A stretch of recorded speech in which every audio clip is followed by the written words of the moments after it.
Who the heck is Pep Talks? I'm not gay, but I fantasize about Marco Rubio. Pep Talks. Pep Talks. Pep Talks. Let's eradicate the Kung Flu. I'm literally coming. Pep Talks. Pep Talks. Who the heck is Pep Talk? They want our women. They want our children. Pep Talk. Sometimes no means yes. Grab them by the pep talk. Grab them by the Marco Rubio. Obama is a racist. Pep Talk. I'm literally coming. I'm Pep literally coming. Pep Talks. We found weapons of mass Pep Talks. destruction. My fellow Americans, it has been confirmed today from Pep Talks that we are indeed all high on politics. Good afternoon, everybody. Welcome to High on Politics on a Wednesday, and we're a little bit late-early today. So, I had to figure some stuff out, had to finagle some settings because, yes, everything that happened in the last few days did kind of affect that, but we're back.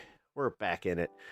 How you doing, Meta the Cat? Good to see you. You are first today, so always nice to see you pop over from Twitch. Also, I want to just say thank you for holding it down on Twitch, guys.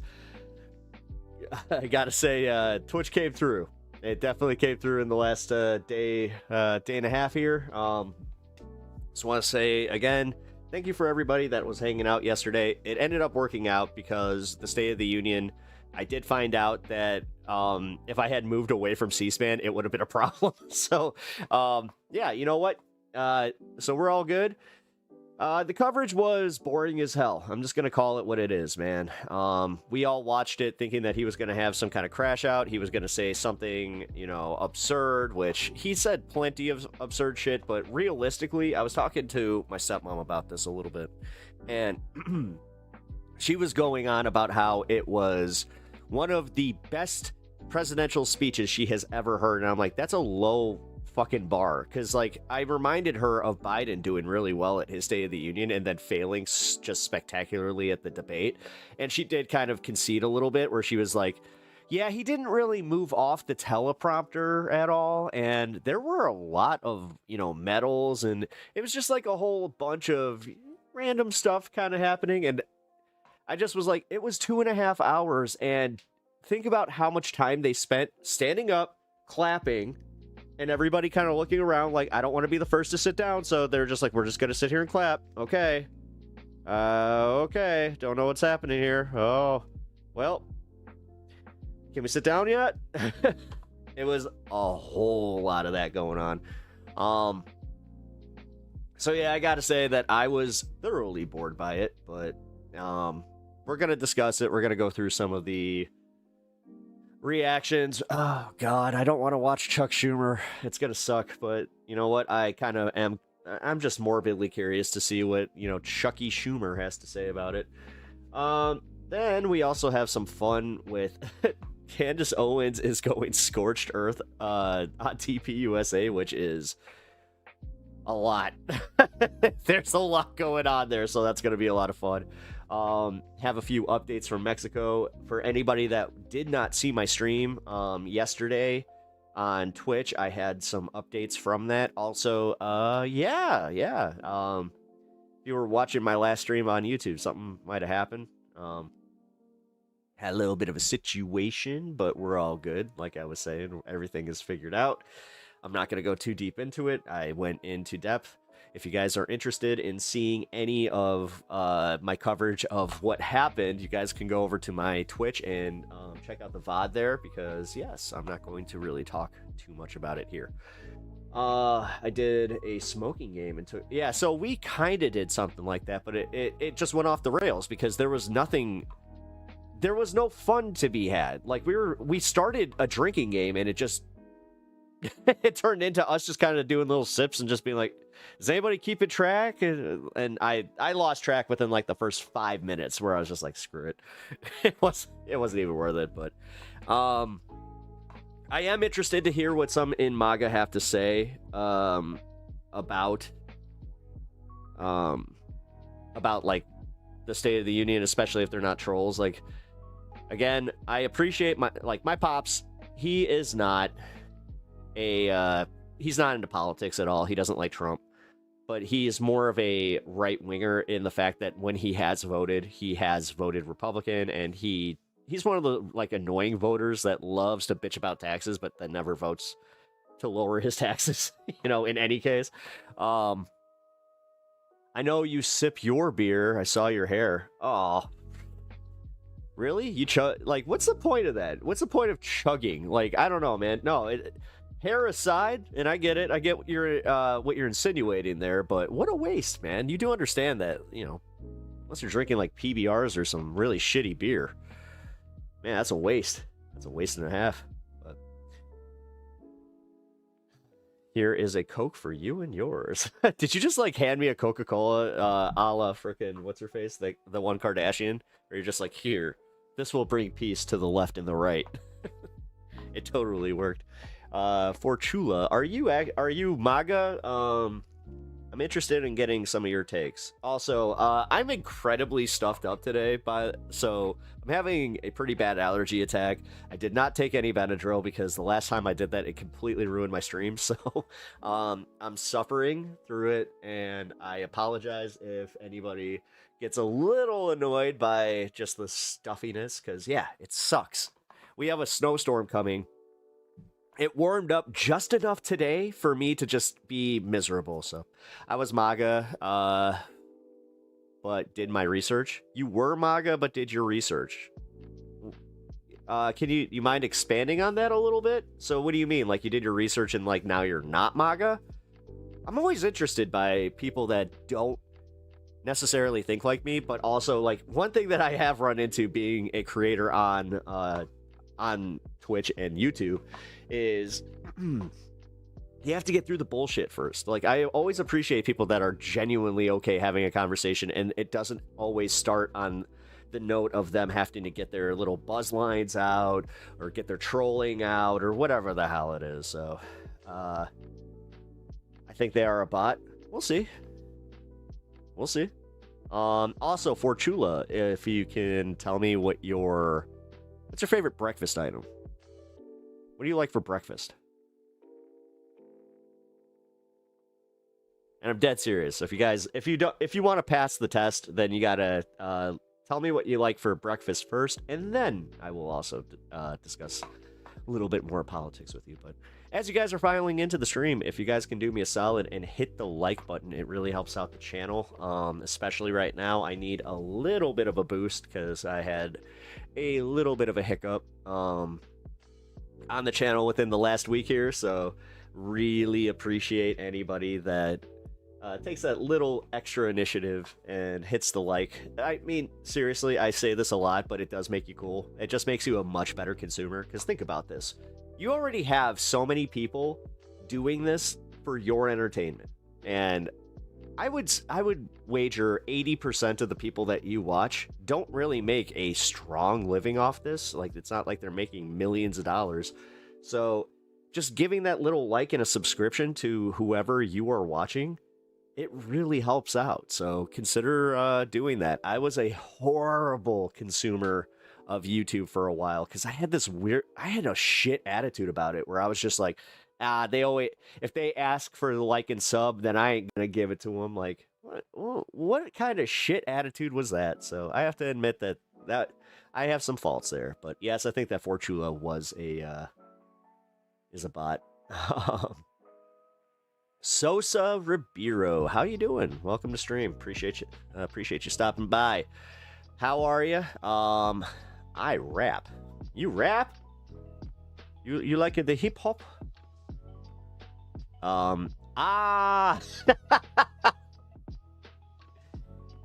Trump was selected by the... Oh, wow. So the conspiracy theorists, there's like a small contingent that actually thinks that he's like the leadership of the New World Order? Huh. Didn't see that coming. Do you think that he was selected specifically because he's like George Bushy, where he's too dumb to realize that he's being used? Although I think Bush knew he was being used and was comfortable with it. Like, he was more than happy having Cheney handle all the dirty work. And then Donald Rumsfeld. Now, between the two, I know that Cheney was definitely the one like running the show, but yeah, Donald Rumsfeld had a pretty prominent role in all that. But you didn't answer me what your favorite breakfast item is. Therefore, I have to think the worst of you. That sucks. I don't want to think that. Botting. Oh, what's going on, guys? I was about to say, if you guys are just joining, also sound off. let's move some of the chat. Let's get everything going again, because oh my god. Without saying too much, yes, that little hiccup that we had, it was caused some damage. All right, can we not fight? My dog and my cat have been going at it for the past like 2 hours. So yeah, this kind of sucks.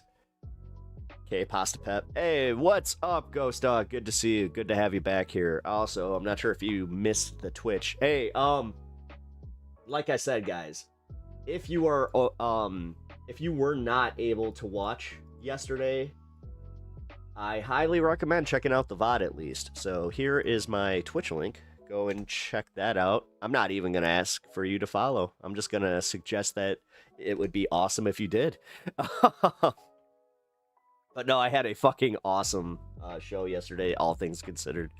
Because yes, I was kind of sad. It wasn't exactly a great vibe to start with. But in the time that I started the stream, we took care of the problem. We addressed it. I'm just gonna say this much too. YouTube's response was fucked up. Because it's public. You guys can go and see this on my my Twitter. But yeah, I had a little situation where I had to reach out to YouTube. And oh my... I don't get it.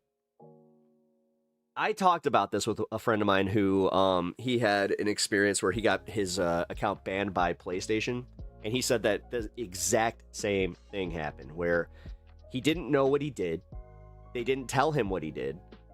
He just had his account banned, and then when he tried to get a hold of somebody, they just sent the terms of service that you could get from the website or any Google search. So it's very, very helpful. Very helpful indeed. But insinuating I need a shower.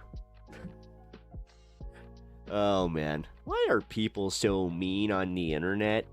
I genuinely wonder that sometimes. Like, why take that little bit of energy just to be a dick? Like, why? I don't get it, man.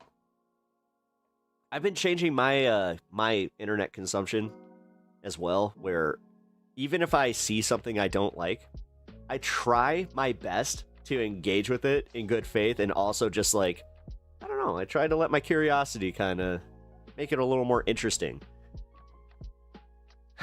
It's not much interesting in just doing the, oh, you're a leftist? Well, I automatically disagree with you. Or, oh, you're right wing? Oh, I automatically disagree with you. Meanwhile, and I keep saying this, and I know it's old hat at this point, but we probably agree on more than you think. It's the fact that everybody's media diets has them just fighting. And it's true, man. Like, I know that you've all seen it. I know that you all recognize that it's kind of screwed up out there, right? What up, Sylvie? Good to see you. How you doing? Man, yesterday was a trip, huh? Also, cheers. Oh, man. Ooh, that was one of those good ones. One of my favorite parts about, like, the concentrated stuff is that it holds the flavor. God damn. So good. Bruh. Sylvie, how are you gonna come in here just saying bruh and just being like, bruh? No additional context? What's up with that? Well, we got the show on the road here. Oh, dude.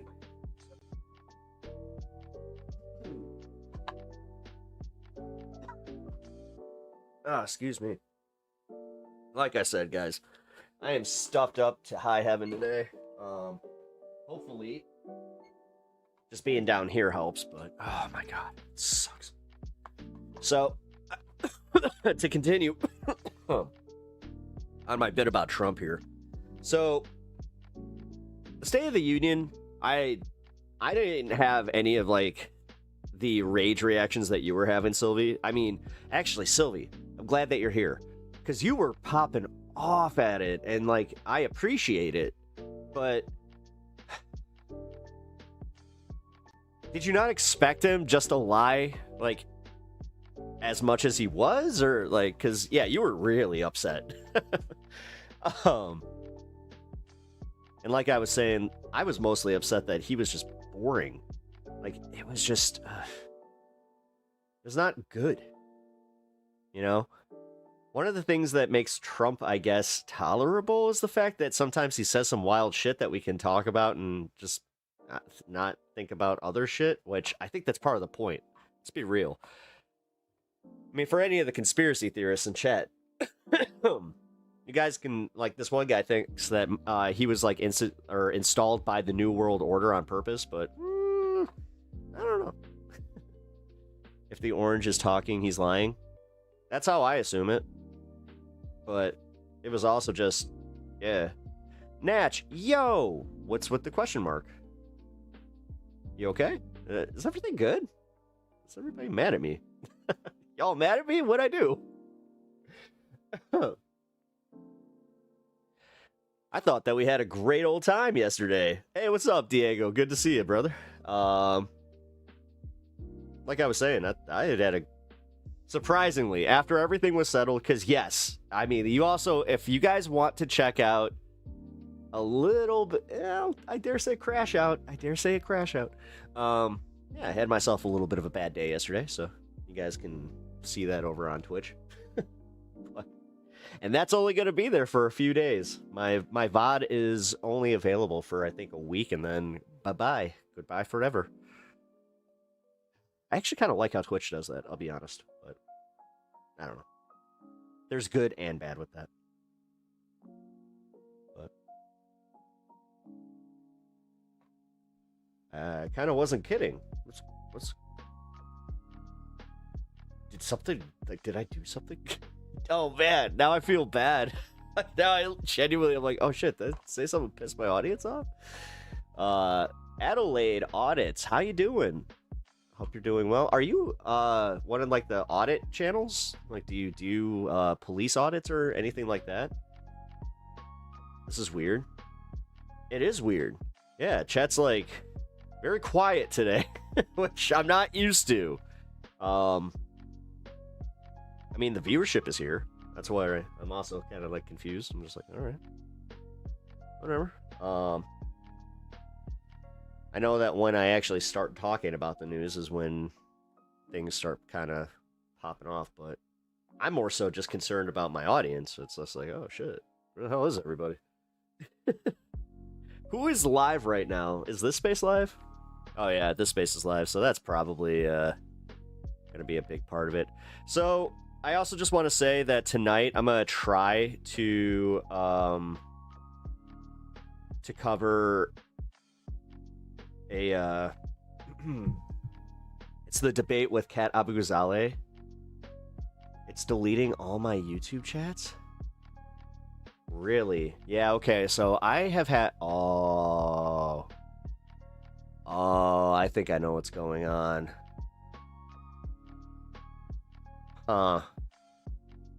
Yeah, I think that there might be, like, because I caught some flack, y'all might have also caught, like, a soft... Every single chat.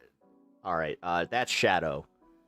Yeah, Sylvie, that's yeah, you got Shadow Ban. All right, guys, I'm just gonna say this much. This is for any platform. I'm gonna just say that this happens on both Twitch and YouTube and Kick as well, from my understanding. When you get shadow banned, you will have pretty much all your chats get deleted. Which, again, can they just tell you that your account is being held or something like again, with everything that I went through, it should come as no surprise that YouTube does things like that. So, But that sucks. Also, Diego, thank you for waving. I appreciate that. Yeah, so, all of my regulars, yeah, try and chat. If you guys can't, then that's gonna be a problem. God damn it.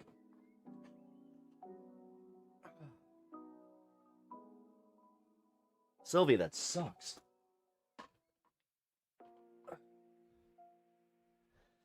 Pam Armstrong, how you doing? Welcome to the show. Appreciate you being here. Also, thanks for chiming in. Nice to meet you. I think that you're new here, and if you are a previous lurker, it is always nice to meet somebody that has watched my stuff but never chatted before. Always appreciate that. Fred, how are you doing? Fred, are you having the same problem with the chat over on YouTube? Because, yeah, this is weird. I'm gonna be honest. Here, let's see. Let's see if I can chat. Let's see. YouTube. Go live. Let's send a chat out.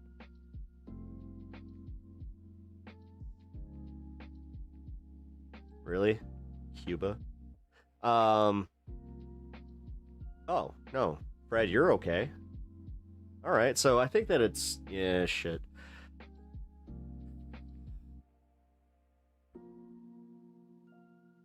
Let's see.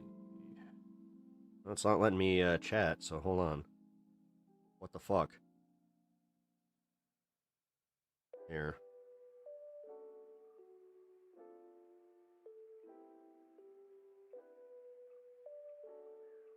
It's going through?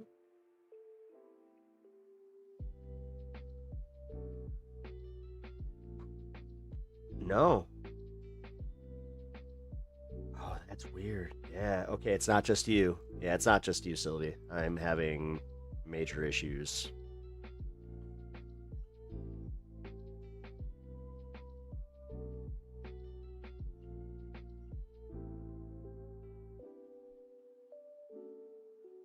Huh. Yeah, it's like every other one is just being blacked out. That is really weird.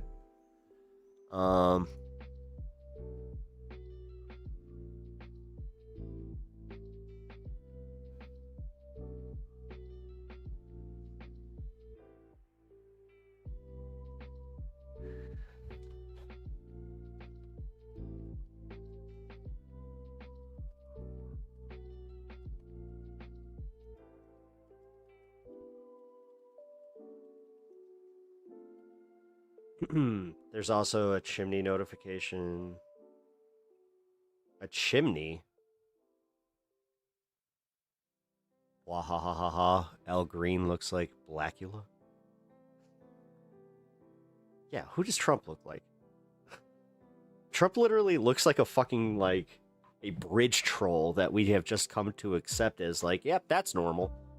He looks, like, objectively, Trump looks like a fucking, just, he looks weird as fuck. His forehead is tiny because of the way that he, like, he cut off, like, part of his scalp to, like, move his hair up because, one of my favorite things that Rob Cohen wrote in his book was how much he made fun of Donald Trump for doing that because he said it looked ridiculous and, it never healed, right? That's why his, like, head looks weird. Like, that's why it does that little weird, like, dip. His eyebrows are fucking wild. The fact that more people don't talk about his eyebrows and his just little, his eyes, he's always so squinty. It's always like he's not, I can't see, and then when he does, he's an odd looking dude. So Bloodstone by Stars, what's up? Oh no, are you getting the same effect? Yeah, guys, if you are experiencing the same things over in chat and you are not able to have your chats show up, oh boy, yeah, we're gonna have to work through that. That kind of stinks. All that went through for me was that one yo. That's it? Huh. Take a shower. Oh, why you gotta spam?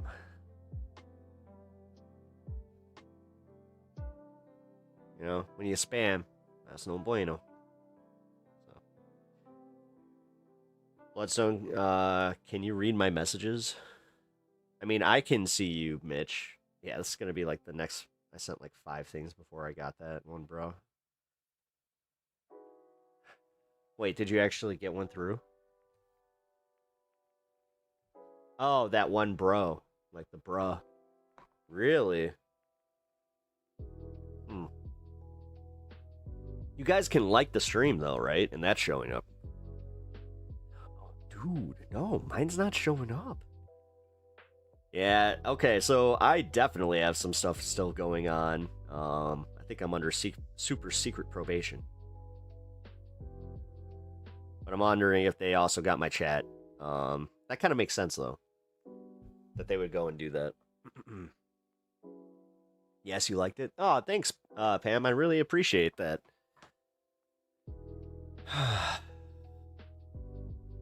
Pam, you're kind of like me. You get to share. You know, it sucked to share a name with like somebody that's just a shithead like Pam Bondi. You know? I've got my own, trust me. Me Gusta. Alright, well, it looks like Ghost Dog isn't having problems. Bloodstone, are you not able to chat and only do emotes? Oh, God. That's no bueno. Yeah, you guys can do emotes. Huh. Well, we could play an emote game here. Let's see.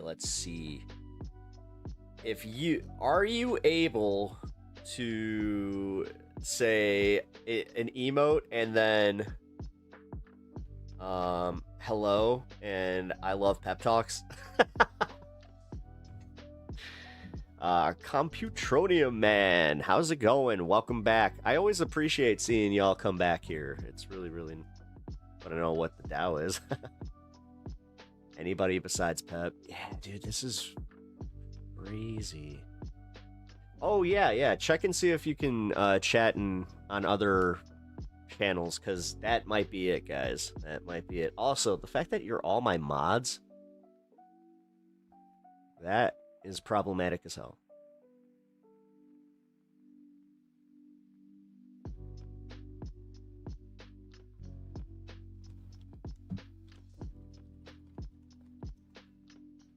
We're gonna have to Google this. Sylvie! Good emote choices.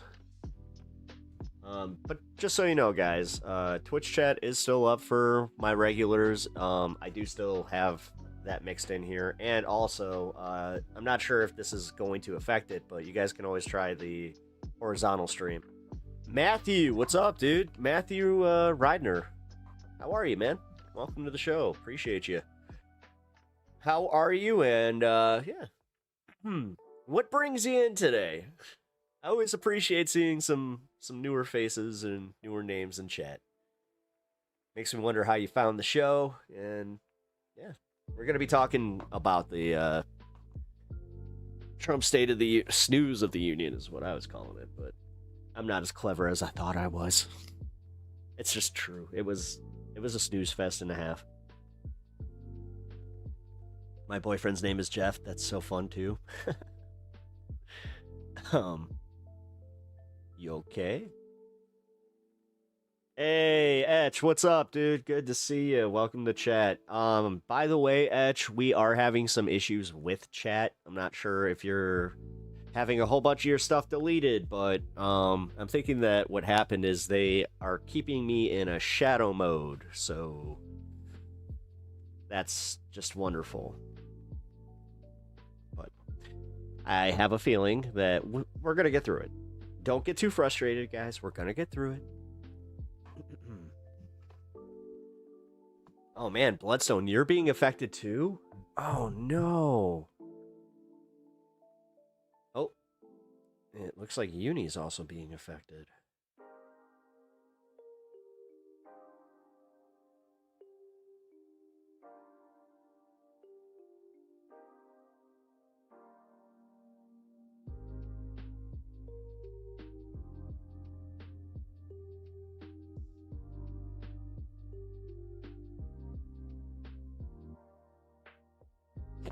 All right.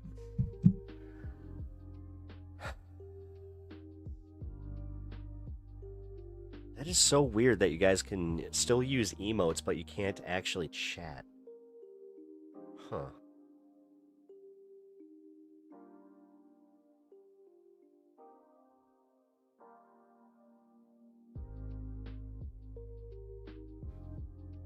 Not even help?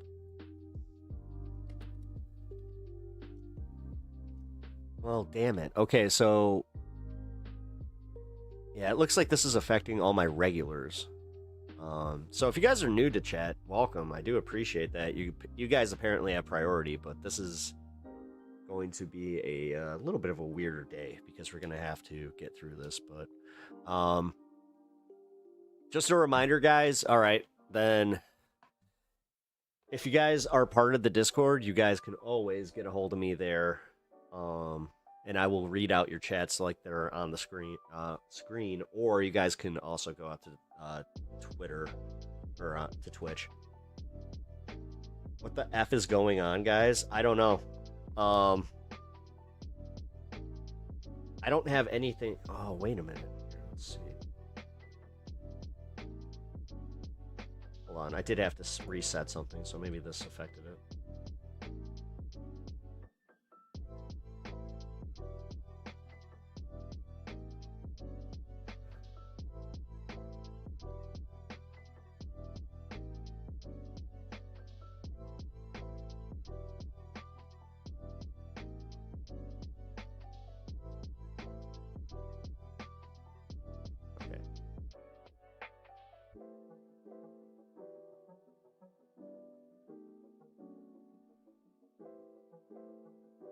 We what? Hacked your channel?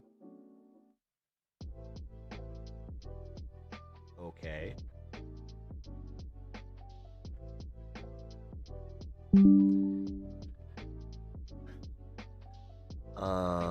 I don't think that would have any effect, but okay.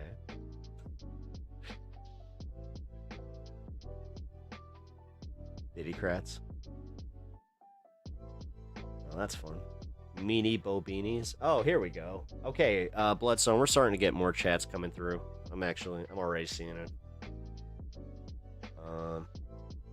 Alright. Well, we'll just continue with the show in its current form. And we'll get through it. Whatever. I'm just happy to be live, so.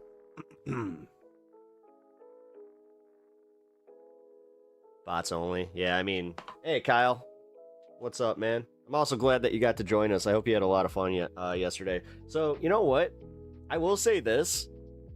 If there was one thing that I have to pride myself on a little bit, was being able to turn that stream around even before I had my,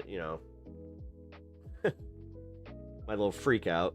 But yeah, it was nice. Like, it was actually kind of cool to be able to do things that I don't usually do on YouTube. So yeah, the smoking part, that was cool.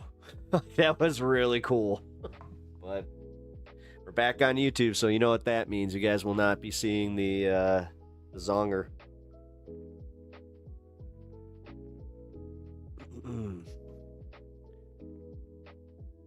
Meow meow, but didn't go through, but Meanie Bobeanies did. What? That is so weird. Here, let's see. Test.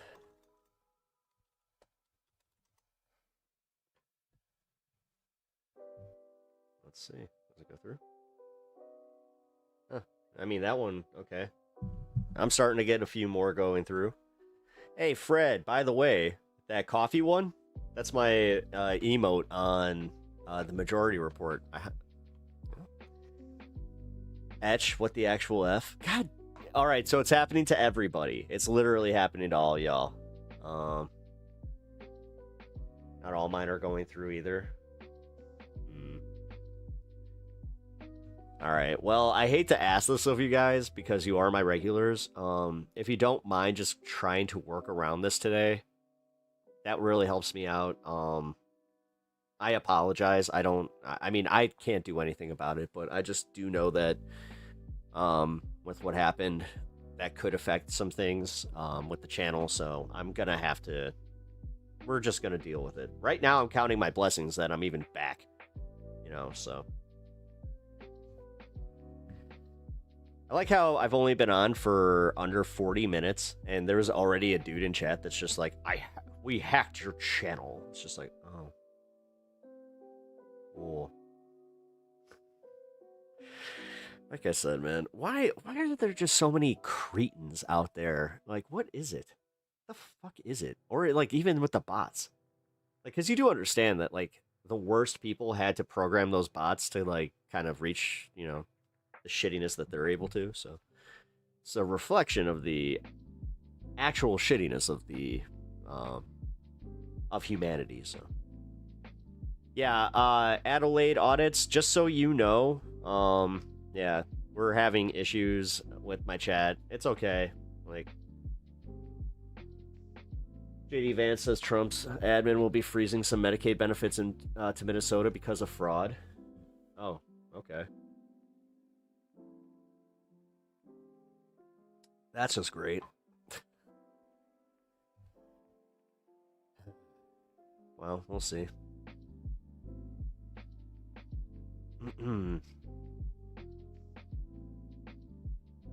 I mean, I'll just say this much. You guys can tweet at them. Like, if you guys have a Twitter, customer service, you know, if you use their platform, especially if you're a paying member, you should be able to get answers for this. That's why I was kind of freaking out the way I was, where I was just like, wow, way to abuse like the people that make you money and the people that give you money. Like, YouTube, no, there's got to be, there does have to be a reformation there, as far as everybody coming together and realizing, hey, this isn't okay anymore. Like, this is totally not okay. It's the same with all of these social media platforms that use essentially our data, our engagement, and then they also use us as influencers, where it's just like they keep you on a hook. You have YouTube Premium, then you definitely need to get a hold of them, Sylvie. I'm not even kidding. Like, get a hold of them. I think it's at Team YouTube on Twitter. Yeah, it is. I also know that you can email them, but it's not as effective. I mean, we saw it in real time with what happened with me, where, you know, the way that they got back to me, but I'll also say that I do have it on good authority that having everybody help and platform that tweet, yeah, it helped me a lot. So, well, whatever. 100%. Yeah, I'm just saying. Well, we can also make a game of this. I can try to read your comments via emotes. So, all right, let's see. Top chat. Oh, I know that's the oh no, but that's also top chat. Oh no. Whatever.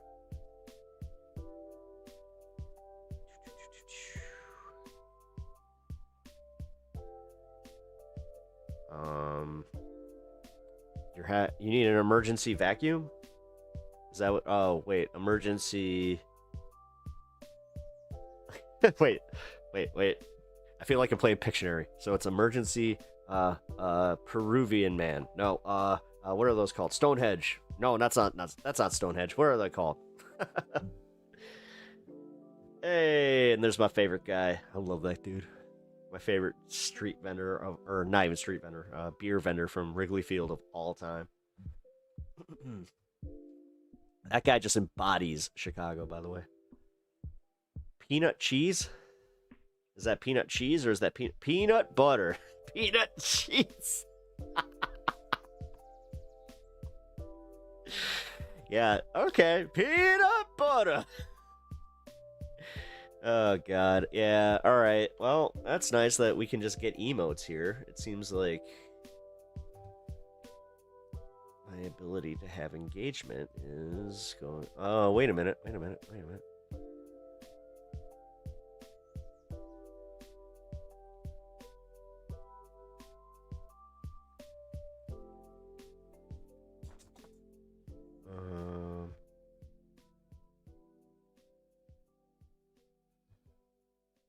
All right, that might help.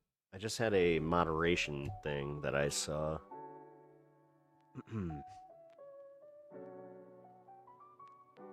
That is weird. Clown shit, orange heart. Alien invaders are coming for the Orange King.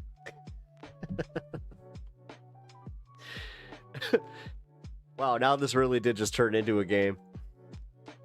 All right, well, since we obviously can't chat like usual, which again, I do apologize, guys. This is gonna probably be at least a day, possibly a week. We shall see. But I do highly recommend, if you guys are having issues, to, like I said, get a hold of YouTube and let them know what's happening.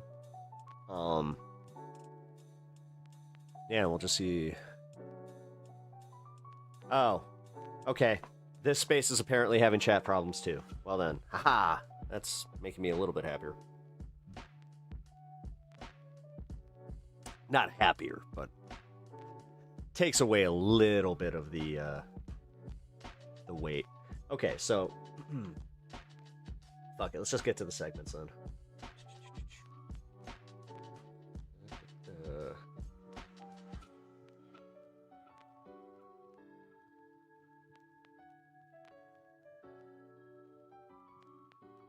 Alright, so I got some of the CNN stuff. We watched a little bit of this, but I didn't get to see enough of it last night to see some of the undecided voters. Or not undecided voters, but just the median voters. So I wanted to watch this clip with y'all. And pounding beers and eating popcorn and watching the State of the Union. They're doing a special CNN voter live cast. Saginaw was one of two counties in Oh yeah, they have a bunch of chicken wings, a dude. crucial swing state to flip from Biden to Trump. And Michigan is home to several key midterm contests later this year. Tonight, Van and Scott are joined by 10 voters, 4 Democrats, 4 Republicans, and 2 independents who watched tonight's speech. Van and Scott, walk us through the reaction in the room to the president's address. Well, half of us were miserable, and the other half were delighted. And we're going to get a chance to hear from everybody. Look, I think the All right. So I have confirmation this is not just my stream. This is everybody. most important thing I can say is that people Yo, I think that they might be doing an audit. Oh, man. Oh, the day of reckoning is here. Woo! Oh, the day that I get back. We have a little bit of a full-blown YouTube reckoning, eh? here who are not in Washington, D.C., who are on the ground, look at this stuff very, very differently. You did not like this speech at all. Tell me why. I didn't like the speech because he did not I speak better Spanish than I do French. Just gonna say that much. talk about what he was doing to make our lives Habla español, sí, así. better. As Governor Spanberger said, is the president working to make our lives better? No. James Carville said, it's the economy. And it still is the economy. And he's not talking about that at all. What about the Trump accounts? What about the tax cuts? Did that move you at all? Did that make you feel like he's on your side? No. No. No, he did not. Why He not? talked about No. the health care plan. Where is Mas? his health care plan? Ah. People's health insurance premiums are going up. Más y menos. What is he doing for that? What is he doing for our seniors? And just left you Más o flat. menos. But Más o Erika, menos. you are a Trump supporter. You liked the speech, and you had some positive things to say. The What'd you- Hot One show really went downhill, it seems. Yep, I'm glad he addressed the tax breaks. Wizards Bread Books. I haven't You ain't done wrong. ours yet, but I know there will be Welcome to a the huge stream. Appreciate change you being here. with the children tax break. And my husband works a lot of overtime, so I'm excited to see what that does. I think no senior should pay Social Security taxes. And then I liked how I wish he would have stayed more on Iran because I was already wondering and trying not to worry about it, but kind of not paying attention. But it sounds like he said if they're not going to go to nuclear, we don't have to do the find out. We don't want to find out. Yeah, he But said his preference will- was diplomacy. Right. Yeah, But he will find out if he has to. Well, I'm so curious about Hey, Uda? how you saw it. Hey, Spanish is actually the thing that I working. missed the most was a focus on the economy and looking forward. And Supreme Court struck the tariffs down, and he's going for another round of tariffs. And I also think that's the wrong direction. Tariffs cost our company a lot of money. Our costs are up, and we need to control our costs. And without raising rates, we can't give raises to our employees. We can't help them. So I'm stuck in that kind of vicious cycle of raise the rates, prices go up, raise the rates, and how do we continue that? So he didn't help you at all on the tariff stuff at all. But you said that you enjoyed this speech and that there were moments that moved you. What moved you about this speech? Well, the celebrating people is always good, but again, that $18 trillion investment, the $25 million in Trump accounts. But I did hear something on the health care, right? We have a law, the Obamacare, the ACA, and we don't have a we don't have a way around it, and it's really just pooled care that's gone up every year. And this most favored. I'm gonna just say, hey, why are there no problems when I speak Spanish in chat Nation. and only when speaking English, right? He's taken a stab at lowering the cost for us. What up, Worm?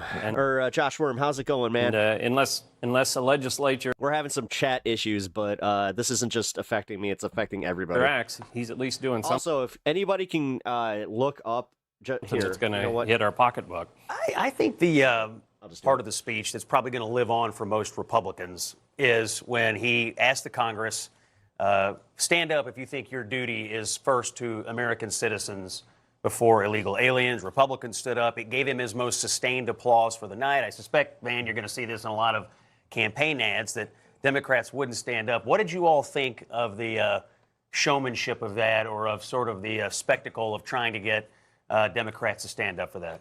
Well, I think the point, I think that and it may have gotten a little muddled.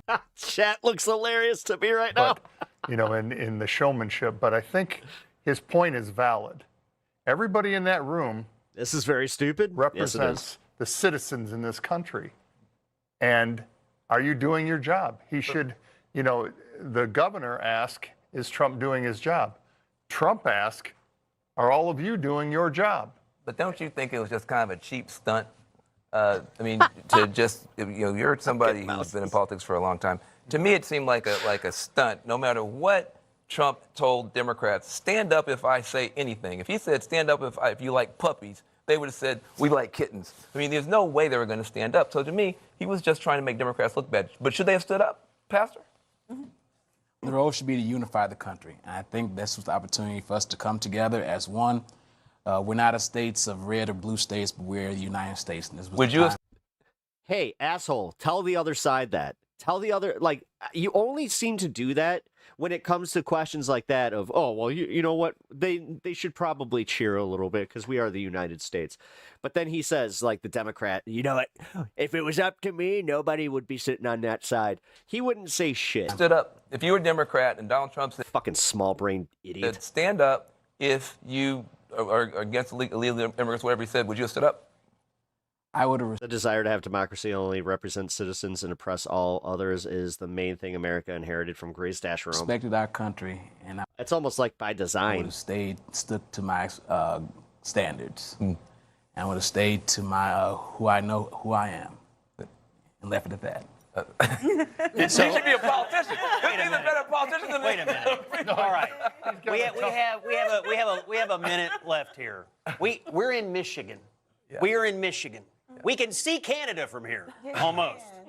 Kind of. Did everybody love the hockey team? Yes, this unified America.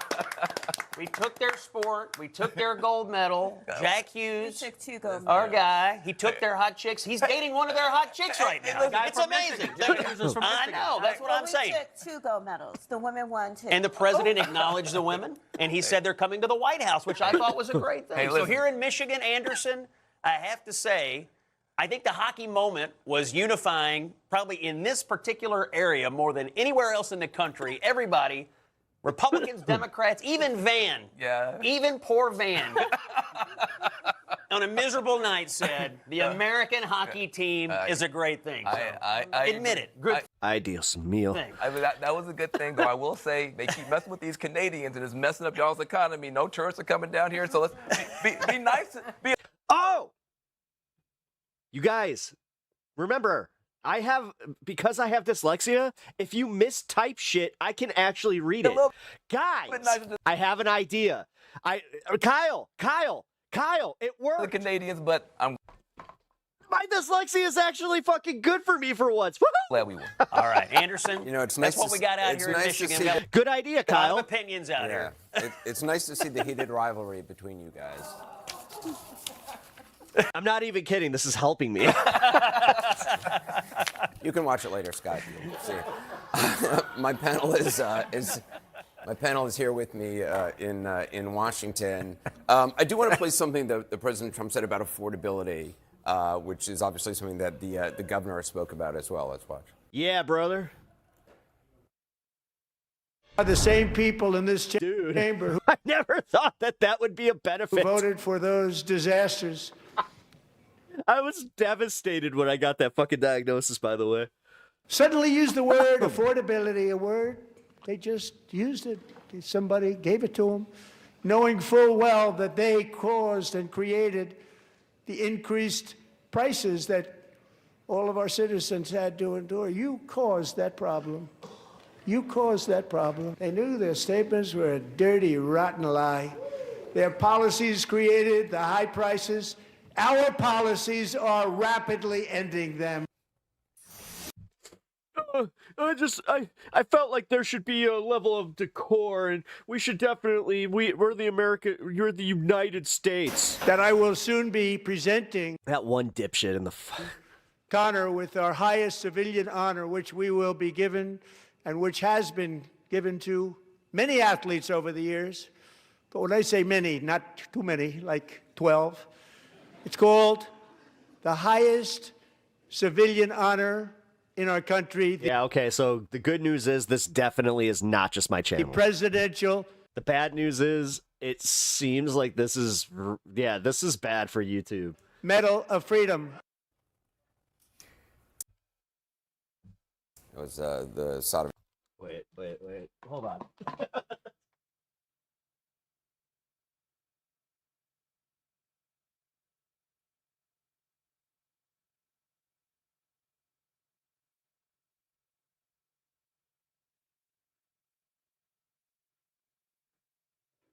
Yeah. Okay, got my vest. Woo! Medal of Freedom, baby! Stick save! Woo! Yeah, goalie, baby! It's our time! I wanted to do that yesterday. Funny part is, I used to play for the Chicago Wolves for a little bit.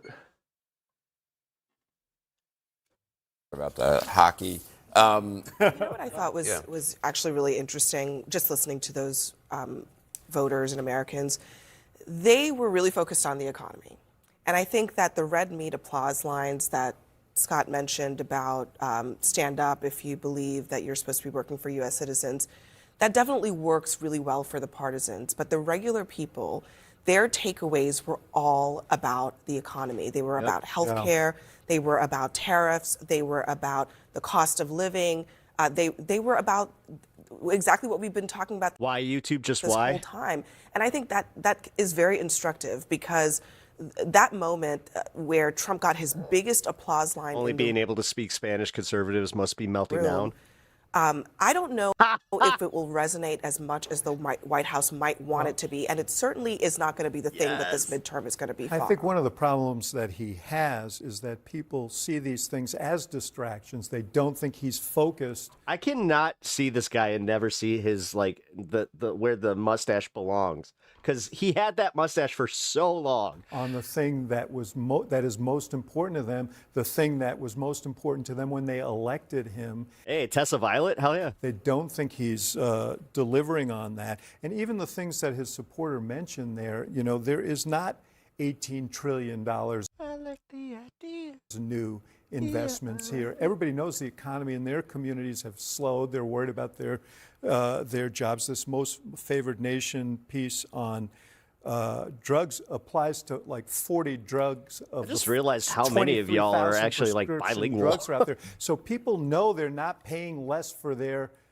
prescriptions. And I think that is the challenge, because he is selling something that they don't feel or see, and they don't think he's really focused on. Well, let's unpack this. We got like okay? 30 seconds. His line, their policies created the high prices, our policies are rapidly ending them. That is going to be the line that they keep driving, which is they are responding and trying to bring down what Biden brought to them, which is that guy looks like if Piglet became a human being. Pain. First Trump administration, I have some political unrivaled economic success. I have something to talk about with the politics. that drove him back to the like White 4 House. impressions. That's the reason why he got elected this time. So the assumption here was that he would deliver bigly. And the American people are yet to feel that. And without feeling it, no visual, no audio will move them off of that unless they can feel it. That's what Republicans have to do. The reason they had those expectations was because he set those expectations and said that he was going to deliver quickly, that he was going to bring down costs, and he did not do that. The voice of God mic is officially off. Ryan's hair is extra crazy. Crystal informed him that it looked crazy, so he made it even crazier. So he just and so he made it even more musky. All right, so that was what did we clock in at? Hour 50? Good for him. Is that what we're calling it? You know, actually. Okay, I'll lose it if I stay in YouTube chat. Yeah, sorry guys. Again, you're right. For going till midnight. So when Weird you how wrapped that's, up abruptly at 11 p.m., I was like. Yeah, we're like, okay, all right. It's not so bad. Overall, Maybe they did that on purpose. very long speech. It's easily going to be the longest State of the Union, probably in American history, at least in terms of the one that has been delivered. Lots of stuff that eventually came up, started off largely on economics, transitioned to an Olympic love fest for about 10 minutes there on hockey, and then very typical of what we warned about on State of the Union, a lot of box checking. Everything was bullet points. You had the immigration section, you had voter ID. There was some stuff on foreign policy. We're going to start with that there in a second, then kind of wrapping it up by lots of medals. The sound guy. That's Here goes, crazy. is it normal to hand out so many medals in a State of the Union? We're like, no, it's not normal. But, At least 50% of the speech was like various awards, a right? very large percent of the speech was handing out medals to various different people. I'm going to make an annoying point. Have you followed the Wuthering Heights discourse? Oh, man. About how it's a movie for TikTok. This is BP After Dark. You got this. Yeah. Okay.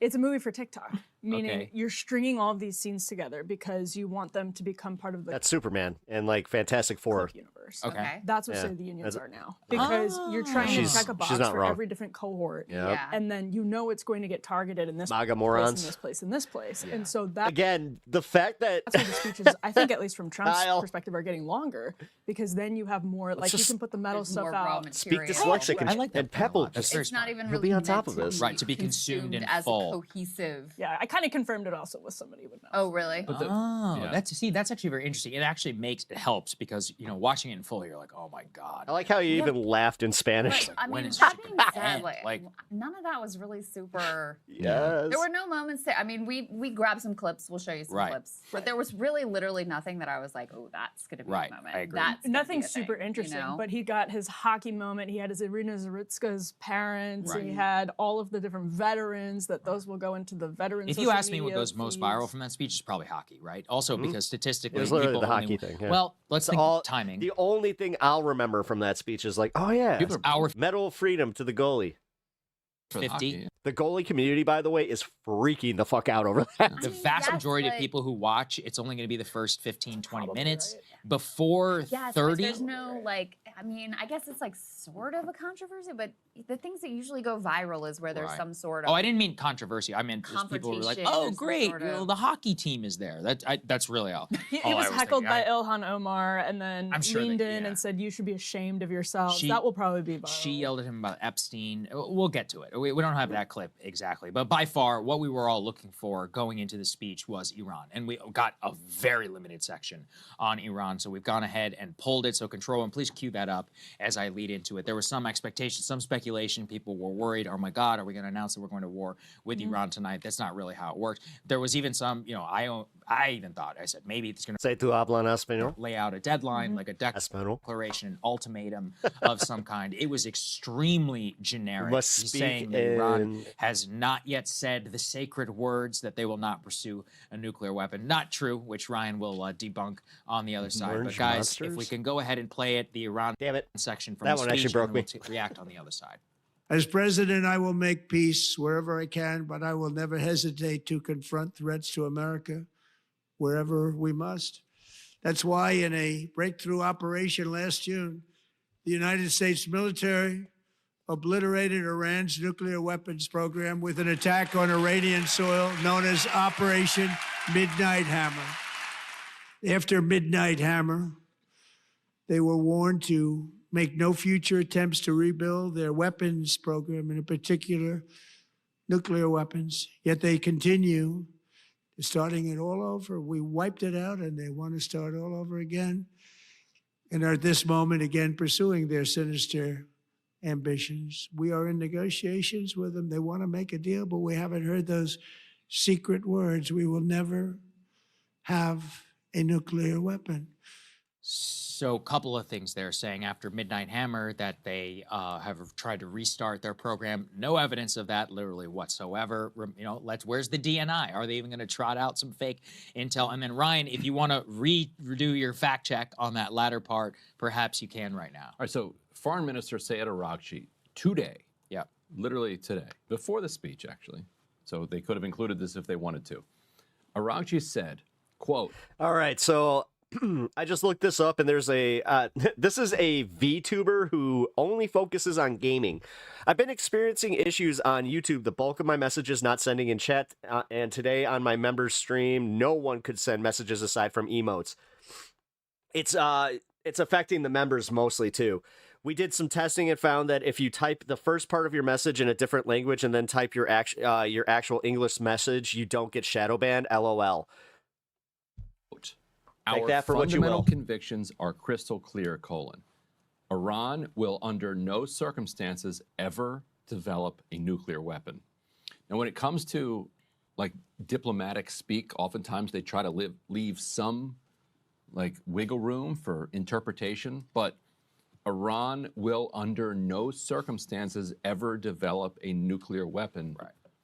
It's not a lot of wiggle room there. It's like, what else do we want? I mean, should Those they are the put magic it, words. Those should are they put literally it on the magic official words. letterhead and have the Ayatollah sign it? I have another idea. Then- It seems to be but working. Of course, we all know. Then the goalposts will, but they didn't address ballistic missiles. But they didn't address the, what else? Oh, they didn't address regional proxy, which is fake. It's like, yeah, which regional proxy? We're talking about Syria? We're talking about Lebanon? Which one? Command and Also, control? this is definitely the first We must time speak in the tongue of our orange man's mass. in American history that a president has declared victory and celebrated his achievement of annihilating a foe at the same time.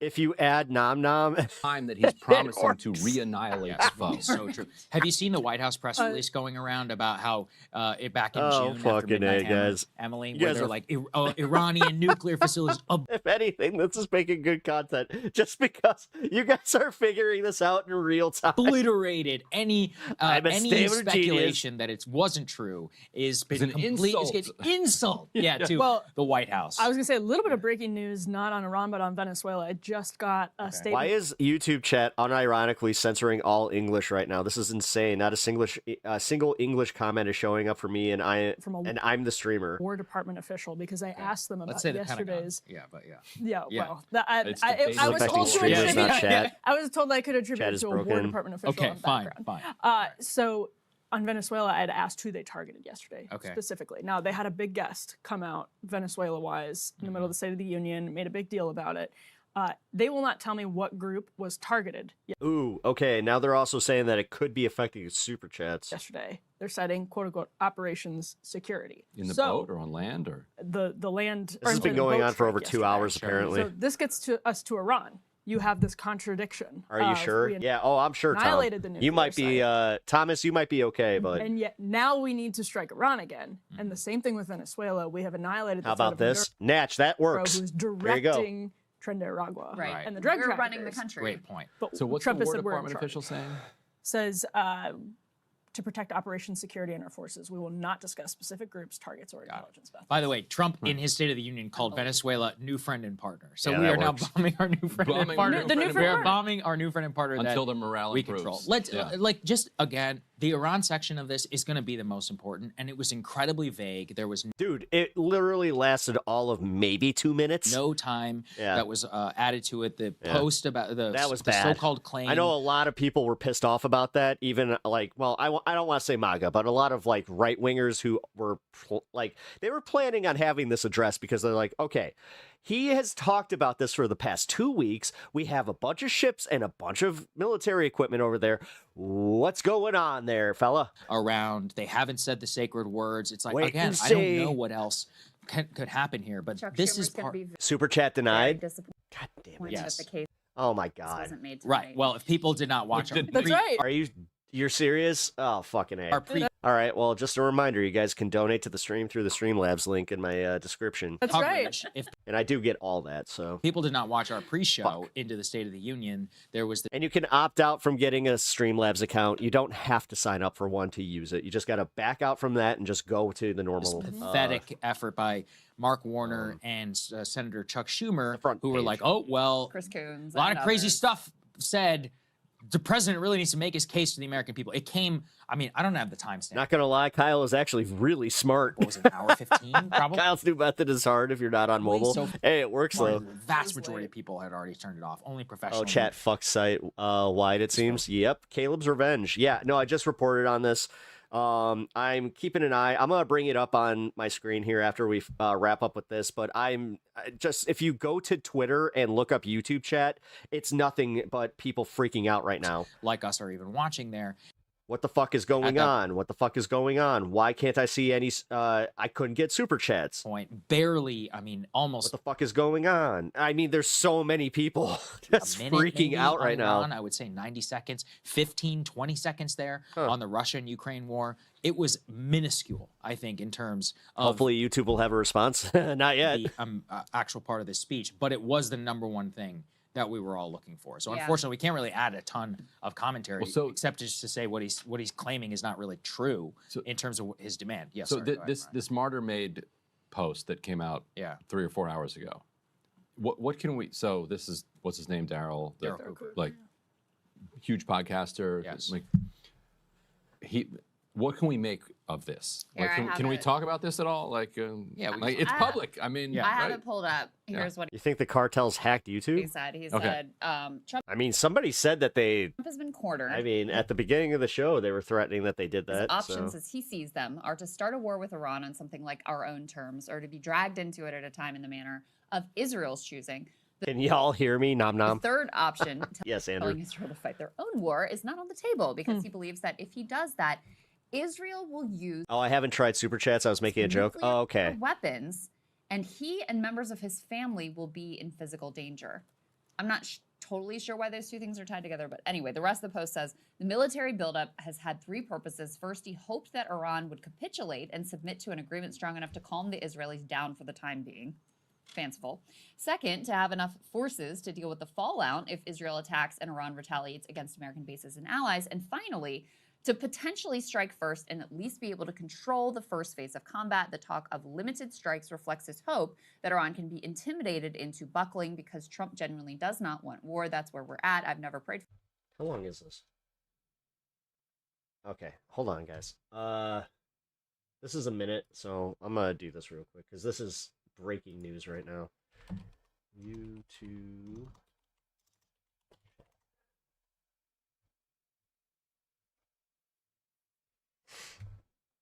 Okay.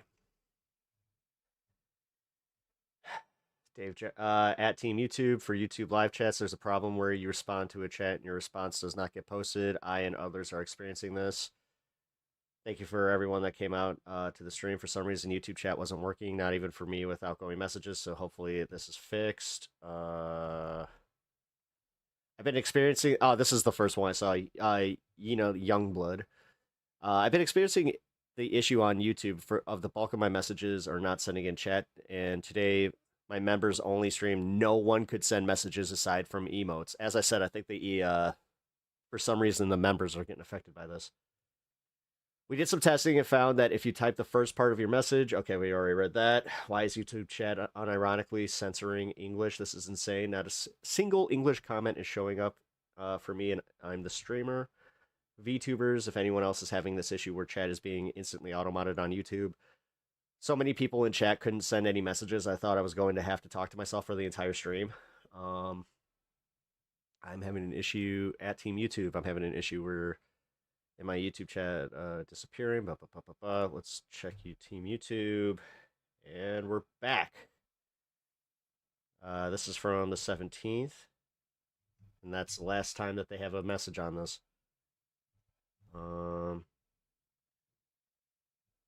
Message not sent, edit and try again. Whenever YouTube changed whatever YouTube change in their filtering algo has gotten exceptionally bad today. People are having a really hard time getting past the filter and completely benign comments. I've noticed this across multiple streams. Hopefully YouTube fixes it soon. I think YouTube chat is not working for me even off stream. Have you even seen any of the messages I left? Blah, blah, blah. I don't know if anyone else is having the problems with YouTube chat, but for the last week, some comments have been just disappearing for me. Oh, wow. So this guy's... we have had these issues. They've been more and more. Everyone moving to Norway. That AI code really putting in some work today and yesterday.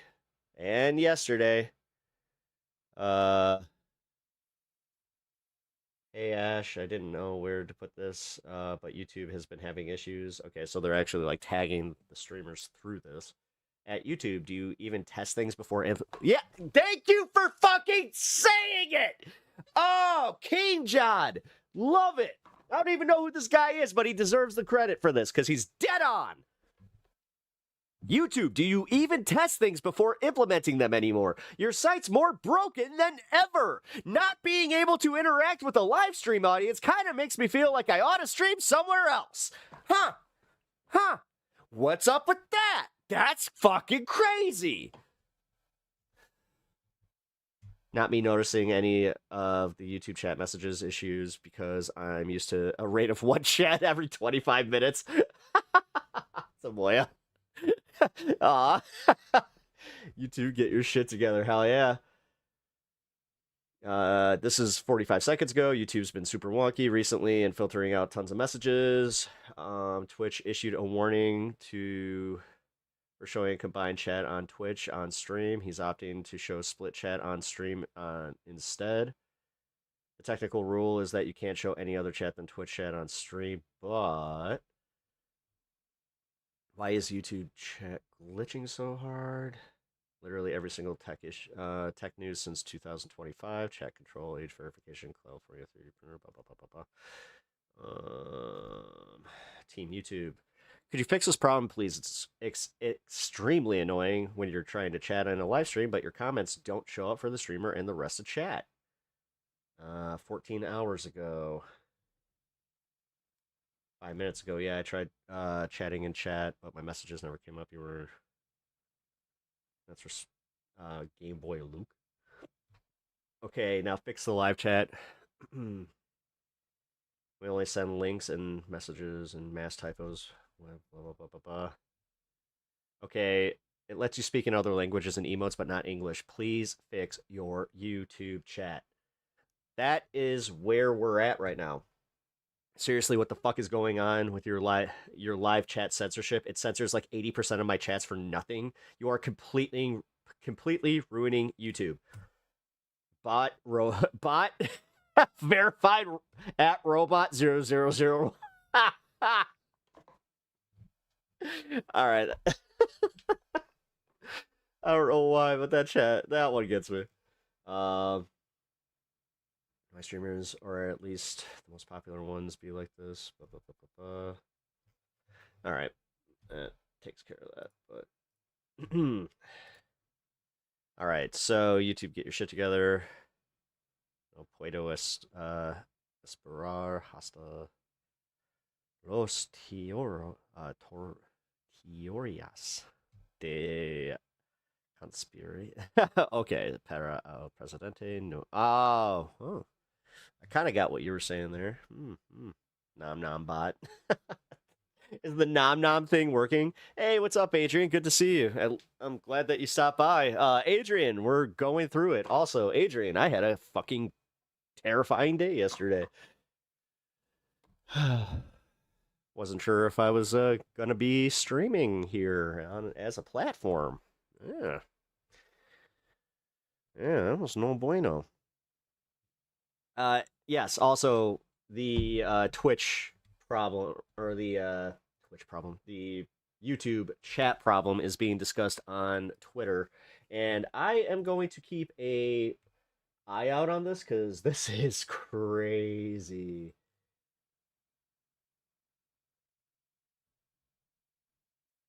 Yeah, wow.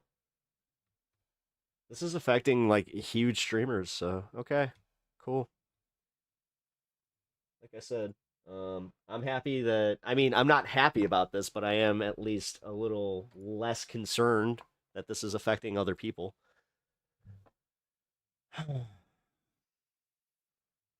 Censorias. Well, again, the fact that they were already kind of playing this game right before all this happened, I'm also starting to think that what happened to me was part of this. Like, what the hell is going... Like, YouTube is fucked. I'm just gonna say it. YouTube, get your shit together. I was kind of bringing this up because of what happened to me, but I'm just gonna say, like, now now it's happening to live chatters again. You take cuts from us doing this work. You get paid for that. You also get all the ad revenue. What in the actual fuck is wrong with YouTube if they are not prioritizing fixing this shit and letting their user base know what the hell is going on? Are they that fucked in the head? Are they that rich that they just don't care that their entire platform might just crater? God. It's insane. The amount of fucking just lack of thought on their end is insane to me. Because like what happened yesterday was fucked. I have proof of what happens when you try to actually talk to YouTube and get a hold of Team YouTube. These assholes used AI to then give me the same link that you could get from just clicking through Google. Yeah. Can't even use the AI to give a specialized answer to a question. Like, it's fucking insane. What in the hell is propping up the stock market if that shit doesn't even work?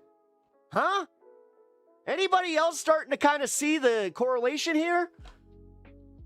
Fuck this, I'm smoking. Yeah, I think that I need to as well. Which, I left my binger upstairs. I need to go get it. I mean, dude, they gotta fix this. They have to fix this.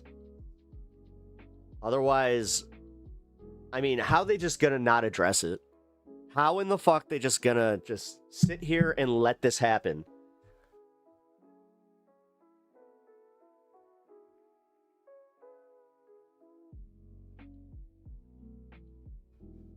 All right. You know what? Fuck it. I'm gonna send him something.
There. You guys can go to my here. I'll just share the tweet.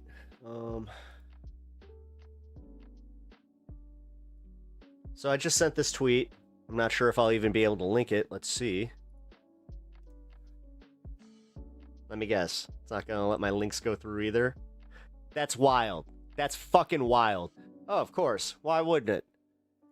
Oh, there it goes. Okay. Whew. I was about to say, I'm like, you gotta be kidding me. Not even gonna let me do the thing, because it, like, that's like the whole point of having a Twitter, is so you can bring people to this place. Like, the fact that they are going to lose so much money on this, especially if it continues, because I'll tell you what, man, if you got other chat or other streamers already just questioning, like, what are we doing here? Because they're probably seeing the same thing that I am, where it's just like, okay, so you've just woken me up to the fact that you are the only, like, you have all the leverage. That's fucked up. Like, you use our work, and then you fucking, like...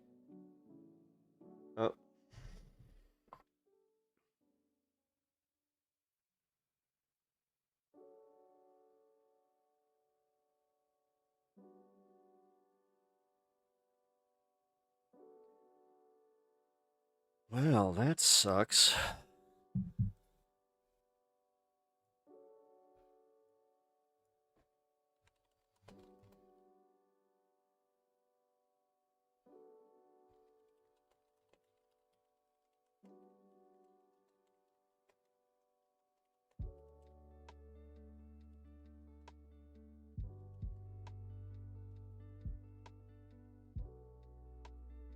Fucking hilarious. I still can't swear with Kyle's trick. I mean, it worked. Twitch looking like a prize right now. I mean, the space was wild. Yeah, Hermit, what's going on? Like, so how is this affecting this space? Because I'll be honest, I was on earlier, or yesterday, and it wasn't happening yesterday at all, so...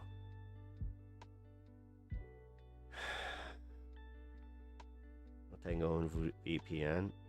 I don't think it has anything to do with VPN or any of that, or ad blockers. No, it says that it it's affecting members the worst, apparently, from what I'm seeing here.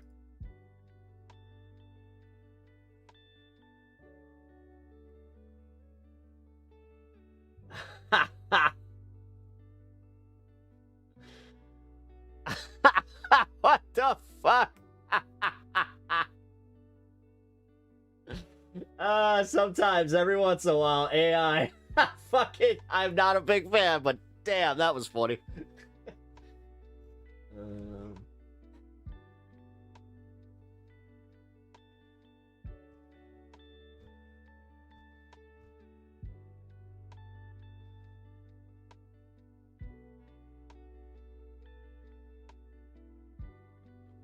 All messed up, I can't see my comments. People said they tried to send comment. All right, this is affecting all of YouTube right now. I know that, like, we've been kind of repeating that, but I'm going to keep doing that so anybody that's new here. Anyway, I'm here now, YouTube. D's nuts. Hey, thank you for the follow, man. Thank you, Caleb's Revenge, for hopping over to Twitch because you're having problems with the chat over on YouTube. Weird. You know what? Let's see how many more we can get. Because I gotta say, yeah, Twitch is looking like a fucking prize right now. That is kind of crazy. Man, the day I come back to. Isn't that wild? Isn't that wild that, like, I was relegated to just being on Twitch yesterday? It's a YouTube problems then, so, yeah. I seriously can't even with Nom. Yeah, well, the Nom thing, it was only working for some of it. Although I'm loving that Bloodstone is having a good time. Bloodstone's just like, hey, I'm bilingual. This works for me. Weird when a platform fails to we go elsewhere. Shocker, right? Yeah. It's almost like they should, I don't know, do better with their fucking AI. The fact that this is the second major glitch and major like outage that they've had in 2 weeks. What are we doing? Yeah, I definitely got to smoke. All right, so I'm gonna go grab my my binger. I'll be right back. Go grab my binger. Here, I'm gonna play this while I go do that real quick. Okay. For a politician or government before, but I prayed for Trump for the first time yesterday. You should too. So that's what he's saying based on whoever he is. He's obviously close to Tucker Carlson. Yeah. You know, look, what I will say is I heard something similar. In terms of what Donald, I mean, look, I alluded to it earlier in our show, Crystal, is that Israel is fundamentally in control of the dynamic. When we talk about the Pentagon, with deep frustration with the United States, the deep frustration within the White House right now. And again, I'm not excusing this. I'm explaining kind of the view is, well, Israel may do it or not. And if they do it, then we're going to get sucked in. So we might as try to control the dynamic. But what this ignores, what happens if you don't get? This is the problem: is that it ignores and the third option, the actual option, which is, hey, tell Israel not to do it and decide that we're going to cut them off. And say, hey, But- if you do, like, we're not going to continue to sell you weapons. Yes. We are not going to be there to make sure that you don't get hit when there is Iranian retaliation. I mean, the threat of nukes here is so insane. And let's keep in mind, like, Israel doesn't, supposed to be still a secret that they have nuclear weapons. But there's all this concern about Iran getting a nuclear weapon. Like, you have this psycho rogue regime in the Middle East already that is supposed to be our client state. And they're out here basically, like, low-key threatening us that they're going to start some sort of nuclear conflagration if they don't get their way. Also, I don't think we should ignore in that State of the Union speech that Trump literally said Iran is trying to create an ICBM capable of hitting the United States. I know we're living in a post-truth. Like, can we get some evidence of that at all? Because that would actually, be a game changer. No, it's fake, right? It's literally made up. Is that, oh, they had regional ballistic missile threats. He said Europe and our bases. I think we all know who he's talking about whenever it comes to regional, but they're trying to frame it very Iraq war style of like, oh, well, first it's Europe and our, but now they're developing this in, what did Steve Witkoff say? They're weeks away from an industrial grade bomb, which, as our producer Mac points out, isn't literally every state bomb an industrial grade bomb. Like, you can't create a bomb. He was using the wrong term, which goes to your point about like not having, like, not remotely experts, like using basic terms wrong. I'm not an expert, but industrial is not the right term. The weapons grade is what he's trying to go for. Good. And of course, the goalpost in June was you absolutely had to do this because of their nuclear capacity. It was specifically the threat of nuclear imminence coming from Iran. So this is it's in disagreement with their own argument in June. Yeah. When he says that his family would be. Rebecca, low-key want to cry, but I'm here. Oh. I'm sorry, Rebecca. Well, welcome to the stream. I'm always happy to have you here. Just so you know, there is some shenanigans happening with YouTube. The chats having major issues. At risk. I feel like that's code for his family is vulnerable on a lot of levels when it comes to that you could expose things about them, or they have like business relationships that could be jeopardized. I don't think that Israel is going to go out and kill them. Like, I just don't. I'm sorry. That's not like. Yeah, but if I told you Israel wouldn't nuke them, like, dude, there's a serious part. There's a serious thought here in Washington that they actually would, that they really would use. I mean, considering what has now happened with Gaza, and now the gloves are off. Like, hey, Sylvia, you got a 3-stream streak over on Twitch. 7 countries bombed in 2 years. You Do guys are really talking, put they're it saying different things. Hey, Scotty. Oh, okay. What up, You're dude? Just so you know, YouTube's having some chat problems. Totally bought into the idea they would nuke Iran. Oh, okay. You don't believe they would assassinate Trump and his family members. see. However, this is where the Epstein files kind of come into play, don't they? I mean, this is the thing. This is why the little bit we know is so important to understand. Like, what do the Israelis know? What does Trump think the Israelis know? What is he concerned about? Because we can say without a shadow of a doubt that he is worried about what is in these files in their entirety. Look at the treatment of Ghislaine Maxwell getting moved in the Club Fed and getting a puppy and treating the warden like her bitch. He is worried about some things that are in there. And he has to assume the Israelis know about that. So when some of these pieces don't add up of like, okay, well, if they attack Iran, why are we getting sucked into it? And how does this put you in danger? You have to put the Epstein factor into that as well. Yeah, I mean, not just, but that business, like you just said, the business relationships of everything. I mean, these are not independent. These are all exactly, not exactly independent. I don't want to get too far down the Iran rabbit, but I still believe. I mean, this is the number one most important part story in the entire country, and Yeah. even within the State of the, if anything, actually, not Hello, y'all. having Tinkerbell figured it out. a State of the Union. There was no flagship proposal. Right? Tinkerbell It was a lot This is of messed up. I'm keeping an eye on it through live Twitter box updates, but checking. And we should, if you guys want, we can turn to the economy. The first 15 minutes or so was basically a retread. The greatest economy in history. no. I have Yeah, it was some gaslighting. here in my basically. Like, notes. things are great and the Dow's up and you guys roaring should be feeling economy is amazing. roaring like never before, right? Mortgage rates, new construction jobs, largest tax Mortgage cut, rates. affordability. They said caused and created. They said Democrats caused and created the prices. you should do it the way my wife does. You caused that problem. We did. She likes to throw one of the streams up onto like an iPad or like a TV or something, and then she'll just use her phone to chat. Did pick up though that the White House is obviously very zoom. Pep, I'm tapping out from active chat right now. I gotta chill. All right, Natch, I'll catch you later, man. Thank you for letting me know. They're very paying attention, I think, to some of the populist issues that we've highlighted here on our show, and there are three of them all in a row. Data centers, number one. 2 was stock ban, and 3 was about How am banning I the chosen one? these private Holy shit. Your chats are showing up with no issues. equity groups from owning large swaths of housing. So we actually have Rebecca. a clip here on data centers. It was kind of the more populist section, I don't know. if you will, of the State of the Union. Let's take a listen. Many Americans Also, are Amanda, also what up? concerned that energy demand from AI data centers could unfairly drive up their electric utility bills. Tonight, I'm pleased to announce that I have negotiated the new ratepayer protection pledge. I You still know can't. what Yeah, that is? Rachel. We're telling Rebecca, the major Rachel. tech companies Rachel. that they have the obligation to provide for their own power needs. They can build Oh, their own power man. plants as part of their factory so that no one's prices will go up. And in many cases, prices of electricity will go down for the community. Do you think it's because she's a newer member Substantial. or newer and not a member? That might be it. down? This That is actually might be a it. unique Holy strategy shit. never used in this country before. Huh. We have an old grid. It could never handle the kind What's up of with that? numbers, the amount of electricity that's needed. So I'm telling them Well, they can build their own. if you guys are just joining us, sorry that the chat is having issues, but if you are enjoying this, please hit the like and sub, and I appreciate having you here, and I would love to chat with you guys whenever it's working. They're going to produce their own electricity. It will ensure the company's ability to get electricity while at the same time lowering prices of electricity for you and could be very substantial. Just for literally from teleprompter to teleprompter, from teleprompter to teleprompter. all of you cities and towns. He was told not to fucking go off script at all.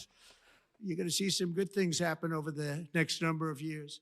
By the way, that was immediately followed by the private equity discussion and then by the congressional stock trading ban. Yeah. All issues that have been bubbling up online. Now, as usual, devil's in the details. Is it going to happen?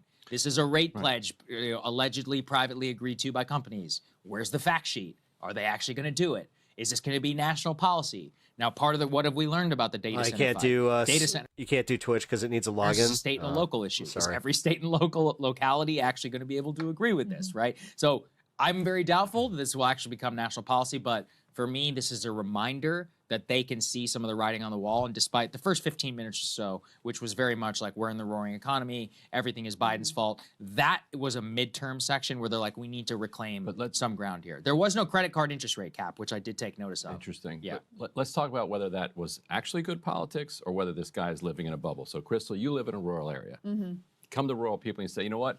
I want to build a data center. People are like, Now you come to them and say, I want to build a data center, and right And a next to power it, I want plant. to build Yeah, a power yeah. plant. Are they more excited or less That excited? is exactly what I was thinking when they were saying.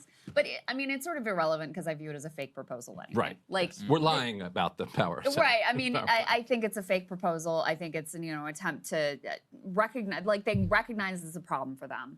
It's a real rub, in areas where they have a lot of support. There was I think a New York Times article about some Trump supporters. You didn't watch it? Well, I appreciate that, and I like your reasoning because it was your birthday and you knew everybody would cover it. Yep. We're like, I like what he's doing. Yeah, But this all data the center important stuff is parts really- would be covered, but I didn't expect it to be as boring as it was. I got to the end of that and I was just like, can you wrap this shit up? And I wasn't joking. I was just like, dude, I thought Biden was long-winded. Jesus Christ. God, like this is a major issue for them. And they clearly have recognized it. The reason I say it's a fake proposal is this is not something you can do with an executive order. Yeah. And so Good you're point. gonna now and think of what we're really talking about. Okay, you're gonna mandate tech companies to build Nom, wrong, Chet. power plants, a business they are not actually in. Damn it, the nom and thing. they're all in this race to spin up as many data centers as fast as they can, and it's no holds barred in terms of like complete deregulation. And now you're going to add into this like, and also you're going to. I mean, it's just there's no way if the government was going to get involved and like build out these power plants or whatever, maybe. But yeah, this would be something that would have to go through Congress. It would have to be a major proposal. Somebody All of else that figured would out our require whole speak significant Spanish thing. Compulsion That from was the the newest federal update. government to get these AI companies to do it. So I just see it as If we had the running. IRA still in Well, effect, well, I was one gonna- thing, but That's somebody, that's another somebody question. nuked that. Not sure. It was broken on this space, but it's fine now. But that's, I mean, the Well, shit. Maybe I will. You know what? I should probably go live for my show. way then. that Trump could get compulsion is because all of these CEOs and companies are rushing to get his affection and be lavished in his praise and all of that. That's so kind I of guess the way he was selling it. He's like, they've agreed to a rate. Again, look, exactly. we He's got framing it as though they're under his thumb, which to some extent they are, but to the point that Crystal made, it's a lot of money. Well, it reminds me of, we were talking about the Maha stuff, which we really should talk more about because that was an important part of his coalition. And Not a lot in the speech. Yeah, basically one nothing mention. in the speech. Remember, he did that whole like, oh, the food companies It's an old. It's an old code, sir, but it checks out. decided they're just going to voluntarily get all the artificial colors and preservatives out of their food. Well, that just got quietly rolled back. So, once business is like, no thanks. They're on fire over the glyphosate stuff. Yeah, the glyphosate thing is and they very should be interesting. because I mean there were tens of thousands of claims against Monsanto now there over Roundup and the link to cancer, and to do this and to then use the Defense Production Act to spin this stuff. I mean, it really is grotesque, and it truly is a betrayal. And to see if RFK Jr. just turn around and rubber stamp and say, yeah, great, I approve of it is Well, disgraceful. he made it about the supply chain, not to get too off track, Of but they course. made it about the supply chain thing. But everyone was like, yo, dude, in the same executive order, you give them immunity. It's like, that's what we're Yeah, upset that's about. what- And that's yeah. what you should be upset about, Yeah. right? That's the whole thing. That's like as anti-Maha as it gets. So look, we're just trying to frame it in terms of they see a big political problem. They spent a lot of time. We had the data center thing. We had the mortgage rates. There was a discussion, what is it, the lowest mortgage rate in a couple of years. There was talking about rent prices. So affordability, while it was, it's not nearly enough at the top as it should have been. Because if you think, as I always talk about with State of the Unions, people only watch like 15, 30 minutes. So when you're like 45, 50, 60 minutes or something into a speech, like you're going way down, like not a lot of people are going to hear this. To me, it felt very box check. And it's a preview of what I think is going to be their midterm affordability strategy, like going forward. So we should say this was actually officially now, it was an hour and 47 minutes, so that is the longest State of the Union on record. Second was Trump's joint address last year, which doesn't technically count as a State of the Union, but before that, Bill Clinton's State of the Union in 2000 was the longest. It was an hour and 28 minutes. Gotcha. So significant. Which people melted down Significantly over. longer. Totally melted down 20 over. minutes longer. We had standards. I mean, back it then. was insanely We long. had standards. Like, It ended abruptly. this speech was Yeah, it very did. long. Like, your Wuthering Heights point is very good. Like, it was really not a cohesive speech. Like, it really was Yeah. just a It- clip, clip, it was a clip, hodgepodge. clip, clip. In college then, I feel promise I did not watch. But they're all like this. Yeah. I feel like, in fairness, they are. Seeing my entire chat being code and just in general Spanish is kind of funny. Are all kind of like that. It's hard to like check all those boxes and string some sort of narrative together. But yeah, there didn't even seem to really be an effort to do that. In Yeah. this case, Trying to it's make like, here's some moments shit and and let me give moments. another award. Yes. Yeah, it was all trying to create individual moments. On the economic front, like we are in enough of a dire, uncertain circumstance with regard to the economy that even if some of these proposals were real, Espero dos. these kind of En escuela. like gimmicky one-off proposals are just not sufficient, right? Even if the credit card interest rate thing was in here, which it wasn't, and he's clearly just like abandoned that, Pero. there would be something, but it's not like people are going to see that and be like, oh, my life has turned around and now I have hope for the future. They're still going to be worried about AI, which, at this point in time, okay, you talk about the data centers, but to not talk about any of like the labor, any of the other stuff that's going on with AI when this is the central economic growth policy that your administration is pursuing, I think it's incredibly negligent. To me, it's very noteworthy. He spent a lot of time You brought this up, Sagar. You didn't talk about ICE. I at all. So I tweeted it just to make sure I'm not getting fact checked. There was not a single mention about it. There was a lot of talk else about can find it. immigration. Yeah. There were some big, some of his big moments with the base were on immigration, et cetera. And I think they still feel like that. And I think it is still some of their stronger ground. But, he's now underwater significantly on immigration, too. So the one area, the well that he could always go back to, even that's not a reliable winner for him outside of his committed followers. Do we have the immigration segment? Just come into my ear and tell me if we do. Because, we do, yeah. Okay, so why don't we go ahead and... All right, I just got confirmation that this Spaces chat is also play that. This is going to be, the biggest one that you're going to see, going around for a lot of the Republicans for their reaction. Yeah, Pinkerbell, it's Trump, what did he say? He apparently said, the "Stand Spaces up is if you think Americans should only serve the interest of experiencing the exact Americans," same thing set right off now. some confrontation, and Ilhan Omar shouted at him, which led to some heckling. Let's take a listen. Isn't that a shame? You should be ashamed of yourself not standing up. You should be ashamed of yourself. That is why I'm also asking you to end deadly sanctuary cities that protect the criminals and enact serious penalties for public officials who block the removal of criminal aliens. Yeah, Matt. In many cases, drug It's lords, weird. murderers all over our country, they're blocking the removal of these people out of our country, and you should be ashamed of yourself. There's your juxtaposition. You got Ilhan. She was shouting, "You have Ryan looks like an eggplant. killed Americans." He's saying, "Don't stand, or please stand if you've had your moment." But I will say, if you listen to that, We should fact check. It's basic. the claim. Oh, sorry. Go ahead. He has killed Americans. Oh, okay. Thank you, Ryan. Thank you for that fact check. Well, Daniel he Dale, personally has. over He here. ordered Right. Yeah. the, Well, if you want to the get technical. operation that killed the But Americans. to the point about rhetoric, the word ICE was not uttered. The word CBP was not uttered. The new funding for the DHS, in terms of like the big ICE funding for the original bill, was not discussed. The only mention of the big beautiful bill was about corporate tax cut. If you think specifically about immigration and the way that it was talked about, it was very 2025. It was all about open border, and it was about specific victims, but there was no mention whatsoever of Minneapolis, of Los Angeles, of any of the major raids that have happened across the country. There was mention of Minneapolis. Right, but about Somalis. Exactly. And which, I mean, is noteworthy for what you're saying. But also he did this whole like, oh, J.D. Vance is going to be the czar of like finding fraud and corruption, whatever. I mean. Interesting. Yeah, which is interesting. And I want to get your thoughts on that. But it's also like, that was the whole pretext for you going into Minneapolis. So if you're going to find all this fraud, what were you people doing there? Like, obviously, that was completely false pretext. But if you read into the politics of that, they're going right back to the 2024-2025 case of we have. All right, 3 minutes ago, Team YouTube. Hi there, confirming we're aware and working to fix this issue. You can follow along and subscribe for status updates. No more, which is true. They shut the border down. Okay, so there's no more illegal migrants who are coming across the border. But the case about mass deportation, the word mass deportation wasn't uttered. The singular campaign message, which literally was behind Donald Trump whenever he accepted the nomination at the 2024 RNC. ICE was not discussed. CBP. Hulk Hogan was not there? Homan. R.I.P.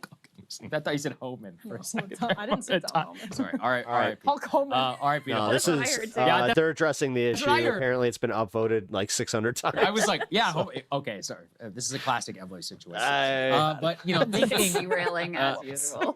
Just thinking generally about the way that Twitter has its uses. I'm just gonna say, guys, they had to frame it on immigration. That was a loss to me, considering how much they have now political capital that they have spent on the issue. Do you know how much extra money and time is probably going into humans fixing all of the fucking shit that the AI is causing? Nothing about Just a thought. Minneapolis, Lone Los Slinger, Angeles, what's up, any man? of the major surges that Welcome, have dominated welcome. the headlines. Yeah. I mean, that's honestly shocking Dude, if you man, consider, bro. if you were to go on Twitter or if you were to go and look at the communications of the White House on a daily basis for the last, 3 months? I mean, Minneapolis immigration, ICE, and all that's going to be what the number world one. thinks about us Two of those. later, yeah. It's going to, Totally. oh That's my the thing. God. It's everywhere. And there's barely anything in the speech. I agree with that. I Just think gonna the lack of lurk ICE is today. significant. I think No that energy moment is from life stuff. I'm sorry, Rebecca. I'm gonna give you just a little pep talk.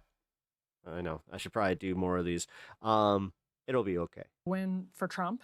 I also think And it's okay to have a bad day. It's okay to just lay around, just feel like crap. It's okay. it's a win for Ilhan Omar. I think him yes, saying of you course. should be ashamed, and then Ilhan Right. Omar coming back and saying no, Just you make sure you take care of yourself and like specifically, try to eat. you should be ashamed. Yeah. It's always That I a think good is thing. She's going to raise $1 million by the end of the day. Yeah, I agree completely with that. But it also is like AI is a robber baron scam. It is. It reminds me of where we were a year ago, which was everyone talking about ICE, Kristi Noem, and Doge. Right. And the JD Vance point is interesting because we're talking about fraud and rooting it out of government last year, all under the auspices of Elon Musk's operation and Doge. So much fun. Everything's great. And now JD My chat looks like it's beef. Fucking. Vance has potentially been turned into the Kamala Harris border czar of fraud, meaning fraud that happens after JD Vance has I feel been like it's the movie Seven. fingered as the fraud czar. Right. Yeah. Is now going to He come made back. this point live. I thought it was genius. I genuinely did not. It did not click for me. To elaborate even more, what you're saying is that if Jared Kushner and Steve Witkoff and all these other guys, Oh, and all these crazy deals and crypto and the pardons Polymarket. and all this, and it's like, well, you were the czar of fraud. It's like, why did you? The Binance. Did you guys see this Binance story recently? But the CEO, and he got pardoned, and then they just facilitated a bunch of money to like Iranian, around Iranian sanctions using crypto. I mean, it's totally nuts, And right? to layer another point on top of what Emily's saying, I'm not aware you all spoke Spanish. maybe you guys disagree with me, maybe not.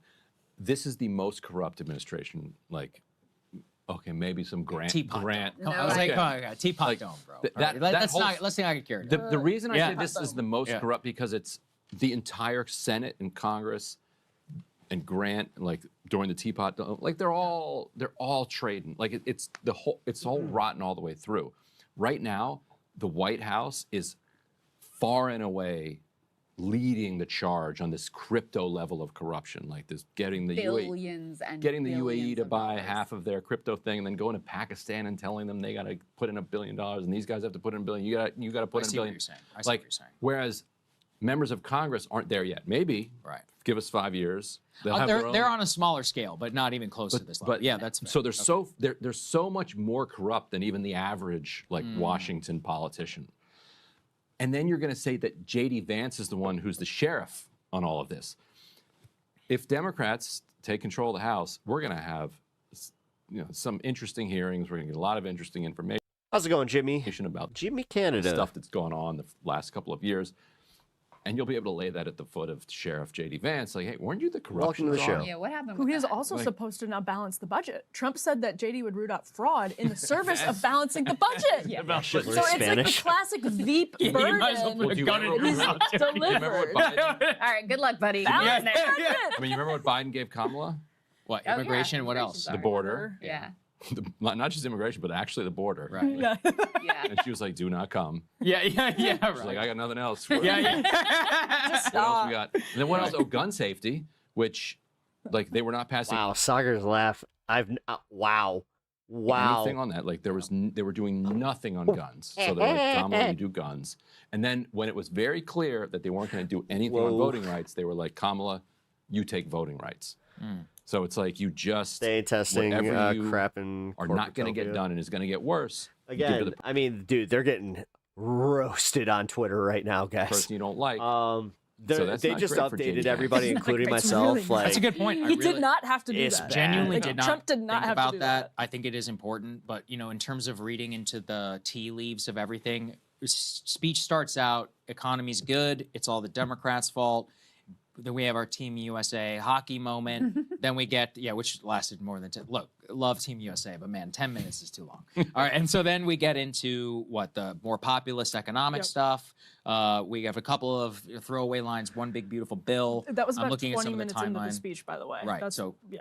So we have Well, I'm going to agree affordability. with your original assessment that none of this is going to matter. Yeah, I agree with you. I mean, look, if you listen to the speech, we're gonna have a few clips, and then that's it. And what's kind of interesting is even Trump is not really trying to make this a big deal. We were talking this morning about how big of a deal the State of the Unions were under Obama, and remember they would have like a big theme, and be like "Save America." reminds me of of Transformers when Sam was writing symbols on the wall and tweaking out. And then the president would go on a bus tour for 50. They're not even pretending now. They're like, yeah, Trump. I mean, your message looks like the what is it? The DEF CON thing on Friday for a different event, and Iran will be back in the news tomorrow or something like that. You know, we're trying to piece. If anything, what we just saw was a political view into the mind of the White House. Of okay, ICE is a problem. We need to make immigration much more like 2025, 2024 than it is 2026. One affordability. quick note on that: there were a bunch of administration officials who got shout-outs. Kristi Noem, Stephen Miller were not among them. Yeah. Tom Homan. Yeah, right. That's a good point. None of those guys. I didn't even see Kristi Noem. So yeah, I mean, Kristi by Noem my was count, there. She was we definitely had there. Secretary Bessent, Rubio, the vice president. That's it. Well, you We got the you shout-outs. had Jared Kushner and Steve Witkoff, Right, of course. who are, you know, whatever they are. Yeah. He said everybody loves Rubio. Yeah. Got 100%. Right. So everybody, you got 100. Yeah. Thank you, everybody. Bipartisanship is alive and well in Washington. But I mean, you know how much Kristi Noem loves the spotlight, so to avoid True. to Yeah. not, True. to Oh not my get a gosh. little Yeah. nod She's in probably there. steaming. One of the This is most definitely gonna touted be- cabinet members at this time last year. Yeah, that's right. So I'm just, you know, in terms of the internal politics, who's up, who's down, I think that's kind of noteworthy. But you know, in terms of like political impact, I don't think it's going to matter at all. The most consequential part is that we did get a little bit on tariffs, but nothing again that was really different from what they've been. Nothing noteworthy. saying- Didn't even attack SCOTUS. That could have been a viral moment. That He was could have been frosty, something we but- could have all talked about, right? He didn't even really go out. He was like, it was very disappointing. And he looked right at him. It was very disappointing. We And did he just have- moved on. There was nothing. We did have a fun Zoran moment. Yes, we have that. We have that, guys. Should we go ahead and play? I actually stepped down during this, so I'm watching. This one's about is my- voter ID. So the I'm lead seeing in. this for the first time. I'll explain. The lead in was Trump was called. What's it called? The Save. Is it the Save Act or the Save America? The Save Save Act. Yeah, apparently this is. Okay, it's the Save Act. So it was a lead in for calling of the Save Act, which is what is this? Passed the House, currently in the Senate. So this one's new. Nice. It would need 60 votes, so it's going nowhere. We're required. This one works nice. Let's do a talking filibuster. I can see okay, it. but I doubt that'll happen. But It's so just it'd that he be doesn't like want to. it would be what? It would be mandatory voter ID, proof of citizenship to I be able to appreciate vote. the creativity. As part of that, what it leads into was this talk about the Zoran snow shoveling thing, which was a big like him a discourse. lot. If you're not online and you don't know what we're talking about, God bless you. It's about, which you even had to explain to me because I'm not online enough, is what was it? He announced a snow shoveling program, and as part of that, you get paid. Is it $20 an hour? They But upped it to 30. to 30. Wow. Okay. Yeah. That's honestly pretty good work. So snow shoveling, $30 an hour, but to get the job, you have to provide 2 forms of identification. It was even more for ridiculous than that. You had to have the 2 of the like 1.5 inch by 1.5 inch passport photos, which I think is probably a corrupt bargain that some mayor made with like a cartel that owns those little photo The little shops. passport Oh, photo really? shop. Passport photo shops. Because what? Like, I mean, yeah. Yeah, wait, you That need a sounds passport photo to get paid from the city? yes, Yeah. That's crazy. That is All right. like some Dinkin level. Okay. Like that has to go back. I like love some. that. Yeah, they're keeping We gotta CVS. trace the. Yes, we the Let's see We if don't have he CVS does anymore. anything What's it about called? that. Dwayne the Reed or Steedies. whatever. Dwayne Yeah, Reed. Dwayne Reed. Steedies. Anyway, Oh, no, that's so Especially that was the lead in. if it's a to this Zoran hindrance to moment. like this shit. Let's take a listen. And even the new communist mayor of New York City, I think he's a nice guy, actually. Speak to him a lot. Bad policy, but nice guy. Just said they want people Oh my god, dude! I never realized his underbite. to shovel snow. They got hit hard. That's what it is. I have a little bit of an underbite. That's why.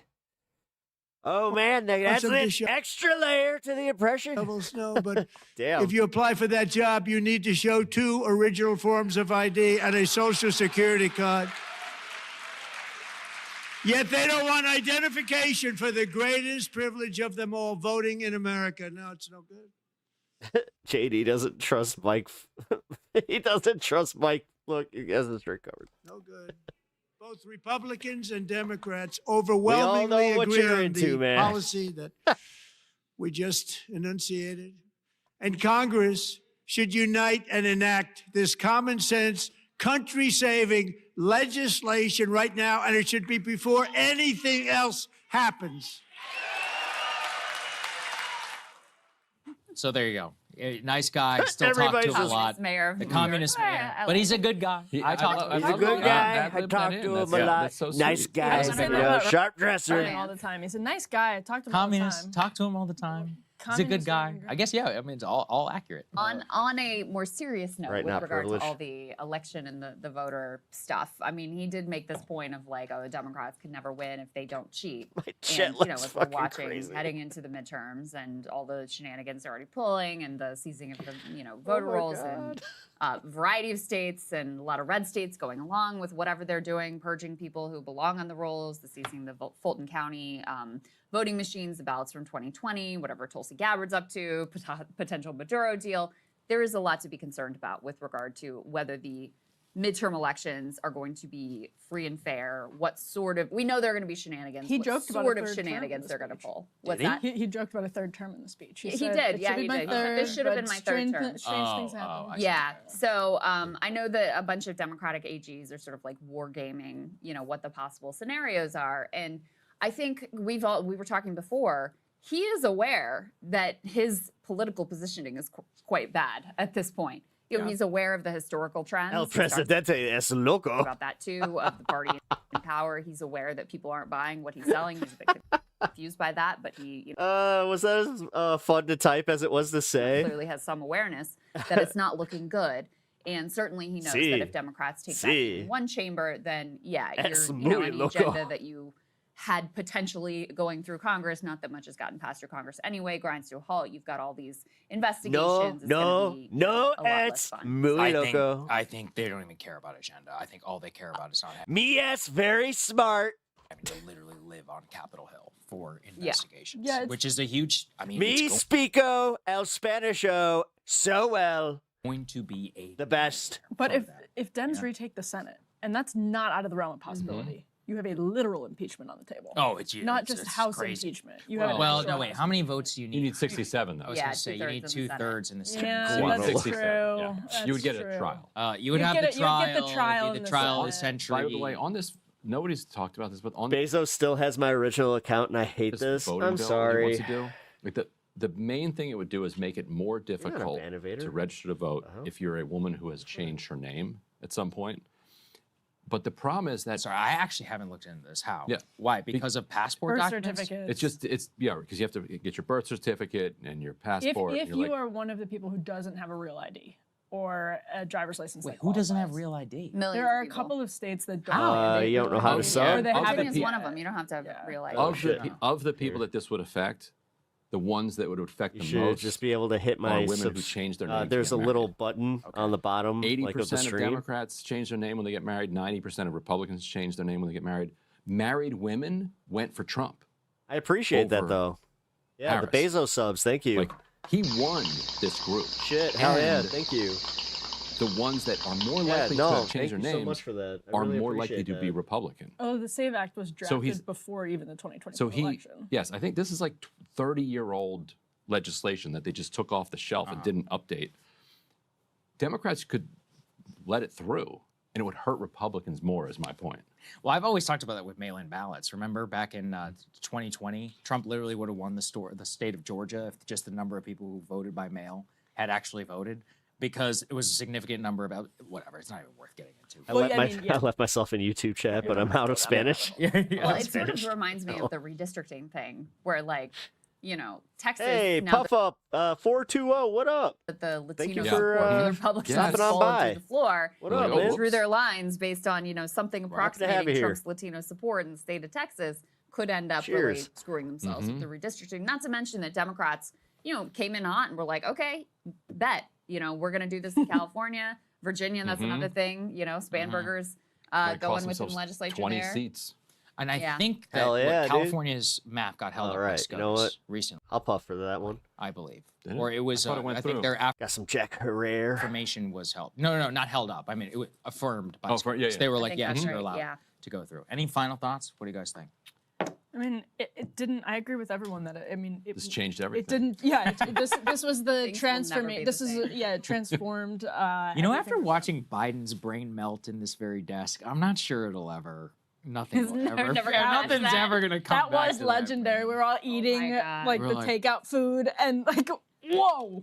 Thank God we had the ceiling camera. Yeah, the ceiling to camera. catch that. Yeah, there was that historic fame of you and me being like covering our moment. faces In shock. like this. I was like, oh, I mean, we knew it was bad, but we didn't know it was that bad. Medicaid? You knew the cover up that you'd been engaging in had finally been exposed. That's right. Yeah, We're like, yeah, we that's- won't be that's able to true. tell people that he's. What were some We of the were- things It's people would over. say? Like, this is the Jover. best Biden's ever been. Isn't that what Jover. Scarborough said? Oh yeah, the best Biden ever. It outworks us all Yeah. from 10 to 2. That was From 10 to 2. There's a brief window from 1 p.m. to 1:15 p.m. where He this outworks us man all. is unstoppable. My takeaway is Doesn't honestly even that stop talking, in fact. the State of the Union is now a fucking clip show. Like it's a Yeah. clip show. No, you're totally That's right. where we are Absolutely. now. And I mean, whatever. yeah, I'm with you. That's where, dude, most people are like, I only know like the most diehard MAGAs are just like, yeah, he did great. It's like, That's what everything is now. good It's all a man. clip Yeah. show. We'll go back tomorrow. You know, the news. Maybe tomorrow Yeah. there'll be some. no, this one, it ain't gonna stick. Something like Yeah. We won't follow go up back on tomorrow, though. State of the Yeah, Union. nobody Yeah. cares. Yeah, after that, Nobody like, cares. We're by gonna go back to talking about the Epstein stuff. Thursday. I'm predicting there's not even be a single mention. I will say Yep. one thing I saw someone made He's a comment got a of point. on Twitter is, one of the special guests there was ERIKA Kirk, his wife of Charlie Oh Kirk. my widow. god, I can't wait to get to the ERIKA Kirk stuff. It is fucking, dude, Candace always is going for it. She is just Charlie like Kirk. scorched her. And there is She doesn't care at disgusting all. irony to She's having like, her there at a if I speech take down where Turning Point, he's, meh. very likely going to war with Iran at a time when, Charlie was one of those true. people who came It's her in the White attitude House on and it got too, barked where at it's just because he like was there's like opposed very to little passion the there. previous war to now have her at that speech when we're all basically expecting that this is coming any day is Really good point, honestly. Yeah, he would have something. been. I mean, Help. look, you can say a lot about the Love guy, but Bill on this Clinton, topic, he actually was. I mean, look, he at times would go silent when the administration would ask him to, but his actual Kyle. opinions on the matter, especially on Iran, were pretty rock solid. Especially Lindsey Graham going after man. Ayatollah, saying there should be no regime change. I have really noticed it. Actually, I feel like the anti-war movement has evaporated. Yeah. Basically, there's nothing left. Yeah, and look, I'm not here to give Charlie Kirk like the greatest credit in the world, but it is noteworthy. I think two things happened. I mean, number one, he was killed, and number two, there is this sense that the 12-day war was fine, like you guys were wrong, and I think that's cowed a lot of people into silence. So you just 1000%. don't see the same level of friction on the right that you did in the build up to the 12-day war and the Democrats. So some of it has to be disbelief. Like, are we really doing this again? Yeah. Let's I do think with this. the public, I do think that there's that sense of that. Of Oh, I keep saying that. People are not paying attention. People Even don't with this realize what speech. this Like, we could just be. did the war. We're doing another war? Dude, Ryan, they barely paid attention to that one. Think about how much stuff has happened in the interim. No Americans died. That's their favorite Right. talking point, by the way. Nobody died in the bombing. Why were you so upset about it? And I was like, because I knew that this shit wouldn't end. I knew that we were going to be back here at the trial. But think about how deeply you have to pay attention. All this negotiation and, they're meeting again? What? Okay, whatever. A carrier strike group, when's it getting there? People have a lot going on in their lives. So until the bombs really start flying, I don't think if you took a poll, I don't think 90% of people. Well, in this case, we must have tens of thousands of people over there by now. Yeah, we do. Like on all the different ships. We have tens of and thousands of everything. people there normally, but now we have But now- extra now we tens have, of like, thousands. on top of that, This is the problem. I mean, there's no case being made. There's no hearing. The opposition party is saying that he needs to make a case. Yeah. There's no organized effort. There's that story out this morning, this afternoon, that, what was it? They're trying to kill the Ro Khanna Thomas Massey War Yeah. Powers resolution vote Yeah. because they don't want anybody to go on the record. We're being sleptwalk into the entire thing. And also, It's they very- were Massey entertained putting some more provisions in this next bill that would it would penalize the DOJ even harder than just going to contempt. very World War There would I. actually be consequences, which that should have been in the original bill. Just saying. Could blow up in Venezuela still too. Of course It's it almost could. like they What? knew. I mean, we all trust the great stewardship of Marco Rubio down in Venezuela and his ability to broker oil deals. I mean, any of these things can collapse. Look at Mexico. They killed the cartel guy, and the city went on fire. It could have been 10 times worse. Americans. Tourists could have been killed. We could have been a full-blown conflagration. You have no idea when something is going to pop off. Any last thoughts, Ryan? Nope, that's all I got. All right. Thank you guys so much for watching. 11:47 p.m. Brutal, man. I mean, it was long, man. That was the problem, was how fucking long it was. Let's see. Morning Joe flip out about it, though. We begin. I'll probably bail on this why don't we go around halfway through. and give our initial thoughts before we dig into it. This is so different than I remember. This is more like Discord. Say there are Yeah, couple no, things it that I definitely thought changed. Were extraordinary that I you was in the wouldn't same see boat. in other State of the Unions unless they were Donald Trump's. The first, of course, was just the unrelenting bigotry, the lies, the attacking of one group specifically, the Somalis, Somali Americans. That's the sort of thing that, I'm not going to talk about fascism or Nazism. You just read history and see what type of regimes will pick one or two groups and blame all of America's ills on those groups. That's one of the things that the president did. Another thing that he did was just generally talking about immigration.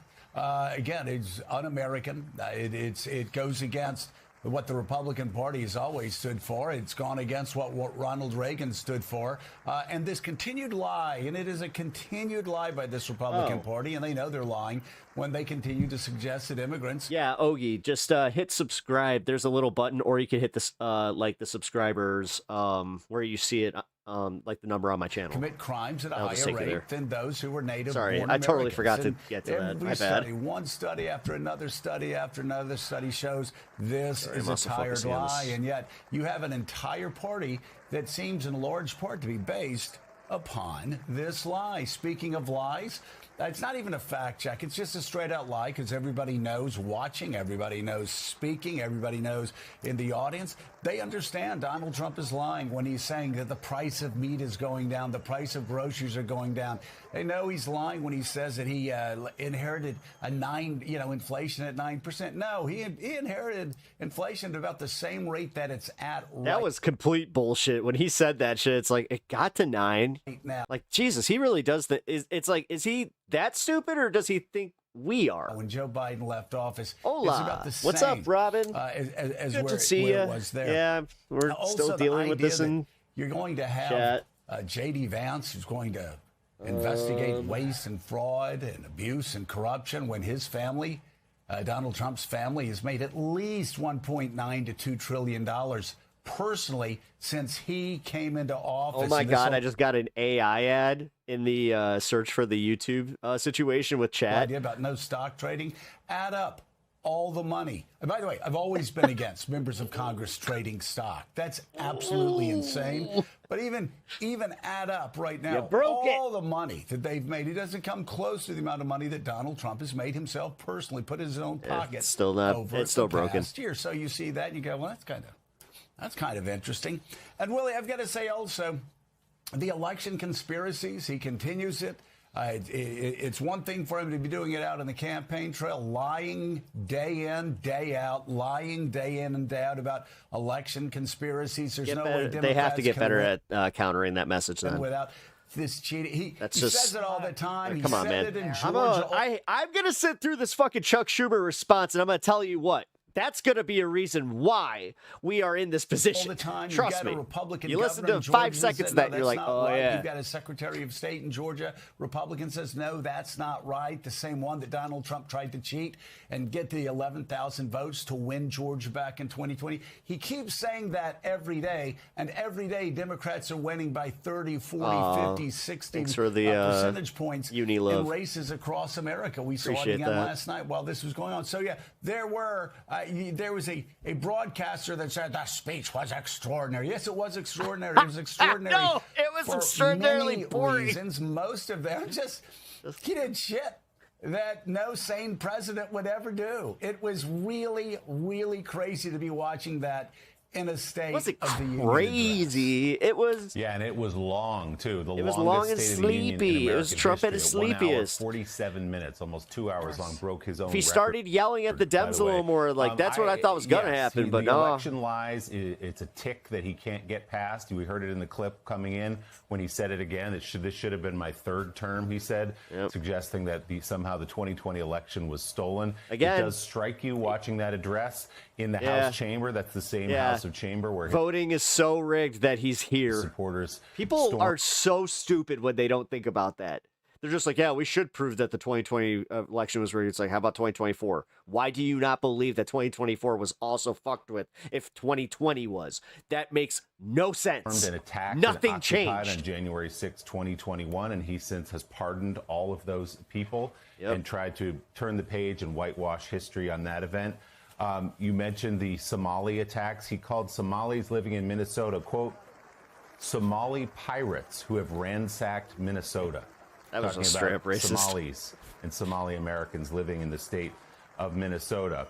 Also, just leaning into his weaknesses, talking about the economy, on which he is very, very unpopular right now, saying the economy is at all-time highs, as if just saying it makes it so. We know that's not true, and we're going to walk through the details of what he was fabricating in that speech last night.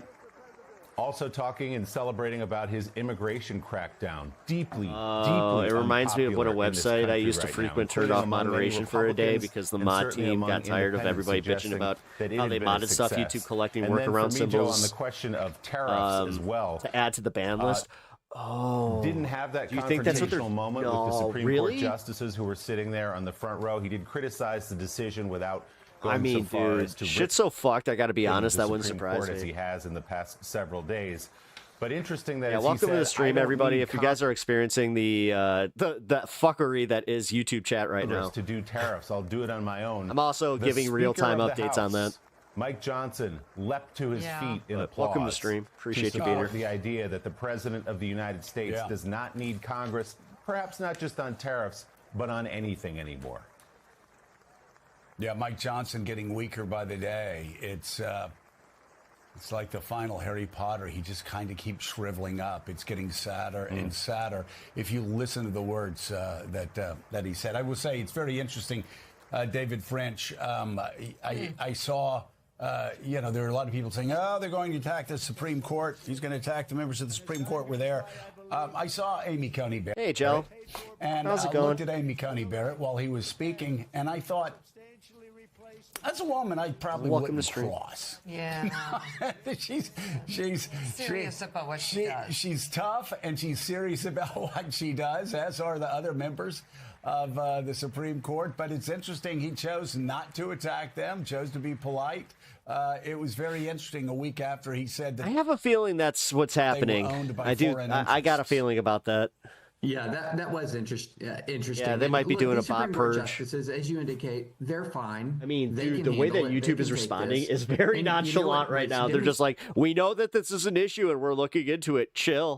That more than anything is their actual. That was the opinions. update I mean, just one thing got. that is so Messages might be important about the disappearing tariff case, I immediately don't after think it's sending. gotten Messages enough require attention, multiple quite attempts to frankly, go is that through. We'll this follow was up with more an information. opinion with 3 justices nominated by Republicans, including by Donald Trump, 3 justices nominated by Democrats. So it's Work not harder. a partisan kind of issue. Fuck. And it demonstrated that there's a branch of American government that will show independence, and there's a branch of American government that will retain principles when most people are just devolving to worshiping power. And I think that was a really important moment for the American people to see that this is what an actually independent branch of government looks like. And if they can do that, they can absolutely handle whatever Trump is going to throw at them. Oh, the double verification. Yeah. There in that room. And, I'm actually glad it wasn't as Wondering. intensely personal and vicious and biting as it was before. But I think they walked into that room knowing it could be. Well, At just its most remember, if you can't chat, you simplest can always level, hit the like last button night and was show me that President you Trump's appreciate the stream biggest and audience sub we to will the see channel all year. If you National guys are audience, enjoying millions this of people content, watch. like for it, like thank you. It really helps. He came into last night. Fuck it, Really, you we went through the polls in great detail yesterday about how his approval rating has slipped overall. It's slipped among independents. He's grown very weak in what used to be Oh, his dude, he strengths. The economy, crashed in the tariffs. polls. I can't imagine he changed a single. That was just mind last week, too. night. I can't imagine he won over a single voter last night. No, I don't think so. And that's bad for the Republicans who will be on the ballot this November, who have to defend his policies.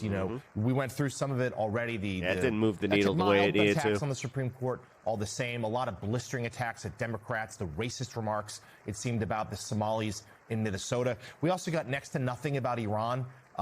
He's saying, yes, That they was can't the have biggest issue that a lot of people nukes, had. but otherwise, just said, well, I'd like to make a deal, but it was 2 or 3 minutes Yeah. right at the end of a nearly crazy. 2-hour speech. Blue Dream JTF, thank you for the follow. Appreciate the that. whole world is watching this Don't forget, armada guys, in if the you guys want to chat, you can always go to my Twitch. My East, Twitch is wondering also what up will right happen now. next with Tehran if this next round of What negotiations. did you mean double verification? You have the option to on YouTube to do double verification where you can give your ID info. I don't know many people that have done it. Does not produce a deal to President Trump's liking, and I was also But I just know you struck, can. frankly, it's pretty boring. Yes, it had a couple nice moments of patriotism. So He that makes me saluted wonder. the men's hockey team. He singled out a few Americans absolutely who deserve to be recognized for their The goalie. heroism, You got the Medal of at home Freedom for or making that stick save. abroad. But it felt like a campaign speech. It felt like more of the same, Ed Luce. Like, yes, he was loud. Yes, he, was animated. I don't know, though, Ed, that it's going to change the trajectory of his presidency one bit. Be curious, your thoughts. Jonathan, I had a lot of favorite moments in this speech, but I strongly agree with your comment on it being boring. Not just the length, the hour, 47 minutes, but the predictability of the lies he was telling and the stunts he was putting. There were so many lies that at one point I thought, should we fact check, whether the men's hockey team really did win a gold? Because it was just sort of a flood the zone with it. Amongst my favorite moments, but I don't think, this is effective campaigning, although it is campaigning, was him rolling the word affordability around in his mouth as if it's some very strange word that the Democrats have just learned. Yeah, people are cooking it isn't YouTube. really a serious issue at all. I imagine Susie Wiles and others were. No, I mean, gnashing everybody's saying the same thing, that he seems sleepy. their teeth as they watched I mean, that. again, except for like the most sycophantic people that love Trump, they are just all like, I dipped out around 20 minutes. Because which this was clearly supposed to how could be, you not? at least There was in nothing part, interesting happening. I watched the whole a thing and I speech that regretted set it up because I was like, Republicans nothing for the happened. midterms as serious Boring. questions God of damn. affordability, and he didn't really But do yay, that. hockey. He told, Woo. he I was told happy about that. Americans that their prices are all falling. Don't believe your own lying eyes, etc. Nobody believed that either. At one point said that drugs prices have dropped 100%, which would mean they're now zero. So I can't get excited about this speech, but I guess the fact that we're so used to these torrents of lies and the whoppingness of these lies, and that it's actually boring, does say something about us and about this president.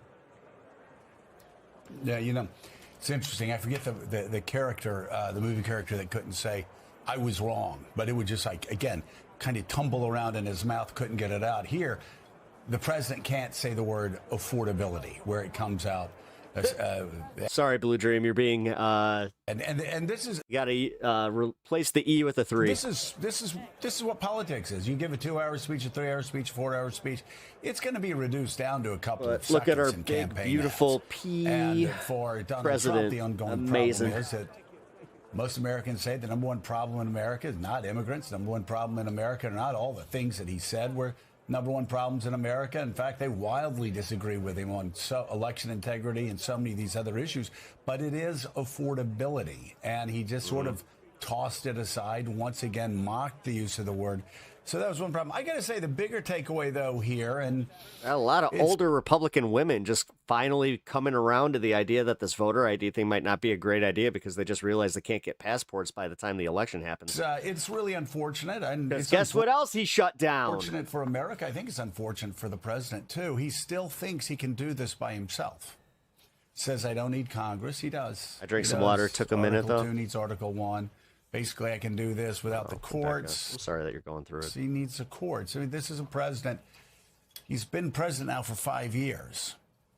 And he still hasn't figured out that the way to build a long-lasting legacy is by working with Congress, passing legislation, putting things out there that will last, that will build upon the greatness of this country.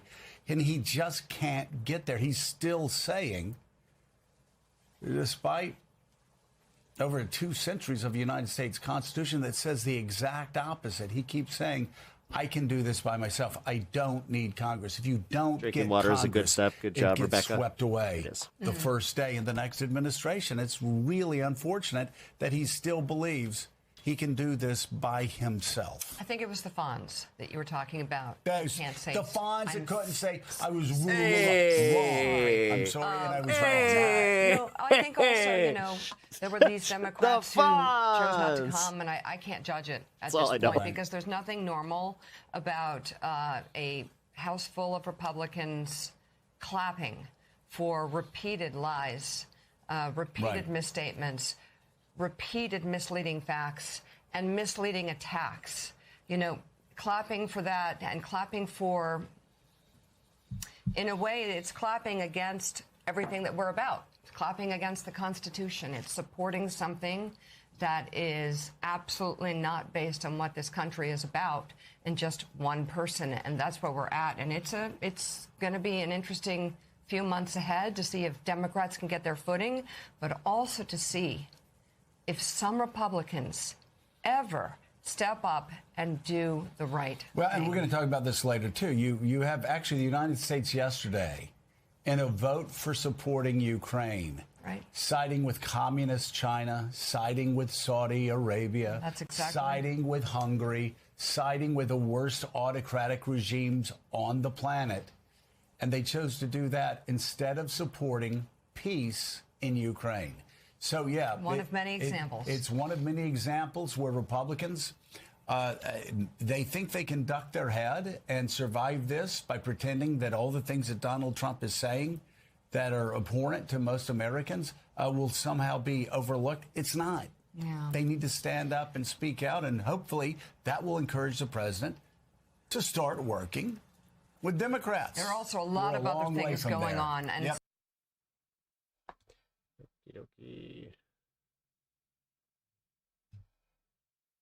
Inflation is plummeting. This is the fact check. Incomes are rising fast. The roaring economy is roaring like never before. What's up, Frugal? Gasoline, which reached a peak of over $6 a gallon in some states under my predecessor, it was quite honestly a disaster, is now below $2.30 a gallon in most states. And in some places, $1.99 a gallon. And when I visited the great state of Iowa just a few weeks ago, I even saw $1.85 a gallon for gasoline. In 12 months, I secured commitments for more than $18 trillion pouring in from all over the globe. The price of eggs is down 60%. Madam Secretary, thank you. The cost of chicken, butter, fruit, hotels, automobiles, rent is lower JD today Vance than when looks I took constipated. office by He a does. lot. And even beef, which was very high, is starting to come down significantly. Just hold on a little while. We're getting it down. We're getting it down. And soon you will I see know. numbers that few Steak is people still would think a little were bit pricey, possible but to achieve coming just down. a short time ago.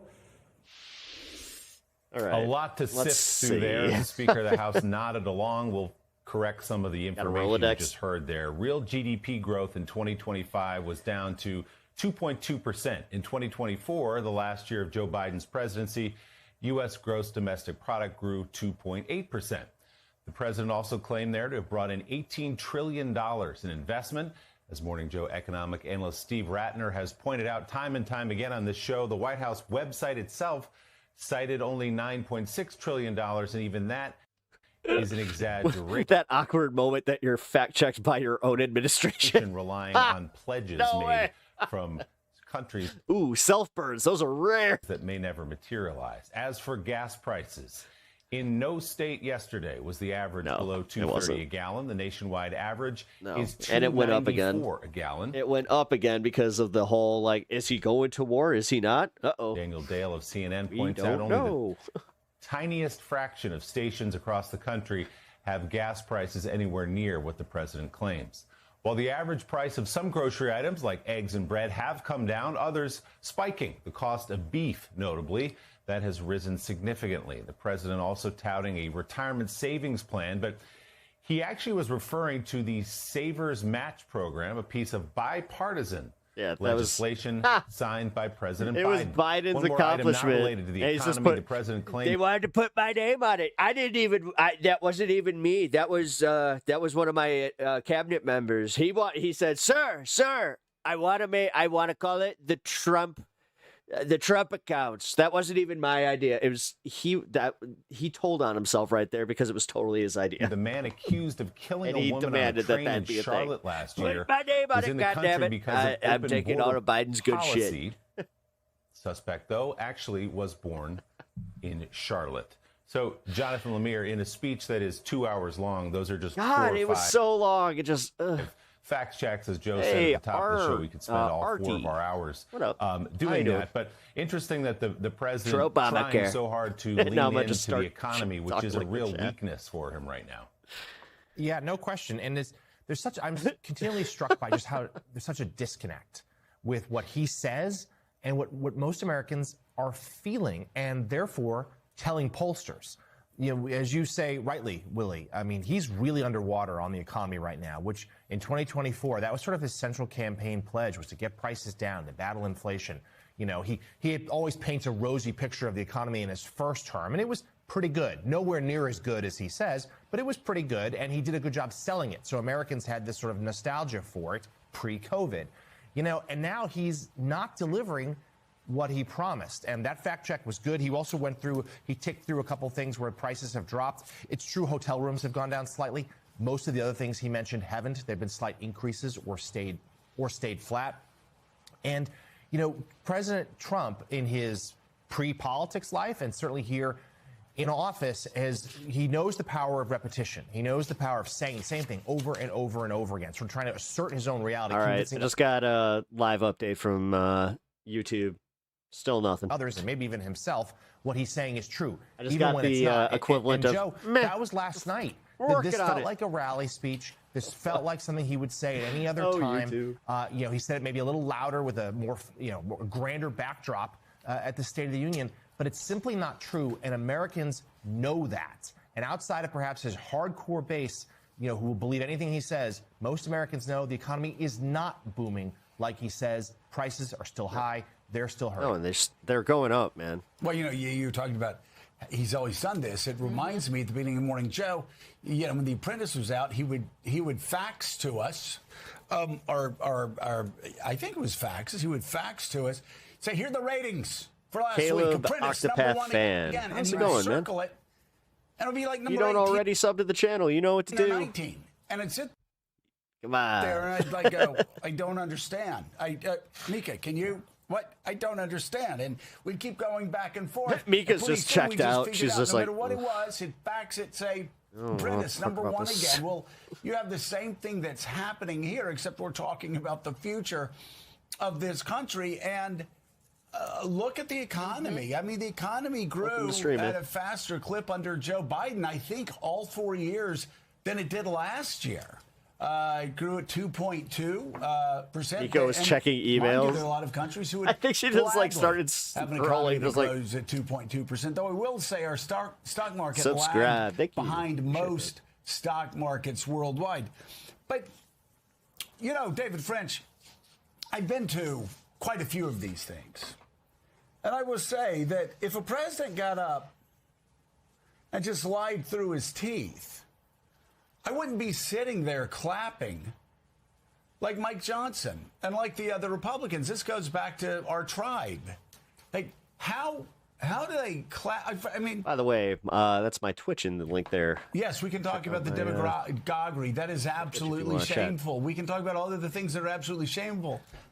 But here we have just simple facts. When Donald Trump says the price of beef is going up and they are going down, and we know it's skyrocketing, going up, and they applaud, that's pretty much a lie. They're lying to their constituents. English not They're lying to working on America. YouTube. When What's Donald up? Trump Yep. talks about these other issues. I'll tell you what, I just learned that I have a lot of Spanish-speaking members of my channel. Talks about inflation and how we inherited 9% inflation is bien. from Joe Biden, and I brought it down. That's a lie. I even saw Stephen Moore going out and tweeting something, again, a member of, you know, the old tribe who I used to work with on balancing the budget and cutting taxes.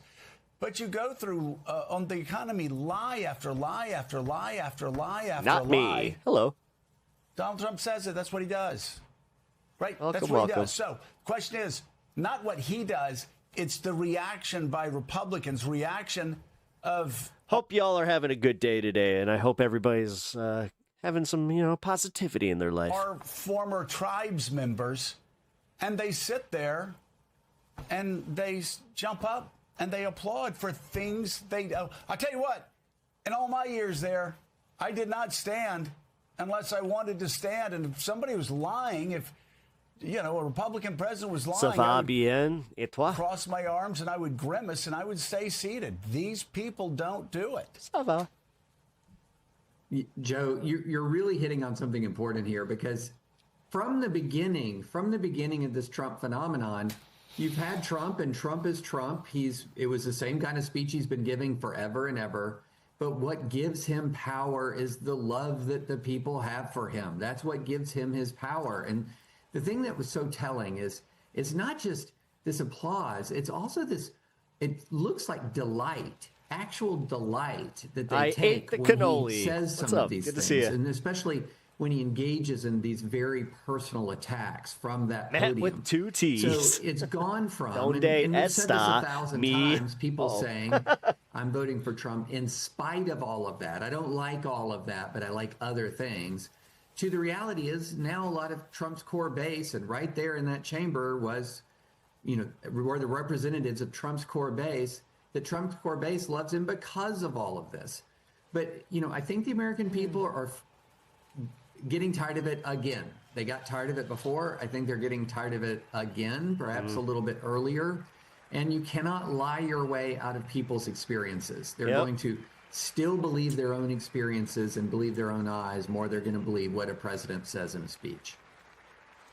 And the backdrop of these moments that we're looking at right now was the story that broke late yesterday about a batch of Epstein files that were not released by the DOJ, apparently withheld, that claimed the president was involved in some sort of assault of a minor. So that was swirling around as the president was on stage in the hall of the House getting clapped at by scared Republicans. So, Ed Luce, you have a piece that talks about Donald Trump's state of mind being a global risk. Explain.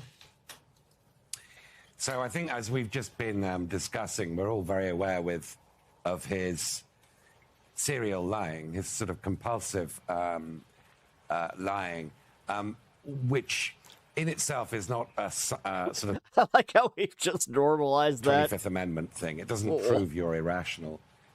Oh, but no. others encouraging So you cooked. to believe your lies. Now, that's a whole different level of seriousness, and we saw with all those repeated standing ovations. Dude, that was a is lot. What Just the GOP so as a much of whole that is just- doing. Trump always chickens out, which is a phrase, an acronym Taco. coined by a colleague of mine. Man, Works hey. when he understands the risks involved. You know what? A banger's So a if he banger. understands I that want it beat. China has a bigger bazooka, it can shut off rare earths. He will then climb down because he's got good information. My concern is that with the sycophants, the sort of cabinet of Pyongyang sycophants that he's got around him, including Pete Hegseth as defense secretary, that as we are staring in the face of a possible Middle Eastern war of choice, that Trump is not being given the full facts. Now, that's his fault for selecting people who tell him what he wants to hear, not what he wants to know. But this could lead to a very, very consequential decision that could harm him, first of all. So I think my piece, although it might be seen as hostile, is actually a very he didn't move helpful the needle piece, which at is all. You need truth tellers around you. Who are these truth tellers? Nobody. Where are they? They're all, this is the problem. He fires all of them. People who serve a president need to give an honest appraisal of the options Yeah, in front of this him. always happens, I man. don't think he's getting that, and therefore I That's don't right. think Trump is being Yeah. served. Yeah. No, No, it's not normal what we saw last night. Not being served. He needs good people around him. He needs a good person at the DHS, not somebody who lies repeatedly, not somebody that goes from scandal to scandal to scandal to scandal. He just needs good people around him. The job is too big for any one person, and it's too big for Donald Trump. And if he doesn't believe it, he needs to look at his approval ratings. And it's the same thing whether you're talking about Iran. It's all fake news, though. Iran, whatever you're talking Everybody's about, domestic happy. issues. I don't know what you're talking about. He needs people around him to help him pass legislation that will give him a lasting legacy. U.S. national editor at Financial Times, Ed Luce, thank you so much. His new piece is online right now. An opinion columnist for the New York Times, David French. Thank you as well. I'm still keeping tabs on what's going on YouTube here. I'm going to bring this up for a second. All right. Let's do this. YouTube, why is chat on stream so buggy? My comments keep getting deleted right after I post them and refresh chat. Is YouTube aware that they are having a tech issue? I'm not sure if they responded to him, but yes, they are aware of this. They are working on it, believe it or not.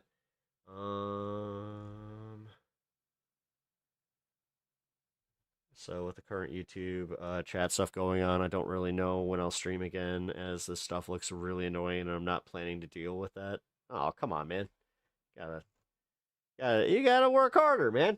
It's a little, it's okay. It's okay. We get through it. All right. Well, gonna keep an eye on that as we keep going here. Alrighty. Oh, right. I got this. Fucking Chuck Schumer. Let's just do it. All right. Anyway, let me thank Senators Klobuchar and Padilla for joining us. Look, what the country saw last night was not a State of the Union. It was Trump's state of delusion. For nearly 2 hours, the president inflated his ego, rewrote reality, and offered zero solutions to the problems American families are struggling with. Oh, crap. He's actually not doing that bad. Every night. I'll bet there were just as many people last night discussing how to pay the bills as there were watching the State of the Union. President's in a bubble. What a chuck and chuck. He doesn't have a clue about what the average American people are going through. He just didn't ignore the affordability crisis. He mocked it. Can you imagine sitting down and saying we can't meet our electric bill? What's going to happen? Dude, stop slamming the bike. What are you doing? Is mocking your inability to pay because prices have gone up. While President Trump stood up there congratulating himself, Americans were confronting the reality. Ground beef up 11%, coffee up 41%, rents up, healthcare costs up, electricity up. Families are spending this year over $1,700 more because of Trump's tariff tax. And he's gloating about it. He's gloating about it. Families don't need a 2-hour speech. They need relief at the checkout counter, especially a speech that hardly mentioned any solutions for the American people. You know, look, Trump spent a lot of time praising himself. He patted himself on the back so often that I thought he might fall down. But the American people didn't want hype. They didn't want the kind of stuff he did. And he lied. He just lies. He makes it up. He said we've gained manufacturing jobs. We've lost over 100,000 manufacturing jobs since he became president. He said job creation is on the rise. No. Is he on the shot? Probably. Lowest point in 20 years outside of a recession. I think it was 2003 that job creation on a percentage basis was as low. And then, incredibly, Trump put J.D. Vance in charge of investigating corruption. Well, in one way, he's a good choice, because if he wants to investigate corruption, he doesn't need a task force. He doesn't need... I thought he was going to drop like a sneaky banger, just like, well, he doesn't even need to get up off the couch. He doesn't need a car. All he has to do is walk down the hall and start investigating his boss, where there's huge amounts of corruption. Again, a great opportunity to be like, he could get up off the couch and investigate his boss. He can start with the billionaires bankrolling Trump's vanity projects. He can look at corrupt pardons that the president gave. He can look at the luxury jet gifted from the Middle East. And most of all, glaring of all, he can ask the president why the Epstein files, all of them, haven't been released. Last night was all hype and no help. If you're a family hoping to hear how your costs would go down, you got nothing. If you're a worker hoping to hear how your job would be protected, you got nothing. If you're a voter hoping for accountability, you got deflection. Last night's speech was an utter failure for Trump. All hype, all fluff. It really was. Not with the American people who are having trouble. Oh, thanks, Kyle. Appreciate it. Paying for beef and so many other things wanted. And just lastly, the contrast between Donald Trump and Governor Spanberger and Senator Padilla, who gave a great speech as well. They talked about lowering costs. They talked about protecting rights. They talked about restoring integrity. Compare Trump's speech to their speech, and Americans will know why it's Democrats fighting for them, and it's easy to figure out why people prefer Democrats to Republicans when it comes to all of the polling data we have seen. Senator Klobuchar. All right. Well, thank you. Thanks, Chuck. So I think all you have to do is listen to the opening salvo Don't up, Chuck.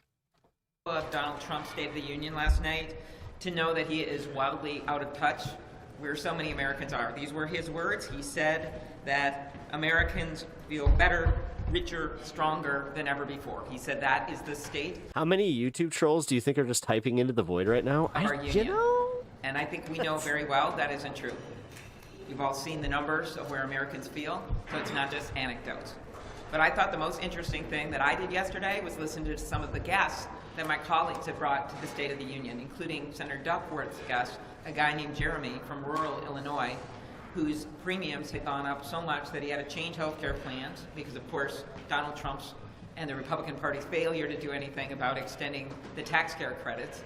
He then moved on to saying he had to get a plan with this huge deductible. He found out he had diabetes. He didn't even know if he can go to the doctor. And he started crying at what was, let's face it, press conferences that we have all the time. And he couldn't stop crying. That's the guy I thought of when I was sitting there. yeah. Now I have to think because I thought of I've got my primetime propaganda Senator show Warnock's guest, planned, trying but to run a rural hospital oh and man, seen these Medicaid cuts. I thought about my guest, a guy named Sean Severson, who is the last thing a political activist you have ever met. He is a brewer from Moorhead, Minnesota, on the North Dakota border, and he is just trying to run a business with 9 employees, and he has been walloped by these tariffs and walloped by the attacks on Canada and the lack of Canadian tourists coming to northern Minnesota and across the country. That is the real State of the Union for so many people.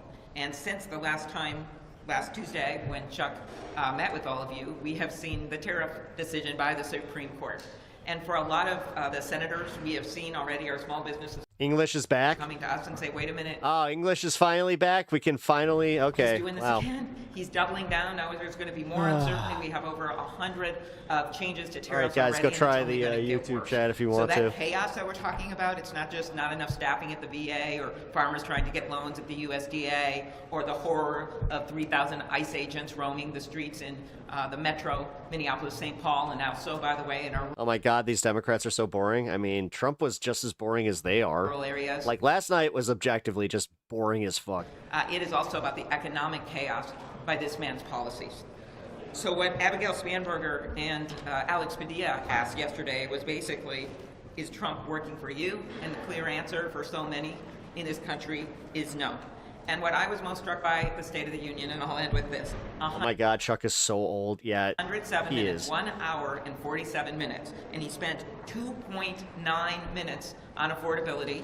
Sorry, NBC statistics. They must be correct. And 3.8 minutes on healthcare. So that's what we're dealing with right now, with someone who's the number one things on people's minds he barely even talked about. So when you ask me what's the State of the Union, I'd say you better listen to Americans and not to the guy that was in the House chamber for 2 hours last night. Hello, can I be seen? Yes, you can. Oh, thank God. Yeah, we're back. Woohoo! Huge bloods today because he did such a good job. Even those of us who didn't. Nope, it's not back. Oh, not back for Kyle. Thank you. Well, I'll give away the secrets. My response to the State of the Union was not too unlike Governor. Well, Bloodstone, you did test it with like your normal. That's kind of funny. Focused on some of the same themes. And before I get to those, let me just say, Hey-o. going Hey, into there it the is. State of the Union, a lot of people asked, including many of you yesterday, what we were expecting. And we predicted, well, there's going to be some lies, there's going to be some more lies. Horizontal's still bored. Some more lies on top damn. of that, in addition to some misrepresentations and distractions from the real-world harmful impacts of the Trump and Republican agenda and track record from this last year. And unfortunately, we were right. Lies after misrepresentations for the 1 hour and 47 minutes. not a prioritization of what we think is important. Governor Spanberger and I both spoke to the challenge that so many working families are having. Back for me. All right. Donald Trump was the president campaigned on bringing down prices, and he's done anything but. Under him, prices continue to go up for groceries, for housing, for utilities, electricity costs. You try to talk about but the numbers for real electricity costs are on the rise. Couldn't help but also acknowledge the fear and the terror that so many communities and families across the country are feeling with the out-of-control operations by the Department of Homeland Security. Yeah, ICE and CBP agents, not just detaining people with judicial warrants, actually entering people's homes without a judicial warrant. The violence and cruelty with which they're holding people indiscriminately, including a lot of legal immigrants with work authorization, including citizens of the United States, including veterans. And we're increasingly becoming aware of the horrendous conditions inside a lot of these detention centers. They're working feverishly to expand. And let me be clear. Ayo, Peppo, how you doing-o? It's not just about immigration. I'm doing-o fino. Violated as they pursue a mass deportation agenda with unnecessary quotas. When people are detained, arrested, or even shot and killed in Minnesota for exercising their First Amendment rights, that's a danger to our democracy. When people are being detained without that judicial warrant that is normally required, that is a danger to our there's already a few going on. They're asking Iran or if it's Russia. Democracy. And that leads me to the And then you got other people saying cartels. third So area that I emphasized yesterday. that works-o, what the fuck-o? Elections. Trump said it Well, loud it seems to be getting better, He oh. wants to take over elections in America. Gee, I wonder why. Yeah. He's still not over the It's fact so that obvious. he lost the 2020 election. And they've been setting the stage for months, weaponizing the Department of Justice to demand the voter rolls and the personal information of voters across the country. This suggestion that he wants to eliminate the vote by mail opportunity, this executive order failed, and now SAVE Act legislative attempt to not require voter ID. Let's be real as to what it is. It's a voter purge, voter suppression piece of legislation. The Republican Trump record has been so bad, not just unpopular. Y'all see the polls. It's been so damaging to American families that their only chance to hold on to power this November is to rig the elections. You'd think they see an opening, pivot on policy, and work with us, whether it's reining in out-of-control ICE and CBP agents by imposing common-sense reforms, or walking away from the illegal and counterproductive tariff I swore I'd watch this. I'm gonna finish it. policies that are raising costs on all of us. The president doubled down. And Yeah, we get it. I know, man. We know, but again, a boring response to a boring State of the Union that isn't even... Dude, nobody's going to remember this shit come May. Our legal efforts, our outreach to the American people, and... That's the biggest, honestly, I kept saying that yesterday. That was his biggest sin, was the fact that he didn't do anything that really moved the needle at all. We're going to get ready to We believe in you, Pep. Thanks. this November and bring about real change.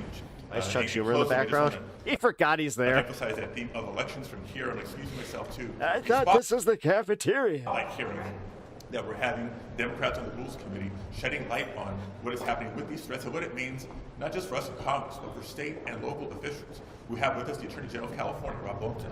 We have one of the commissioners from Fulton County, Georgia, where Tulsi Gabbard, the head of intelligence, joined the FBI in a raid to confiscate materials from the 2020 election.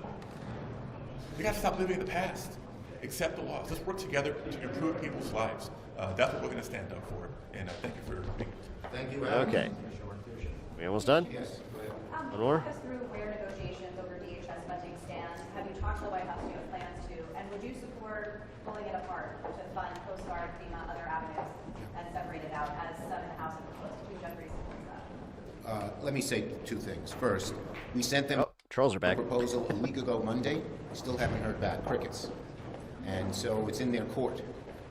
As for getting this done, we all want to see TSA and the other agencies funded. That's up to the Republicans. Very simply, all they have to do is agree with our simple ideas that every police department just about in America follows, and we'll get it all done. It's plain and simple. Yes. Thank you, Mr. Leader. The president last night briefly made his case for why strikes in Iran might be necessary. You've been briefed by top administration officials now. Would you personally support strikes? Look, I can't talk about the briefing. It's classified, but what they talked about is very serious. And the American people, the administration should come clean and tell the American people their goals. Yes? Republicans have said they're going to cut campaign gas. With the moment last night when Democrats remained seated, where President Trump said, stand, we support Americans over illegal immigrants. Why didn't Democrats stand? Of course we support Americans. Who has a ringtone from like the Ninja Turtles? Like, dude, that literally sounds like they're in the office of like a newsroom in 1991. Donald Trump's little show. I wanted to ask you about the University of New Hampshire poll that is out that shows Plattner up almost 40 points on Mills, Plattner up 11. Blah, blah, blah. I don't care. All right, we're done with this. I watched as much as I... Yep, we're good. All right, hey, Kash Patel's in trouble. And like, actual trouble, man. You know, it's almost embarrassing, like, for him to go to this hockey game and do what he did when he was already being investigated for taxpayer fraud. Like, he is wasting our fucking tax money, and apparently he's also causing some scenes in the FBI where he left the fucking FBI without a jet to use when they really needed it, you know, because they got that missing Guffrey woman, and they also had a little something happen outside of Mar-a-Lago. Odd, eh?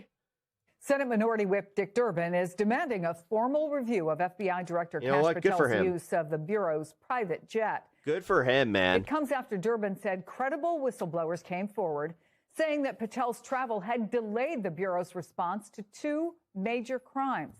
Durbin also cited Patel's Where's the MAGA outrage about this shit? travel to the Olympics, where he was filmed celebrating and chugging beer with the U.S. men's hockey team. He accused him of joyriding.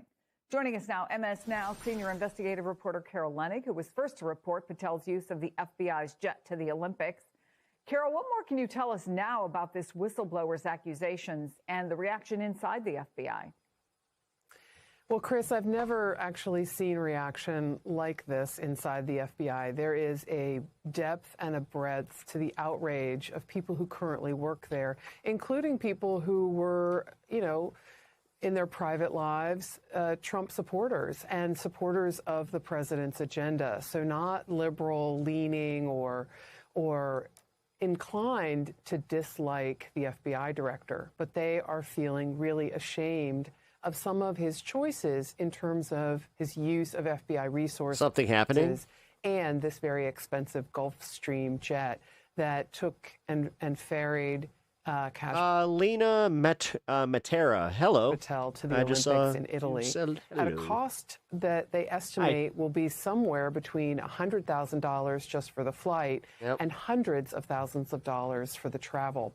I want to say one thing about Dick Durbin's letter, in which he asks the General Accounting Office, the Government Accountability Office, forgive me, and the Inspector General for the Justice Department to investigate 2 incidents of Patel's use of his jet that compromised, in his view, the actual mission. Investigations involving Charlie Kirk's shooting and murder, and also a mass shooting at Brown University in December of 2025.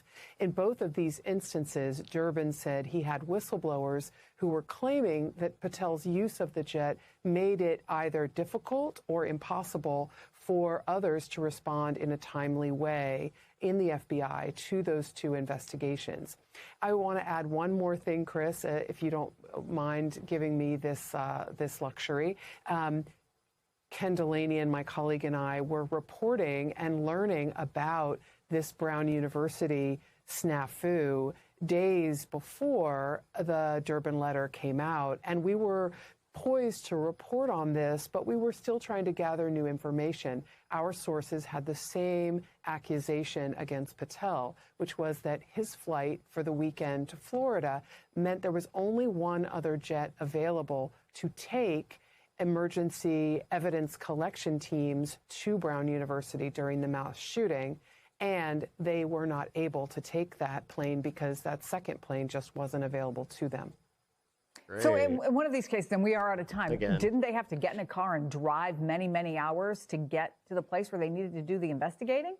Yes, that's exactly what happened. In a snowstorm and in the middle of the night, agents who are experts in evidence and crime scene reconstruction drove from MX Glitchmaster, what up, dude? Virginia to Rhode Island, which, you know, is okay if you're going on vacation in the summertime, but if you're an FBI expert trying to get to a mass shooting where a man is on the loose, the suspected shooter is on the loose and ends up within the next few hours shooting and killing another person, this is pretty time sensitive and important.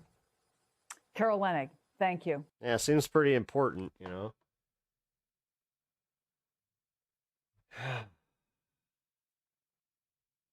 All right. Candace Owens is an evil, twisted human being.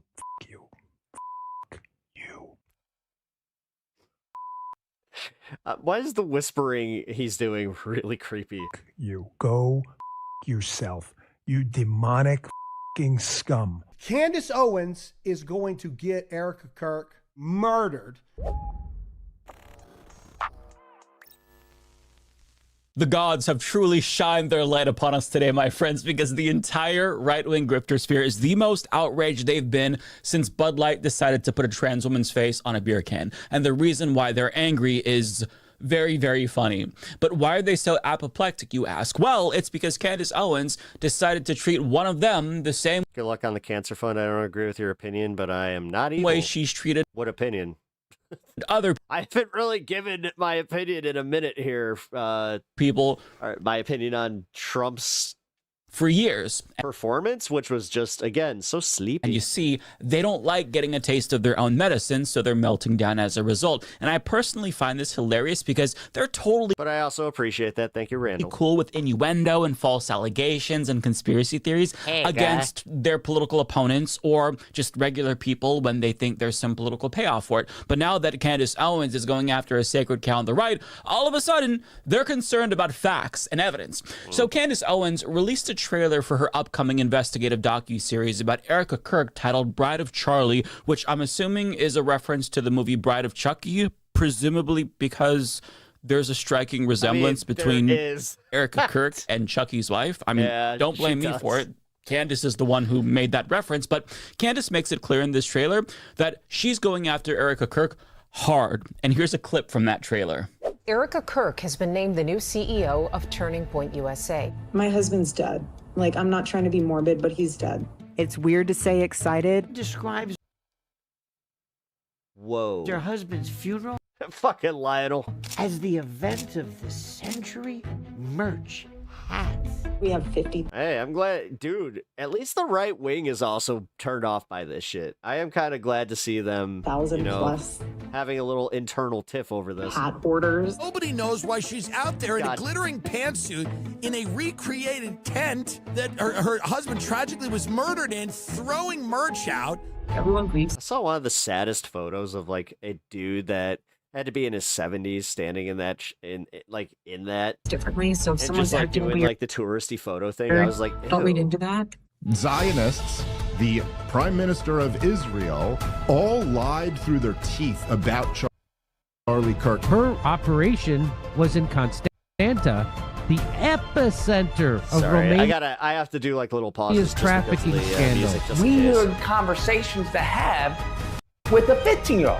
I'm gonna touch your butt. $8.6 million to their own shell company. What is going on? Fuck, man. God damn. We have nothing to hide.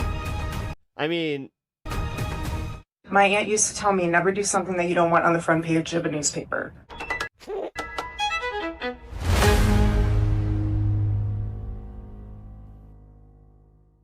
Damn, Candace is crazy for this. And I've got to say that the clip of Jimmy Dore, that really sent me. That was a wonderful touch for Candace. That was But in Candace's defense, wild. ERIKA Kirk's behavior has been extremely fucking bizarre.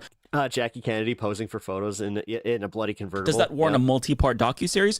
No, I wouldn't Yeah. necessarily say that. Crazy. But ERIKA Kirk chose to be a public figure, and while that in no way justifies harassment towards her, all public figures are subjected to hyper scrutiny. And you're not going to get a pass just because your big break came out of tragic circumstances, especially if you keep doing things to make people question your motives. For example, people pointed out that ERIKA Kirk actually removed her and Charlie's wedding picture from the set while people think that Charlie did leaving it. basically everything else still in place. Like, that's I know too much about this one. really, really weird. Like, and sure, people view bothers me that I differently, do. but most people would find that strange, I think, even, given how differently people grieve. My dad died 6 years ago. I still haven't removed the picture of him that I have above my desk. I feel like that would be disrespectful almost to him, and I like seeing it. It reminds me of the good times that we had. Now, again, ERIKA Kirk's odd behavior isn't evidence of some grand conspiracy like Candace is making it out to be, but when you decide to become a public figure, you have to understand that everything you do is going to be picked apart,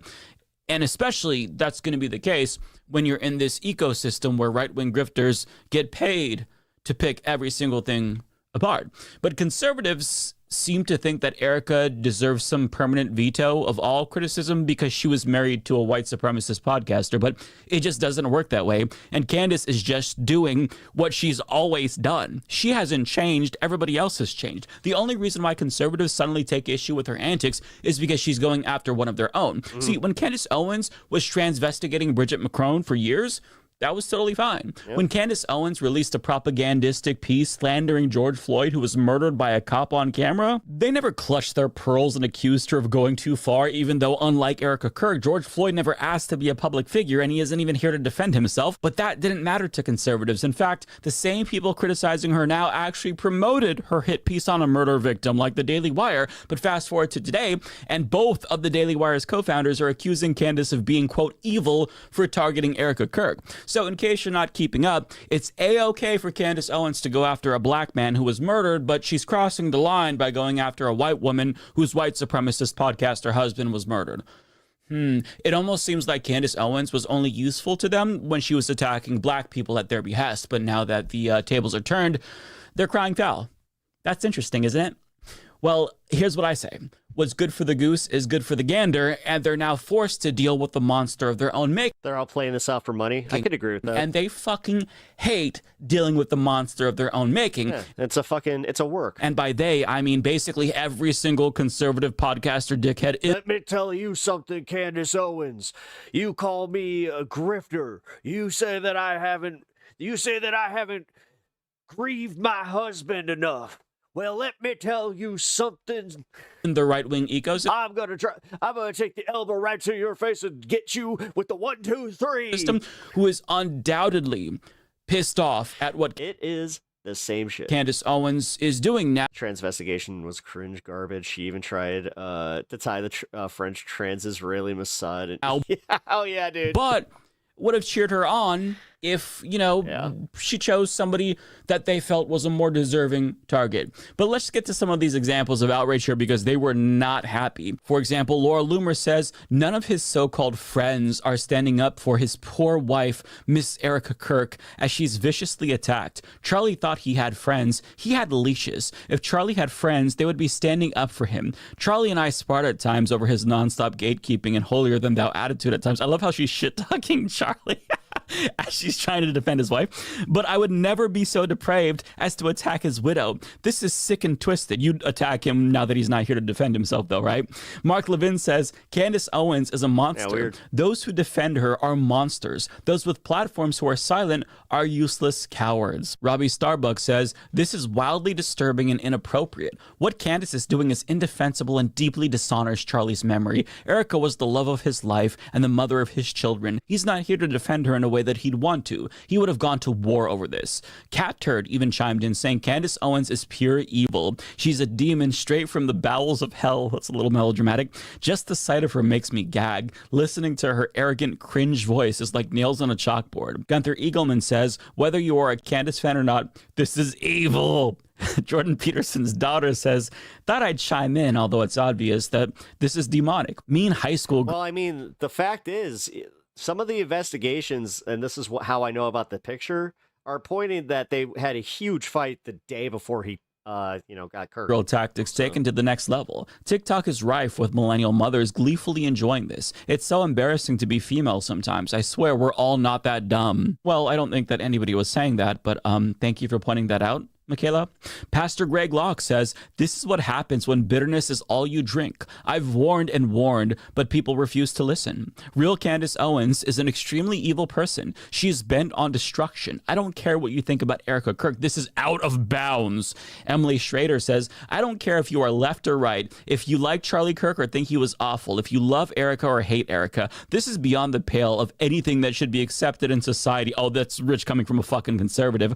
It's targeted harassment, bullying, and incitement against a grieving mother of young children at a level I don't think YouTube should be permitting. Oh, censorship, trying to get her deplatformed. Test message, looks like they fixed Meghan it. McCain says, pure and adulterated fucking evil. Who in God's name would put a woman whose husband was brutally assassinated in front of the entire world through this? I'm so upset by this. I'm just so still no reply on their end, but yeah. Deeply sorry ERIKA and her family have to be put through this. Dave Rubin chimed in saying, is it true that Megyn Kelly is the executive producer? Did Tucker fund this with his Qatari money made off of the backs of Christian slaves? Just asking questions. Got him, Dave. E.L. Jacoby says, looking at the speakers of AM Fest and seeing which are too cowardly to defend ERIKA Kirk. Jack Posobiec, silent. Benny Johnson, silent. Steve Bannon, silent. Megyn Kelly, silent. Tucker Carlson, silent. Who did I miss? And last but not least, and probably my favorite, Seth Dillon of the Babylon Bee says, imagine being ERIKA Kirk for a moment. You've lost your husband while your children are still young, and not by natural causes or some tragic accident, but by assassination for defending his values. And while you're pressing on despite your mourning, one of your husband's so-called friends begins attacking you, instead of the man responsible to do as much harm to you and Charlie's organization as possible. And on top of that, as difficult as it is to believe, people who claim to be your friend, who spoke on Charlie's stage and attended his funeral, are suddenly nowhere to be found. They sit quietly on the sidelines, keeping a safe distance, hoping none of the arrows will come their way. Imagine how deeply that betrayal must hurt, how much it compounds the pain you're already suffering. Oh, yeah. You can't actually imagine it. There's no precedent for it. You'll never experience anything like it in your life. Now, that was probably my favorite response because it made it apparent to me that, oh, Candace Owens is somehow teaching conservatives empathy. Us lefties have been trying to do this for years, and we got nowhere. Oops, all empathy. But with the release of a single trailer, Candace Owens achieved what no one else could. She got them to put themselves in the shoes of somebody else. I have a conflict. Look, that's honestly impressive. Now, whether or not they'll stick to this new empathetic approach is a different story, because like if you swap out ERIKA Kirk with Renee Good's wife or the family of Abrigo Garcia, would they still be able to put themselves in their shoes? Of course not. But baby steps, right? This is the first step to potentially being a little bit more empathetic in the future. White knighting for Widow Glitter Pants is a choice. But as you can see, most conservatives were outraged over this, but nobody was more outraged than Dan Bongino and Ben Shapiro, because they talked about the trailer on camera, and you could see how affected they were. Like when I say affected, I mean Dan Bongino looked like he was on the verge of tears over this trailer. And you got a taste of that at the beginning of this video, but that was just an appetizer. Now I'm going to give you the full entree. Correctamund. Hey, welcome. Imagine sitting there. Good to see ya. In your house. Oh, I pulled this clip up. And you find out from Twitter or, I don't know, a text or a phone call or that your husband was just shot in the neck for the entire world to see on social media at a public event. What's up, bud? Don't you dare. Hey, Stan. I can't imagine that. I know you can't either. Then you got to go through this. Then you got a bunch of good dodge. Absolute fucking lunatics sending her emails. You did it. Wow. Comments, tweets. Hi. Fuck you. Fuck you. Fuck you. Go fuck yourself. You demonic fucking scum. And I'm sorry if the language distracts from you, but I can think of no other New York way to say it than fuck you, motherfuckers. You deserve to feel the little licks of the flames of hell on every inch of your body. I didn't even see it. Fuck you. Yeah, I don't see any deleted If there's an afterlife. Damn. Oh, and I believe. Oh. Was that an... I believe there is. I believe... Oh, wait, Pinkerbell, did you do that? Because I don't see it. Because I was about to say, did YouTube do that one? The second creation. I don't pretend to be the judge and jury, but I know you're not in it. Hey, Dan, I know that you're probably not going to see this because you have me blocked, but I still have to ask, where was this energy for any of the elite pedophiles that you covered up for as deputy director of the FBI? Everybody's asking that. That's why I have the video. So it's funny. I have a right-winger pulled up with this one. Again, he's our go-to right-winger nowadays. We didn't get a fraction of this anger and empathy for any of Epstein's victims, not to mention Trump's accusers. YouTube deletes so much without anyone ever seeing it. Well, again, if YouTube is deleting comments like that, though, that I don't even see, I'm fine with that. You lied to the public to defend these elite pedophiles. Pinkerbell is the fastest, fastest mod on YouTube. Where was your righteous indignation back then?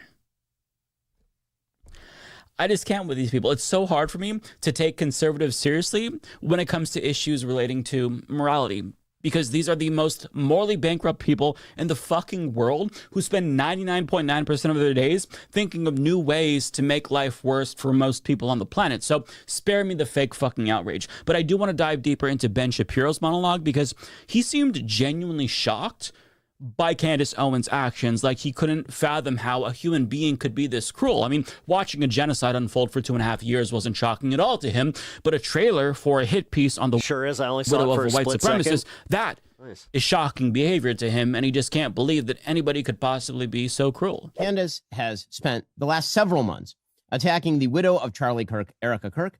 It took her just a few days after Charlie's sick murder in order to start casting aspersions at Turning Point USA, people who work there all the way up to the highest levels, up to and including ERIKA Kirk.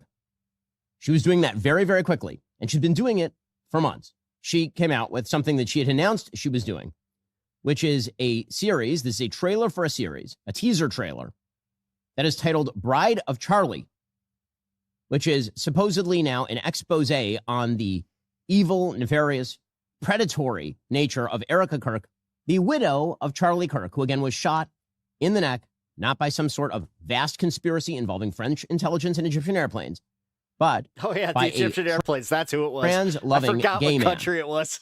who is a furry. Because Candace Owens is either going through the throes of mental illness or because she is a sick human being, or both, she has decided that she is going to turn her fire on the widow. Don't believe me? I know, listen, there are a lot of people who listen to Candace. She has a huge audience. This is what she does. This is who she is. She is a conspiratorial, evil person, because that's who would do something like this. A conspiratorial, evil person. Apparently, she is calling ERIKA Kirk, she has been calling ERIKA Kirk a lesbian pedophile, grooming a 15-year-old. She is suggesting, of course, she has been suggesting for a while, that TPUSA was complicit, if not in the murder of Charlie Kirk, then in the cover-up of the murder of Charlie Kirk. This is the stuff that Candace Owens has been doing, because Candace Owens is a true vampire when it comes to conservatism and the conservative movement. She finds prominent people, and then she grifts off of them, and then she does more grifting off of them, and then she grifts them until she's done grifting them. Then she moves on to the next thing she can grift off of. Candace drives huge numbers through slandering people, truly slandering them. And yes, ERIKA, he is making a point there. Kirk absolutely should sue the living hell out of Candace Owens for this sort of stuff. Oh, the irony. See, slandering people is absolutely terrible. That is, unless, of course, it's directed at George Floyd. A little bit. If that's the case, then Ben Shapiro's outlet, The Daily Wire, will publish and promote that slander. And if George Floyd's family decided to sue over that, something tells me that Ben Shapiro would not support that lawsuit. Because, see, these tactics are only acceptable to the right insofar as they are directed at appropriate targets. See, the right collectively decided that they were going to blame the entire LGBTQ community for Charlie Kirk's murder. One vampire but Candace Owens is throwing vampire, a wrench a vampire, truly conservative moment. Their plans. Rejoice, welcome to the show. And that's why they're so upset. Because all of these lies were supposed to be directed towards innocent queer people, but since they're now being directed at one individual with power and money, they don't like that. It's not the right target. See, and they're also mad that their propaganda pales in comparison to Candace's. So they're crying victim and they're resorting to outrage because they don't know how else to respond to their own tactics being used against them. But to be fair to them, look, if I were a soulless right-winger, I never would be, but if I were, I would be pissed off too, because Candace Owens really is doing some damage. Like, she's sowing division on the right, and as a leftist, you love to see it. But having said that, I do understand why they're mad. It's not just that, you know, she's dividing the right. She is literally delegitimizing one of the most powerful conservative interest groups in the country. And as Will Summer of the Bull... Hey, Pat Pasana's on if you decide to do propaganda. Reports, some of the staffers at TPUSA are buying into her conspiracy. The thing is, I did that interview with Dieter, and I broke it down. I think that I should probably just let that play. Theories about Charlie... Because it is pretty topical. And I thought it was a really good interview. Kirk's death. So, one was Aubrey Leitch, who posted a video claiming that they were fired for questioning the narrative surrounding Charlie Kirk's death. You know who you are in chat. But that employee wasn't the only one because, quote, thoughts? Leitch is just one of several Turning Point staffers who has been fired amid what's been dubbed a purge of employees. While it's not clear how many have been let go, Owens has played audio on her show of another staffer who claimed to have been fired without explanation. Owens also claimed that a TPUSA executive showed up soulless, but the left at a third staffer's home to fire her and demand the immediate return. Hey, every movement's got some morons there, Tom or Tim. Of her company devices. Now, Summer says that the inside information is or Mike. I got the name wrong. Indication that Candace is obviously getting staffers to leak information about Turning Point to her, and even though she got a cease and desist from the organization back in January, Candace saw the vacuum Alex Jones left since he is irrelevant now, and she decided that she could fill that void. The thing is, yeah, I agree with that. She hasn't stopped. I mean, she momentarily made it seem like she was going to cool it after she had a private meeting with ERIKA Kirk, but once her audience accused her of being paid off, she went right back to milking these conspiracy theories. So it was a fantastic interview with Dieter. You can the thing is, no. So I sent it. I already sent it out. Understand why the right is pissed off, because she's doing real damage. No, because I was thinking about just saving the interview for next week, because I don't think I can do next week. So the conservative movement, not only by dividing them, but by discrediting one of their most prominent organizations. And to that I say, thank you, Candace. Thank you very much. Continue. And between her and Nick Fuentes encouraging Republicans to not vote, you might question whether or not the Republican Party has been infiltrated by ops who are deliberately trying to destroy the movement from within, but I can assure you that is not the case. Trust me, Democrats are not savvy or competent enough to pull off a subterfuge campaign that sophisticated. I think that the most likely explanation is that conservatives have conditioned people to just think that every single thing ever is a conspiracy theory, and if that's the case, you know, at a certain point, that snake is going to eat its own tail. So in my opinion, this is an example of conservatives lying in the beds that they made for themselves. When you get people to ignore facts and empirical data and reality and base their worldview purely on hate and emotions, at some point, it's going to come back to bite you in the ass. And that is exactly what we're seeing right now. The chickens have finally come home to roost for conservatives. And I'd be lying if I said I wasn't thoroughly enjoying all of this, because I sure the fuck am. But in closing, I'm going to leave you with a skit from ERIKA Quirk, played by drag queen Lauren Banal, because it was conservatives, after all, who said that comedy was legal again under the Trump regime. And since conservatives spent the last 4 years shitting on queer people, it's only fair to let LGBTQ people kick conservatives now that they're down for once. Besides, I also thought it was funny and I couldn't really find another way to shoehorn this clip into a different video, so enjoy. On the cross, our Savior said,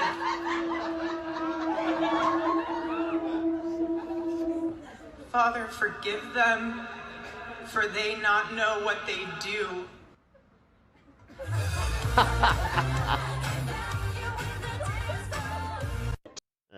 Yeah, that's. Do you want to say too to much? The other I have a feeling that'll even hit people that are putting these lies out into the world right now?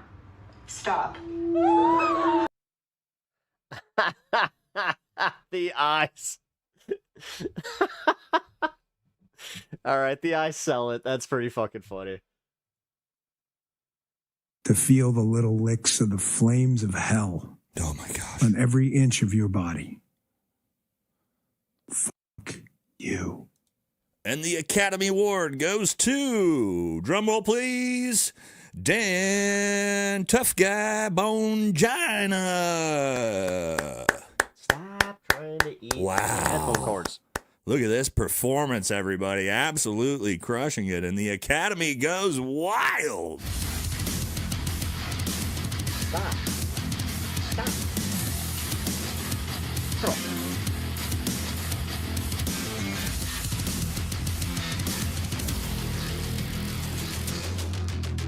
Welcome back to the That's a hell of an intro. channel, everybody. And guess what? Guess who's back in the news yet Is this guy going left? Sure, it sure seems like it. again? Yes, everybody's least favorite. The Charlie Kirk thing really changed this guy because, yeah, man, he was still MAGA when we were watching him with that.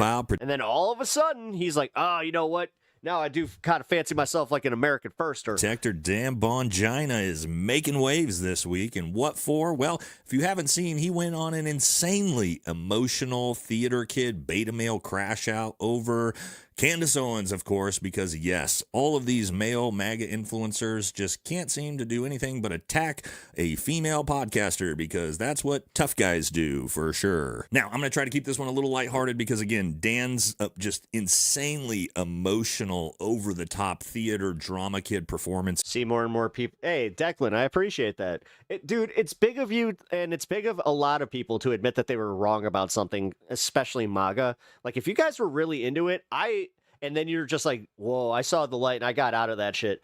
I can relate to that because I was in like Christianity really hardcore. So I understand how it like feels to go from like one specific ideology and kind of like pivot from, not just pivot, but like to leave that ideology and also be embarrassed about it. Here, it's like he's trying to audition for the next role in the Phantom of the Opera. Ideologies or thought prisons, both sides. Incredibly. Yeah. That's why I try to say that I'm left-leaning, man. Cringe and incredibly bizarre. But I admit my biases, but that's what we're going to talk about today in this video. We're going to show the clips, we're going to go through it, and then we're going to see some reactions from what everybody thinks about old Bongina's take on Candace. So I was in a cult? Yeah, I was. So don't forget to like, comment. No, I was literally in like it was more of like a doomsday evangelical and subscribe, help like Zionist. It's the movement. channel. Let's jump into this. First things first, just want to I had no idea that I was part of it. Show that I've got my Dan Bongino tank top on today. Typically we have this reserved for Pam Bondi, but it'll make sense why once you see this crash out clip. So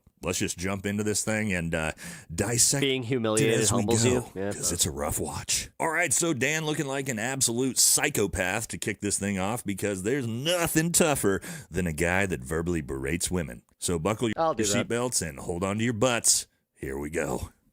Fuck you. Fuck you. Go fuck yourself. You demonic fucking scum. I've talked pretty openly about it. You're the Mormons, very, very similar, very strange, no offense to current Mormons. I'm not sure if he's just... and that's the thing. I try not to be an asshole to people that still believe in religion.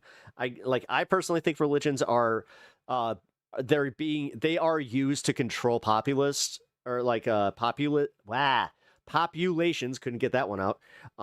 But my mom was very, like, she needed her relationship with Jesus, so I don't begrudge people, man. Or if he's about to cry. Dramatic, intensifying pause. For as much as I hate what just happened, I wish ill on no one, and everyone should restrain their emotions from the other side because they are not on our side. Yes. Dan, restraining emotions would be a fantastic idea. You may want to try it. Everyone. Good, yeah. Good advice. Once you go down the road of violence, there's no turning back. Okay, there's our first stitch. Your experience with the cult BS can help folks who are stuck in that. Dan Bongino, once you go down the road of violence, there's no... I need to make a video on it, and I also want to do a live stream on it. No turning back. And also do a few, like, debates on it. Dan, you're a fucking theater kid. You've never seen real violence in your life. You were in the Secret Service. You protected presidents, and you didn't protect any presidents that needed violence or physical altercation on your part to keep them safe at any point in your entire career. What are you talking about? This is what I'm talking about, guys. These fake masculine, fake tough guys. Once you go down the road to violence, there's no turning back. Yeah, these motherfuckers that... Like, dude, they read the Punisher comics and they're just like, yeah. There's a lot of us out here who've had, just like Frank Castle, had to commit real violence that know what it looks like. Just shut the fuck up, dude. Yeah. Shut up. You don't know how big of a douche you sound like saying some stupid shit like that when you're not even capable of real violence. Always someone stronger than you, man. No turning back. There's always someone stronger than you, man. Always. Do I have a milestone or something I can do a Q&A for? There's a whole lot of people stronger than me. I think so. Yeah, there is. Yeah, I can do that when I reach like 3K. True that. But I'm sorry. Oh, 5K. Actually, if I reach 5K subscribers, that's when I'll do that. Sorry if the language distracts from you, but I can think of no What other. is happening? Dan Bongino's crashing out on Candace Owens and getting criticized by Valhalla VFT, who used to watch Dan Bongino unironically. New York way to say it then. Fuck you, motherfuckers. You deserve to feel the little licks of the flames of hell. Oh my gosh. On every inch of your body. Fuck you. And the Academy Award goes to, drumroll please, Dan Tough Guy Bongina. Wow. Look at this performance, everybody. Absolutely crushing it. And the Academy goes wild. Dramatic pause. If there's an afterlife. I crack up at people that talk trash about someone's faith. It's weak behavior. Yeah. Oh, and I believe there is. You go after so many other things. I believe in the second creation. I don't pretend. Now, if it's all that they're using in an argument, that, after a half hour. To be the judge and jury, but I know you're not in it. Okay. Second stitch, Dan Bongina telling Candace Owens if there's an afterlife. Girlfriend got diagnosed with breast cancer today. Stage 3, her treatment is expensive, so just trying to save money right now. She's going straight. I mean, I have some experience in that. To hell. Well, here's the thing, Dan. If I had to guess, when you get to the pearly gates and you're being... Just so you know, there are certain hospitals. Actually, if you're... I think that you said you were in Florida, right? Look into the Mayo Clinic, specifically in Jacksonville. They do have programs that are set up for people that have literally no money. Judged, and God goes, hey, man, how come you... I looked into it. Covered up in a elite satanic file ring and did everything in your power our own, to protect things like that here. Protect files. But, yeah, Dan, I don't think you're headed to the pearly gates. I think you're the one who's probably... We're in the other side of that. We're just stacking up bills and just hoping for the best at this point. Like, we're headed downstairs for your... I have to declare bankruptcy. I wouldn't be surprised. Behavior. To be the judge and jury, but I know you're not in it. Dramatic pause yet again. Fortunately, I am so fundamentally unserious as a person that I would totally do the Office meme if I had to do that. I declare bankruptcy! I got to tell you, I've been doing this for a really long time now.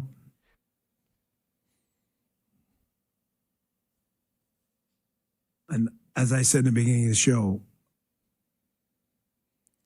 I walked into the dark far. Yeah, Mayo might pay for your hotel if you qualify.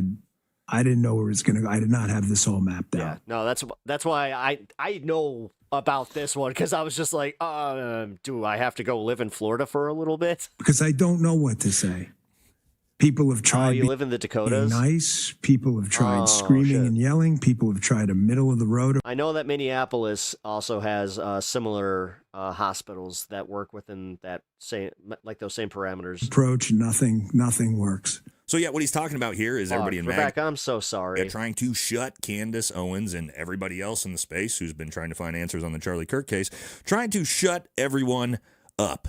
Now, isn't that interesting? Because Candace Owens is an independent podcaster, just like the rest of us, who's done 1,000 times more for the investigation into the Charlie Kirk assassination. And what was your job? What was your job again, Dan Bongina, for the sorry to hear about your wife. I hope last she gets better 10 soon. Yeah, months?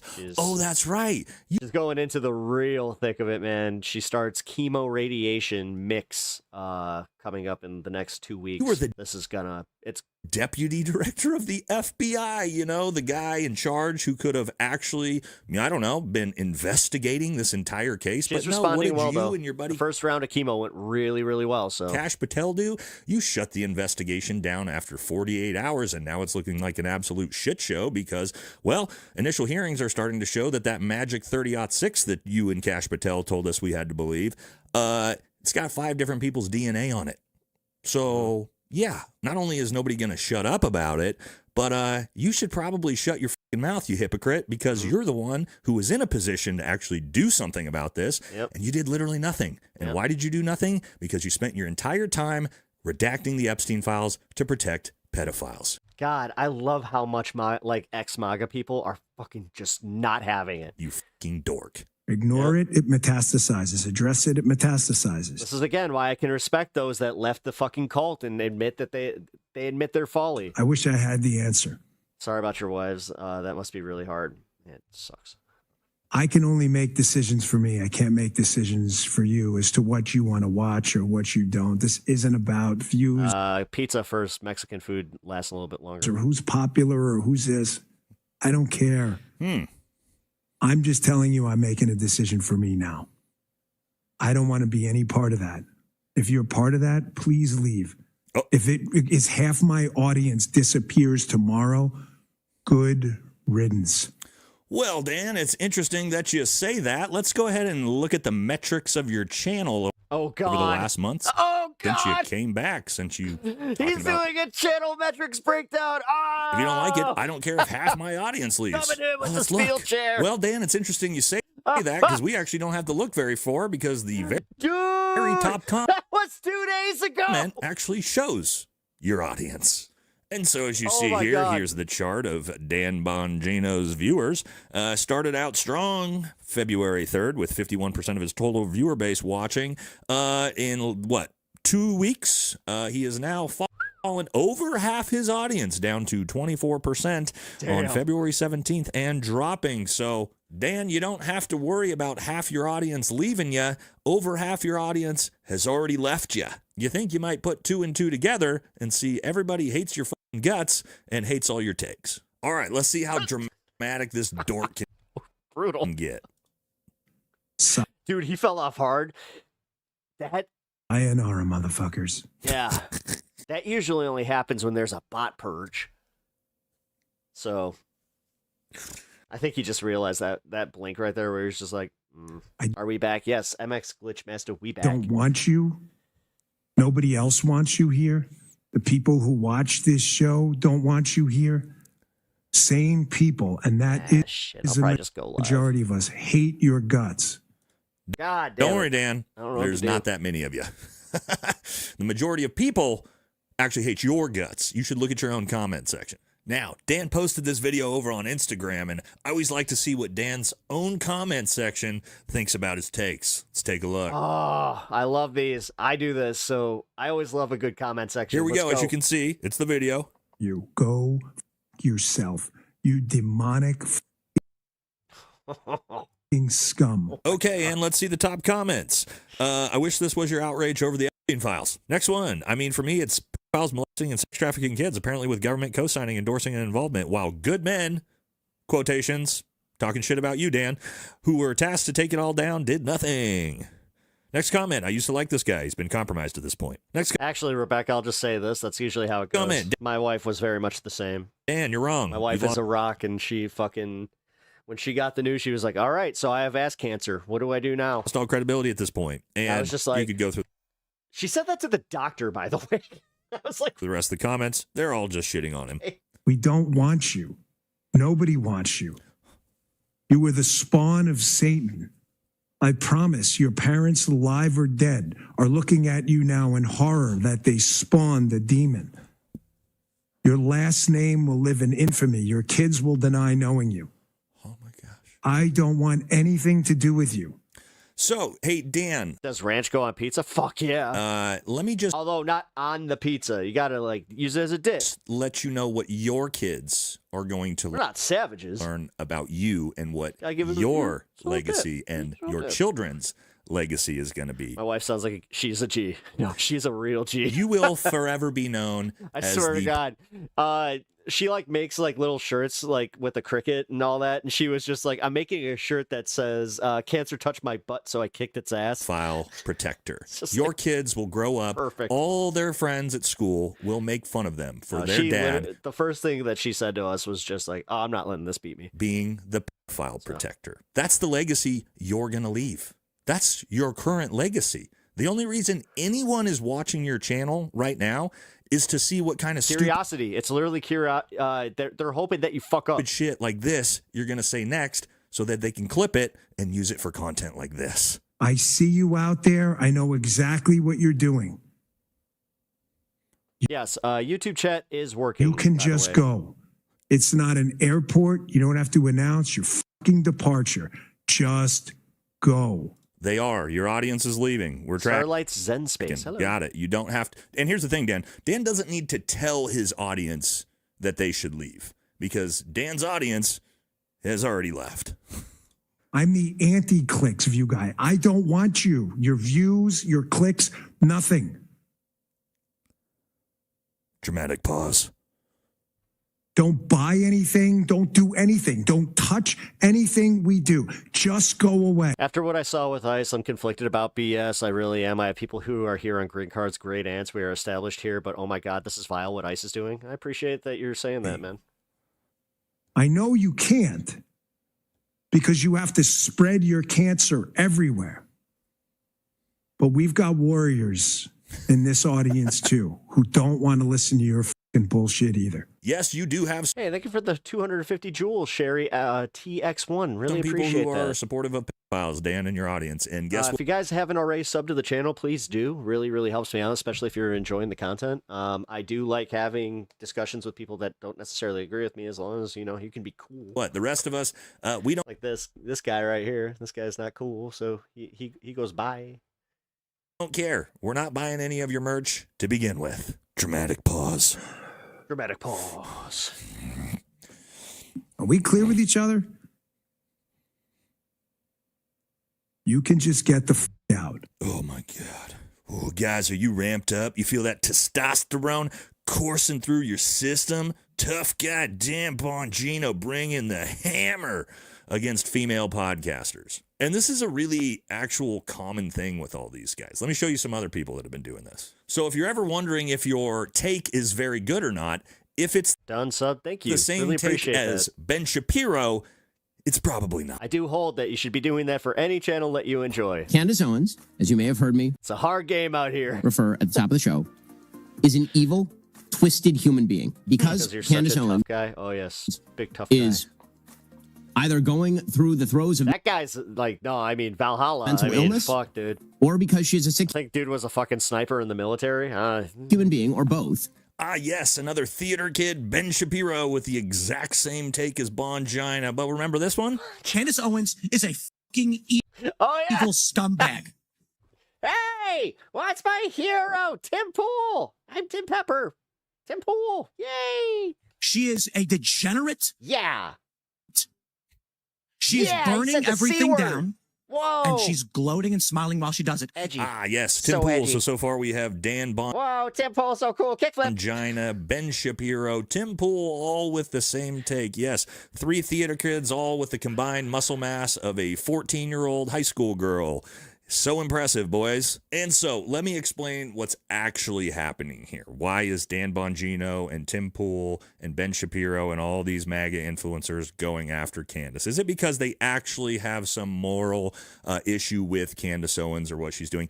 Absolutely not. The fact is that all these MAGA Zionist creators, their channels are all burning in. We've seen it with Ben Shapiro. He's losing 10 to 40,000 subscribers a month. All these channels are burning in because nobody gives a shit about what they have to say because their takes are so bad. But what the intent here actually is that when you have a dying channel in a social media strategy, what they think is if they can create some artificial fake beef with one of the biggest creators in the space, Candace Owens, then that way they can actually drum up some viewership into their dying channels. That's the entire point of this whole thing. None of these guys actually give a shit about this. It's just a last-ditch desperation effort to try to get some viewership on their channels. And so, Dan, as you pretend to be a tough guy going after a female podcaster, when there's a bunch of grown men who would fold you like a chair that have been criticizing you 10x what Candace has said about you, but you don't have the fucking courage to say a word back to people like this. Let's look at a few. Oh, here's Dan from Heady Duty Country. What's he got to say about you? Oh, yeah, Dan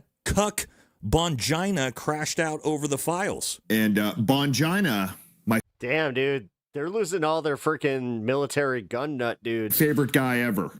Favorite guy ever. Which, again, I do love how, like, these guys just have all their shit on the walls and everything, but you know, what I got. Bongina. Yeah, guys. He, decided to take credit for it. Here he is, good old Bongina. You gonna take that, Dan? You gonna let Dan talk to you like that? Are you gonna let me talk to you like that? But no, you're gonna spend your time lashing out at a tiny woman on the internet, because again, that's what tough guys do. I mean, even guys like Keith Edwards fucking Bongino's getting cooked. Are dogging you for being a little bitch. I said, at Dan Bongina, is this real? Could be real. I don't see a watermark. And in response to that, blocked. I got blocked by Dan Bongino. Ah, see, there it is. When Dan gets confronted by an actual grown man, he immediately folds in half and blocks people on Twitter, because there's actually a bunch more people he's blocked. I believe he's blocked Dan from Heavy Duty Country. I think he's blocked Jake Shields as well. And, oh, what was that? Yeah, just like the Hodge twins posted the softest dude on X at Dan Bongino, and he blocked the Hodge twins for that. So again, Dan, you're not a tough guy. You're a theater kid dork. Nobody takes you seriously. We all know what you're doing. You're trying to create some fake beef with Candace so that maybe people will actually come watch your show, because your viewership is plummeting into the abyss at a rapid pace. And I'm not sure it's really going to work. It's great for clips like this. It's great for other creators to respond to. But overall, yeah, I mean, it's just pathetic. All of these grown men united trying to take down the evil female podcaster. Oh. A lot of Democrats do what too, Kevin? How about instead of being I'm not a Democrat. Giant pussy, you actually do some beneficial things like, I don't know. I'll vote with Democrats, but I'm not a Democrat. Maybe start exposing the Epstein files since you've seen them all, dude. Otherwise, nobody's ever going to take you seriously for the rest of your media career. But we'll just have to wait and see the next terrible I unsub from Keith. Take. I can't stand his content. From old Dan Bongina. That's going to do it for this one. Catch y'all in the next video. You've gotten D threats for your opinion? So have I. Solidarity. Al Jazeera. Yep. This was from earlier. Yeah, it was not the one that I wanted. My bad. Okay, so if you love someone who is unemployed or looking for work right now, I need you to understand what they're dealing with. First, we will be closing the sports department in its current form. And in the description of what to expect and what their requirements were, they specifically said, do not expect this to be a 9-to-5. This is for people who want to work hard. And unfortunately, you're impacted by this change. So your last working day. Wow. I'm glad that people are recording this. Today. So we're only a month and a half into 2026, and things are already not looking too good for the job market. We've already had multiple companies announce mass layoffs in 2026. For one, UPS said it will eliminate 30,000 jobs. Amazon said they plan to cut 16,000 corporate roles. Pinterest is expected to lay off 15% of its workforce. Target, Citibank, Meta, Workday, Nike, and that's not all of them. IPTH. And according to this Thank you for the follow or this sub. I appreciate that. Article, the U.S. economy experienced almost zero job growth in 2025, according to revised federal data that was just released from the Bureau of Labor Statistics. When the data first came out, it indicated that the U.S. economy added 584,000 jobs last year, but the BLS revised that number after it received additional state data and found that the labor market had added only 181,000 jobs in 2025. To put that I mean, that was me. Number into perspective, this is far fewer than the 1.46 million jobs that were added in 2024. This also means that last year went actually it was technically a bubbler down as the worst year for hiring since 2020. Has better reverb and it was better for recording. Or since 2003 outside of a recession, which means that things are almost as bad as they were in 2008 during the great financial crisis. And another company doing layoffs this year, the Washington Post. First, we will be closing the sports. Democrats suck. Yeah, no. Hey, Joe, not exotic. In its current form. We plan to retain several the Summer of Tiger King to join features and cover sports as a cultural and societal phenomenon. Basically the same thing. Ish. As well as several folks to staff the print sports section. Bro. This is obviously that's devastating. I've been in positions like this where I've lost a job. a Like, uniquely and incredibly it's got to be fucked up to do it over like Zoom though. I've never had a job like that. difficult decision. Like the worst part, actually, it's probably worse for me because they called me in to lay me off. Where it's just like, what? Our sports coverage is often superb. The worst one I ever had was I found out I was getting laid off on the news because they announced that my company was going under. They're like, oh, and all these stores are shutting down, and mine was there. I was just like, and then we heard the phone ring. Sports writers are among the most talented in our business. Happy Wednesday. Hey, Daniel, Sports thank has you. a very proud Happy legacy Wednesday at to the you too, Post. man. Appreciate you being here. Unfortunately, we are grappling and have been with just major changes in the way sports news is delivered, shared, and experienced across the industry. His caption says, I am part of the mass layoffs at the Washington Post. I am sad and angry. We all want to keep doing the work. But for now, I want to document a reality of being in journalism today. And whenever these corporate leaders deliver the layoff news, it's always the same script, goes through these same talking points, just very impersonal. Thank you for your contributions. We appreciate it, but we're having some structural changes and your position has been eliminated. Thanks so much. Please send your laptop back today. There will be no severance for you. I love getting pancakes on a skillet that's not too hot. Just cook them. Again, for everything you've done for us. And during the call, you can hear these chimes and these sounds in the background coming from the meeting. And the top comment says, everyone logging off. And if you didn't know, the Washington Post is owned by Jeff Bezos. So that's what a lot of the comments are referring to. Jeff Bezos is worth $250 billion. Billion with a B. He could keep the Post going indefinitely off of a tiny fraction of the interest his assets generate and not even notice. We truly live... No, but the thing is, they don't think they need journalism like this, but they're not understanding that they benefit from good journalism. Under the most despicable wealthy class. Right now, they're just worried that they're going to be the target of it, which it's like, hey, maybe don't do bad things then. So sorry this weird happened to you. Jeff Bezos spent $50 million on his wedding, by the way. How many times could your salary have been covered by the $75 million for Melania? So this is something I learned as I was researching for this video. According to the New York Times, Amazon is spending $35 million to promote its film about the first. Yeah, and not just people like me who oopsie into it, where it's just like, I'm a commentator, but I have already oopsied into doing journalism twice now. More than is typical for documentaries. People actually quoted me where I was just like, what? Amazon also paid Mrs. Trump's production company $40 million for the rights to Melania, which is about $26 million more than the next closest bidder, Disney. The budget for Melania is unknown, but documentaries that follow a subject for a limited amount of time usually cost less than $5 million to produce. The $35 million for marketing is 10 times what some other high-profile documentaries. That's the new real journalism. Ted Hope. Yeah, but we need less Nick Shirleys in the world and people who actually do investigative journalism. What he does is like YouTube click journalism. Amazon. He is doing it with an agenda that if he's just trying, again, in California, he got so busted, by the way, with the whole UPS store, which again was in an apartment complex where you check the names that he was claiming were on that list. They are fucking tenants there. Oh. From 2015 to 2020 and was instrumental in starting the company's film division, said this has to be the most expensive documentary ever made that didn't involve music. Don't let the imposter syndrome get me down. How can it not be equated with an outright bribe? How can that not be Someone quoted me? That's sick. Yeah. The story goes on to say, which was weird. Say that in order for us to grasp just how uncustomary Amazon's marketing push for Melania is, we can compare it to how Magnolia Pictures handled RBG, a portrait of Ruth Bader Ginsburg during her 25th year as a Supreme Court justice in 2018. CNN no. Films produced RBG for He's very stupid and useful. Around $1 million. And I think his mom, I wouldn't be surprised to know that his mom has intelligence connections. $1 million. The promotional budget included an awards campaign that helped it land 2 Oscar nominations, totaled about $3 million. Yes, the TDS thing. Oh my God, somebody I disagree with, and I can't have a nuanced thought, so I'm going to go out here and just say, TDS, this guy sucks, blah, blah. That work harder. Is a customary, even robust rollout for a documentary. So in total, RGB costed $4 million to produce. That included the production budget as well as the promotional budget. Compared to Melania, which is $35 million to promote the film and $40 million to produce the film. Billionaires bribing billionaires, just doing billionaire things. Hello. I'm going to tell you something. I love each and every one of you. Oh, we love you too. Hey, Simone, how are you? Appreciate having you here. How are you doing?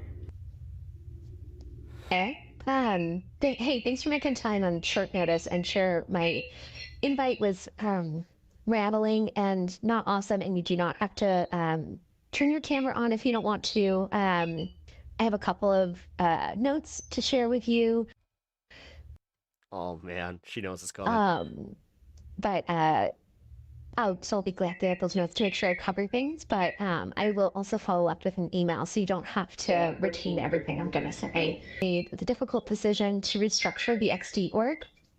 And this just happened to one of my wife's good friends. As a result, reduce the size of company restructuring. Your position will no longer be part of our company structure. We're sorry. the org. We appreciate your 10+ years working for this company. Tough titties. And unfortunately, you're impacted by this change.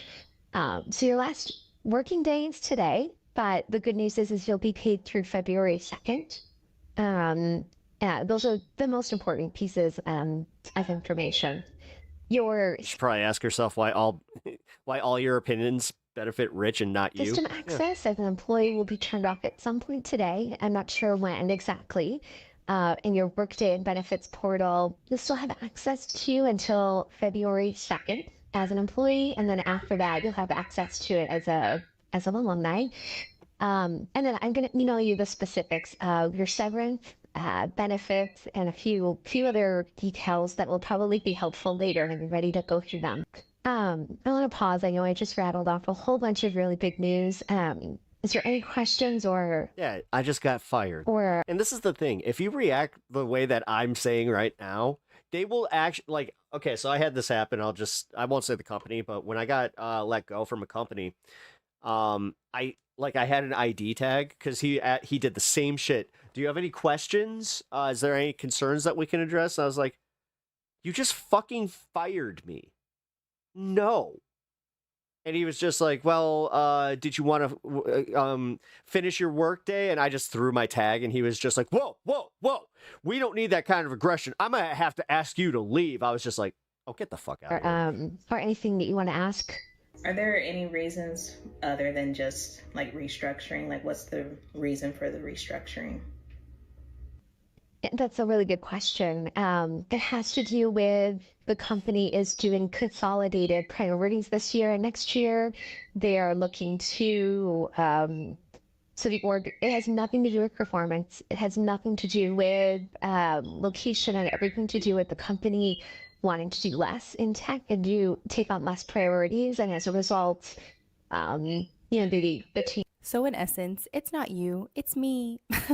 is being reduced to support that. I don't know. With that mentality, then why should we care about the corporation succeeding in the slightest? Question I had was around and not just do the bare minimum just to get the benefits and the little bits that they seriously? My remote. Man, what is up with people that are just I'm gonna be the little teacher's pet. Status. I'm gonna get rewarded for being teacher's pet. Is that a factor in this as well? Yeah, that's a really good question. It did, to be perfectly honest, it did come. We got the animal remote debates in status chat. in I saw general that. came up as a potential discussion, but it ended up not being a factor. Well, please don't obviously feel a pressure to do any. Yeah, I'm not buying that. I think that the employees that continued to be remote after the return to office mandate were 100% targeted in layoffs. The return to office mandates were also a way for That's what happened to my friend. employers to get employees. If you chose to continue to work from home and not do any in-office days, those were the ones that got cut. Employees to voluntarily quit. It's a way for employers to save money because they, one, don't have to pay severance by laying off employees, and two, is a way for them to decrease shady their as expenses fuck, but it's legal because they have less salaries to pay. God, it's the return insane. to office mandates were also a way for employers to kind of regain control that they felt they had lost during the pandemic when everyone was working from home. Microsoft Teams and Zoom really proved that people could be I can say this now. My sister used to work for Meta. productive and without having to be in the office collaborating. Employees then gained flexibility. Can't say what over project their she was on, but schedules, I can their also commute say that time, it was enough for her to just be like, fuck this company. and got to choose where they lived in the city, which could potentially save them a lot of money. The remote work environment unintentionally redistributed power to the employees, and the return to office mandates are 100% a way for employers to regain that power. So naturally, I'm a bit skeptical when this manager is telling her worker that she's laying off that her remote status had nothing to do with it. It absolutely did. No, it So didn't. with companies announcing mass 10,000% layoffs did. and the cost of living continuing to rise, hello inflation, I've been trying to get more intentional about how I spend my money. And even when I do try to stay on top of things, it's really easy. I need you to understand what they're dealing with. And for context, I lost my job 3 times in 3 years, and I started a free community where unemployed people and job seekers could come together and support each other, network, and connect during this time. We have 4,500 plus members. I had to take my own advice. I had to like and subscribe to her channel. In Rise. Just realized And that I the didn't data do that I'm about to share with you comes from the last 6 months, where we had 2,413 new members join. Every new member fills out an onboarding survey. So this encompasses the last 6 months. So we'll talk about the data first. 70% of Rise members who were laid off have been unemployed for over 6 months. 21% have been unemployed for over a year. 55% have applied to over 100 jobs, and 7% have applied to over 1,000 jobs. 85% of the 2,413 people that joined in the last 6 months have been ghosted after making contact with a human being. 51% have fallen for a scam job. 55% of the people that were laid off did not receive any severance, and 74% of the people who are not working right now are not receiving unemployment benefits. So what does this all mean? Long-term unemployment, which is defined as being unemployed for 6 months or more, is the norm. You can apply to hundreds of jobs and not expect so much as an answer. Corporate responsibility and social services are not supporting us anymore. So if you're watching somebody who you love and care about going through this right now, please understand that they're not picky. Please understand that they're not trying hard enough. They're just navigating something that is so fundamentally broken, and the people from the top have the resources to fix it, and they're just not. Rise is just a representation of what's going on in the greater workforce, and our data doesn't lie because I read it all line by line. This is not your friend's personal failure. This is systemic failure. And the more we all understand what's actually happening, the better we can support our friends, loved ones, peers, family. So I'm curious, job seekers, what is one thing that you wish your friends, family, loved ones knew about what was going on in your job search right now? Man, those are some abysmal numbers, and just goes to show how tough it is in this job market. My mom, I love her dearly, said to me, "You'll find something soon. You have a degree." It was so frustrating to hear. Degrees don't mean anything now. They lied to us. No, I they disagree totally with did. this because I think college degrees are still valuable. No, not in the way that we were. No, because I can't tell you how many computer science majors I know that are not working in a tech-related field. Yes, it is true. More people than ever are getting college degrees, which does mean And that then they had to go back to school to get a trade degree. they are less valuable than before. Or they had to get a certified apprenticeship. However, a college degree will still get you a leg up over someone who doesn't have one. If the time comes and they're choosing between someone with a high school diploma and a college degree, they're pretty much always going to go with the person with the No. What she's negating here is knowing people. No, they're going to go with the person that has a good reference. No, she's lying, and this is what this drives me fucking nuts when people ignore that degree. And I talk. You know how many fucking Joshes and Todds I know that got a fucking job just because I know Josh's dad. He's in the same golf club as my dad, and I wasn't even interested in this job, but I thought it paid well. I'm just doing this as a holdover until I become a full-time stockbroker.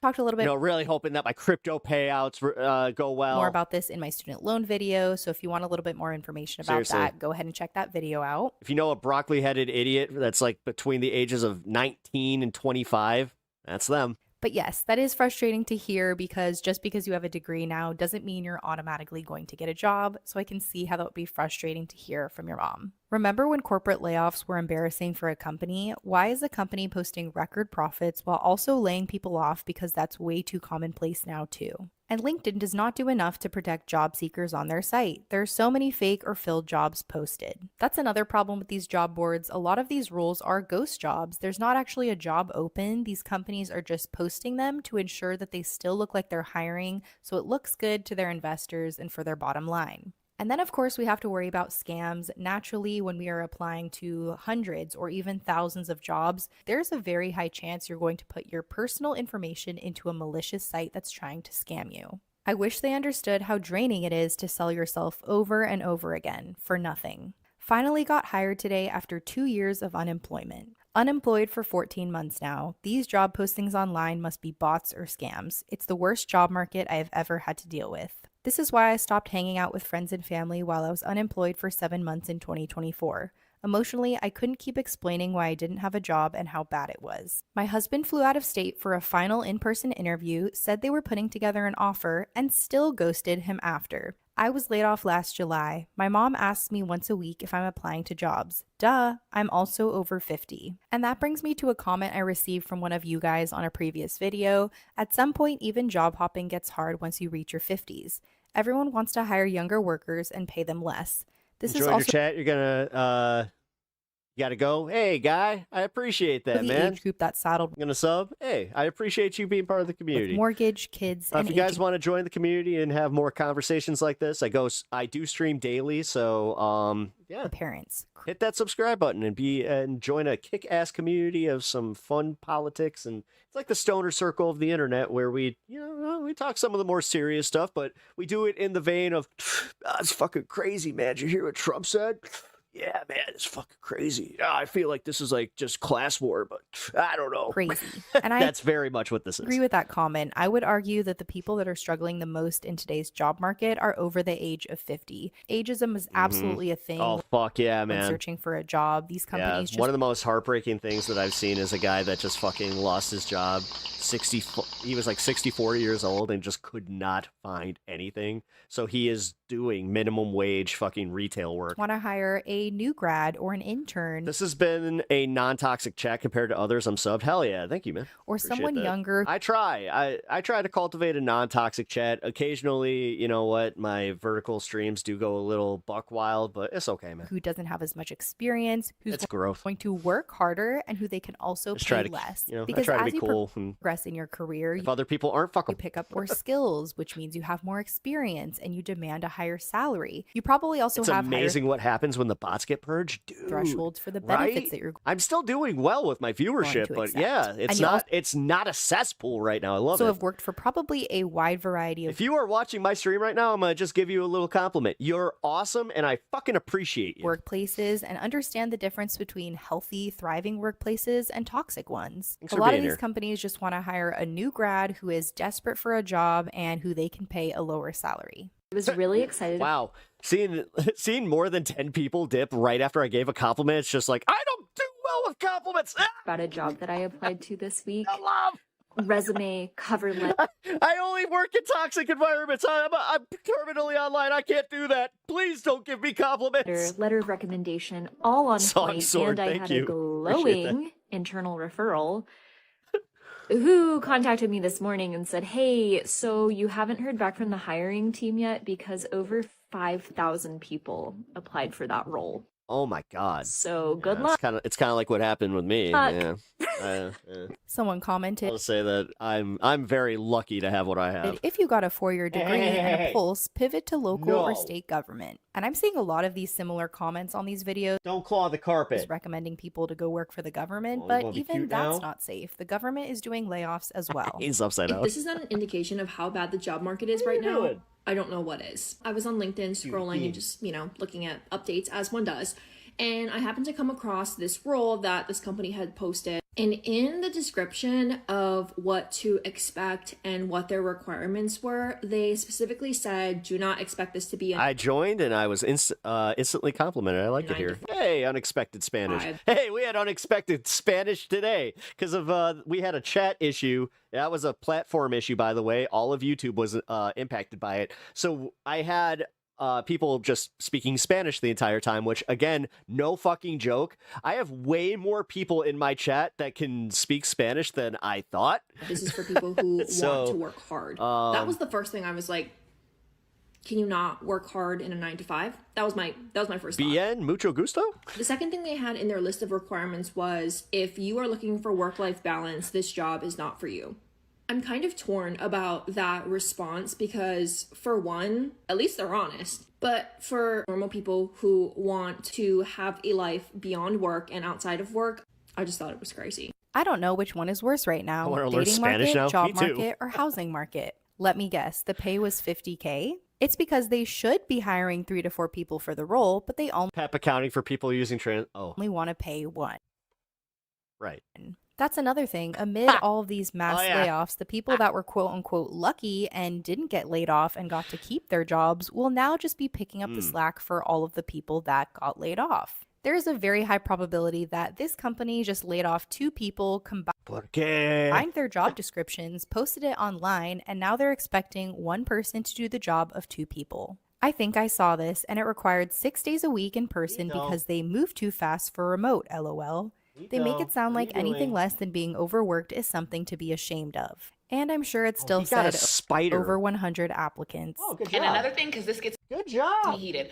He just fucking, he caught that thing and he was just like, yum, yum, yum. Unless you've been on a job search in the last 2 years, you do not know how bad it is out here. The job market is trash. Basura, it's been bad. I'm talking about applying to 20 jobs a day, reaching out to recruiters, doing this on LinkedIn, and hearing crickets. People are trying. People are not lazy. And then people who have a job give the most useless advice, like, why don't you tailor your resume to every single job? You don't think that I've done that? Unless your job is hiring and you have a referral, zip it. The top comment says, if you have no connections, you're cooked. And that comment has 383,000 likes. My parents keep telling me there's plenty of work everywhere. Where? Did you go straight to the CEO's office and give a firm handshake? It's like a married person giving dating advice. They have no idea. It's the toughest job market I've ever seen in 14 years as a career coach. Going on 9 months unemployed. Job market was so bad that I ended up joining the military. Yes, girl, it is that bad. Yeah, they also Having feed my an cat. interview, them saying they like you and get denied. It is brutal out there. And going back to getting laid off, these companies will do it in the most impersonal way and won't even let you say your goodbyes.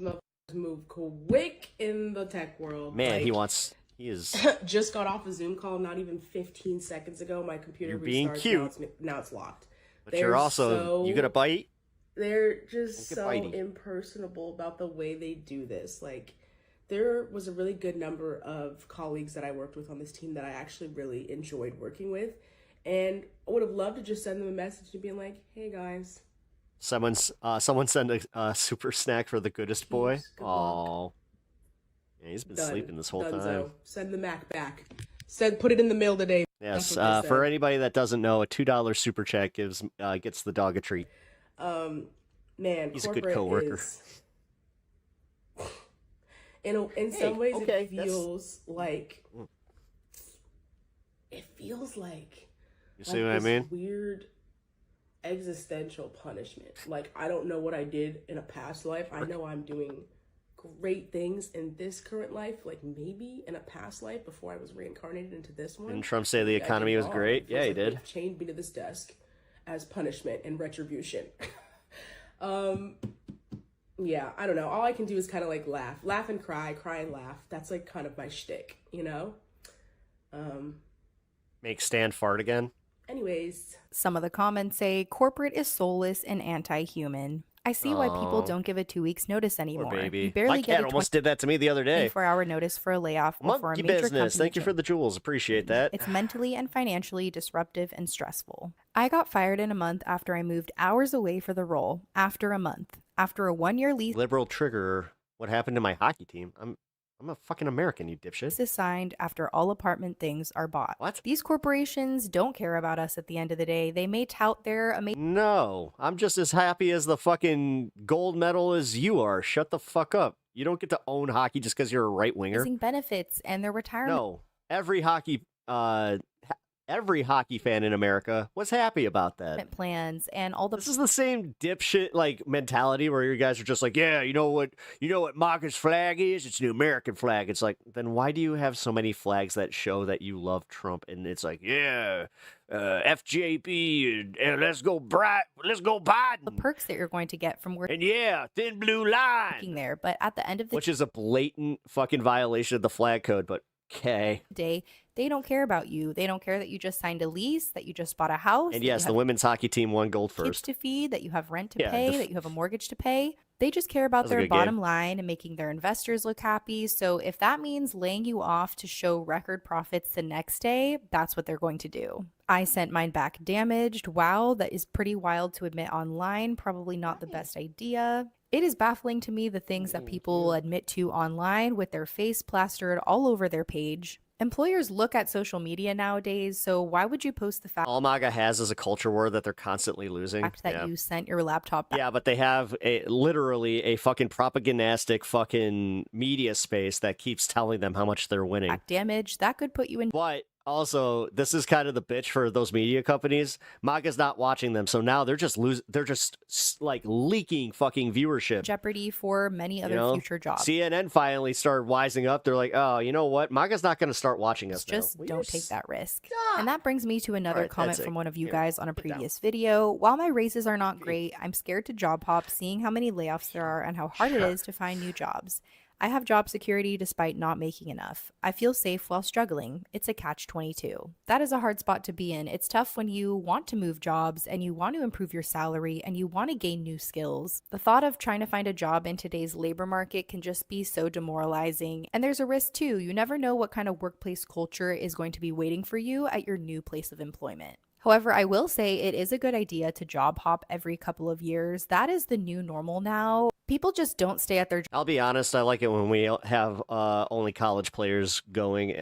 The year that we didn't have Olympic, or like we didn't have our best athletes going, I have to say, it was a relief. Jobs for like professional athletes, I'm sorry, man. 20, 30 plus years anymore. That's not what the Olympics is really about. Or because it's actually about amateur athletes like going the distance. You're not rewarded for that. You're not And rewarded then with gets the decent professional raises and any contracts other and shit like benefits. that. So you have to look out It should be a stepping for point. yourself and change jobs every couple of years. And I would argue that you might feel like you have job security, but Plus, the Miracle team was literally based on that exact method of getting the best college players from all around. it's really just this That could outplay NHL players. illusion because they could lay you off at a moment's notice. So at the end of the day, of course, do what you think is best for yourself and for your career, but now the new normal is really moving jobs. You just got a new job? Fuck yeah, every man. few years. Well, congratulations. Another thing you will have to deal with in today's job market are all the different Unfortunately, I mean, it's not the same for everybody else, so. recruiters you will come across and all the contradicting advice they will give you. This video is satire, but there is definitely a hint of truth in it. You shouldn't be putting any job experience on your resume that's not relevant to the jobs that you're applying for.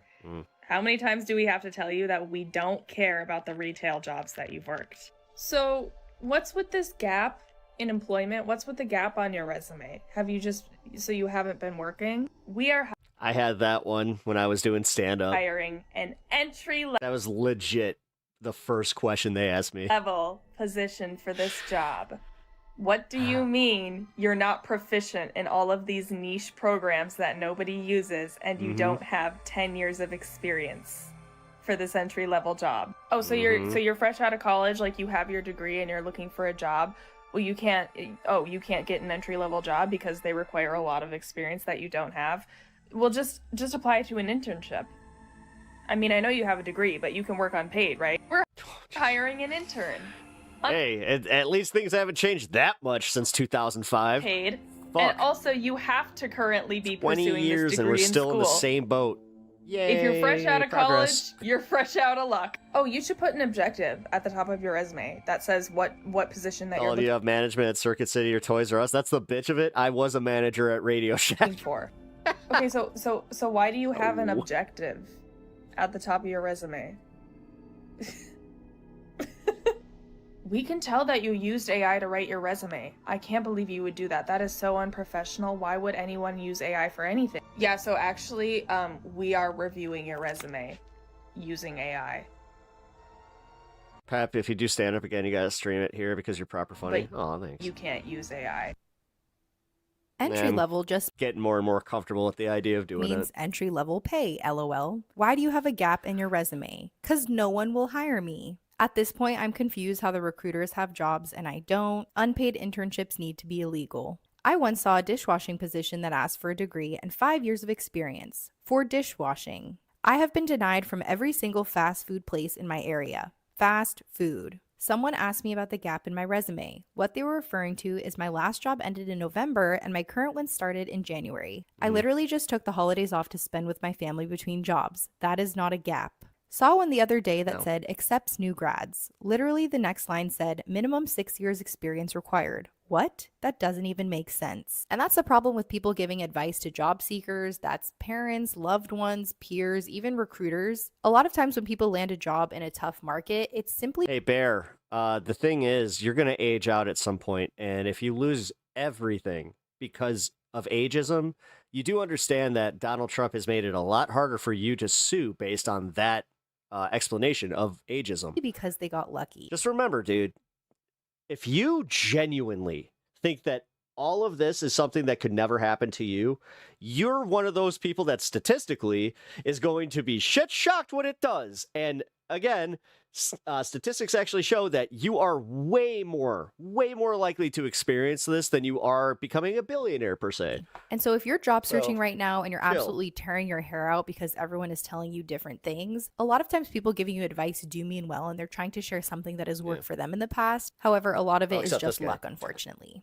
You're being conned right now. These mass layoffs that everyone is saying is because of AI, they're not. All right, what they're doing is they're resetting the job market so that all of you start accepting roles and jobs at salaries that you would have previously laughed at. This is not a technology issue. This is a greed issue.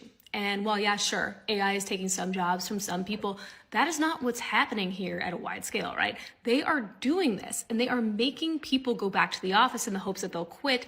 And they're doing it so they cut costs, which is going to help their stock prices go up and their exec pay packages go up. And it's going to signal to investors that they are investing in AI and getting efficient gains and all of that so that they look like they're, on the up and up with AI. And guess what? When they actually need humans again, guess who they're going to call?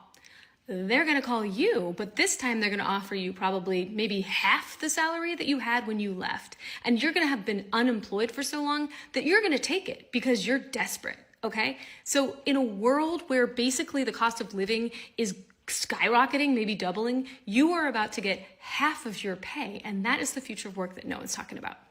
Exactly. I had a recruiter call me about the exact job I do now at a competitor firm and offered $35K less. She got very irate when I laughed at the salary. And here's a comment we were just talking about earlier. It's corporate vengeance for the newfound leverage and freedom workers had during COVID. Employers hated not being able to control the workers in the office and having to compete for talent with higher wages. And another thing we talked about earlier in the video, from my experience, they're most likely going to add the layoffed employees' workloads to the remaining employees without any additional compensation. The overwhelming greed at the expense of ordinary people is absolutely sickening. And we talked about this in previous videos, specifically I think in the cost of living video. CEOs are making way more than the average worker. These people make millions of dollars, and they also make millions in stock options. So they have a vested interest to make sure their stocks are doing well. And that's why a lot of times they announce layoffs, because it's a great way for companies to save money without really having to change anything else. And what that lady was talking about, the salary reset, is actually happening to people who are job searching right now. Any of the tech workers still unemployed from the mass layoffs, have y'all been getting feelers sent out by recruiters yet? Suddenly I have a lot of recruiters in my There was zero reason for the inbox. No, again, the fact that there's active investigations into the disappearance of this elderly woman that the right seemed to care about.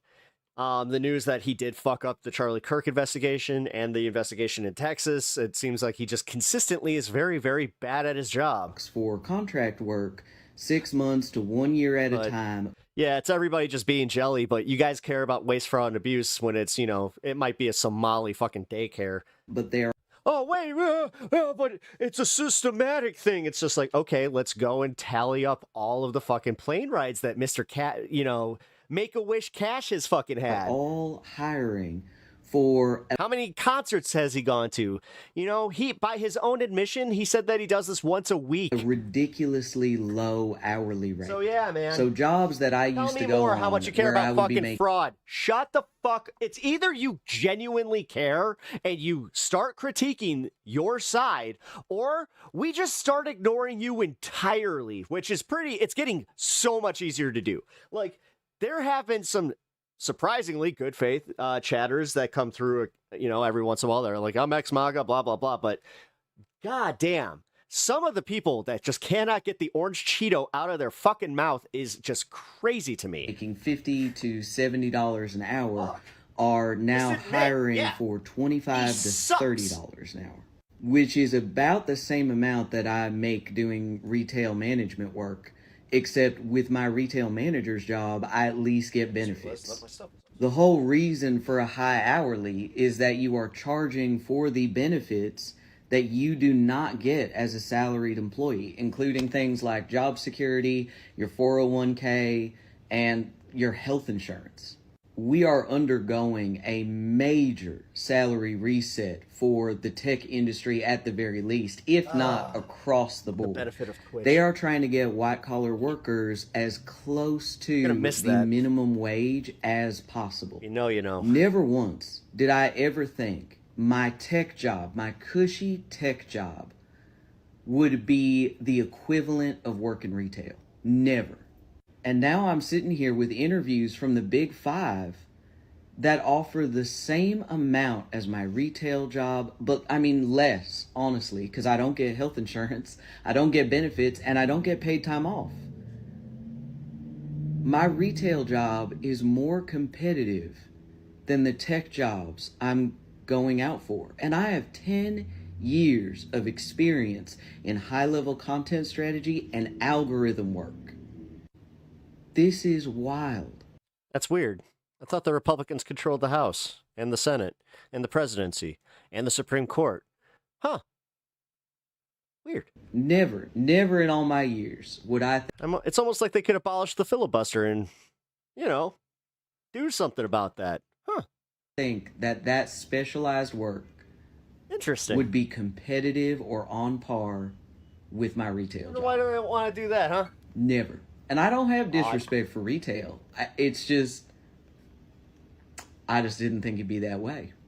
The layoffs were to reset the job market so that people will accept lower pay and short terms. In my opinion, they did layoffs for wage suppression. It was the great salary reset. That is anyone working with AI knew it had nothing now to do with AI replacing jobs. I'm a nurse. We are also getting offered lowball offers with more responsibilities, longer hours, and no good benefits. Oh, well, we can just replace you with AI. No, you can't. That's why you're hiring me back. I think that AI is this big bubble that's going to pop eventually. The problem is a lot of these companies are investing in AI prematurely, thinking that it's going to replace their workers when it's shown no sign of actually doing that yet.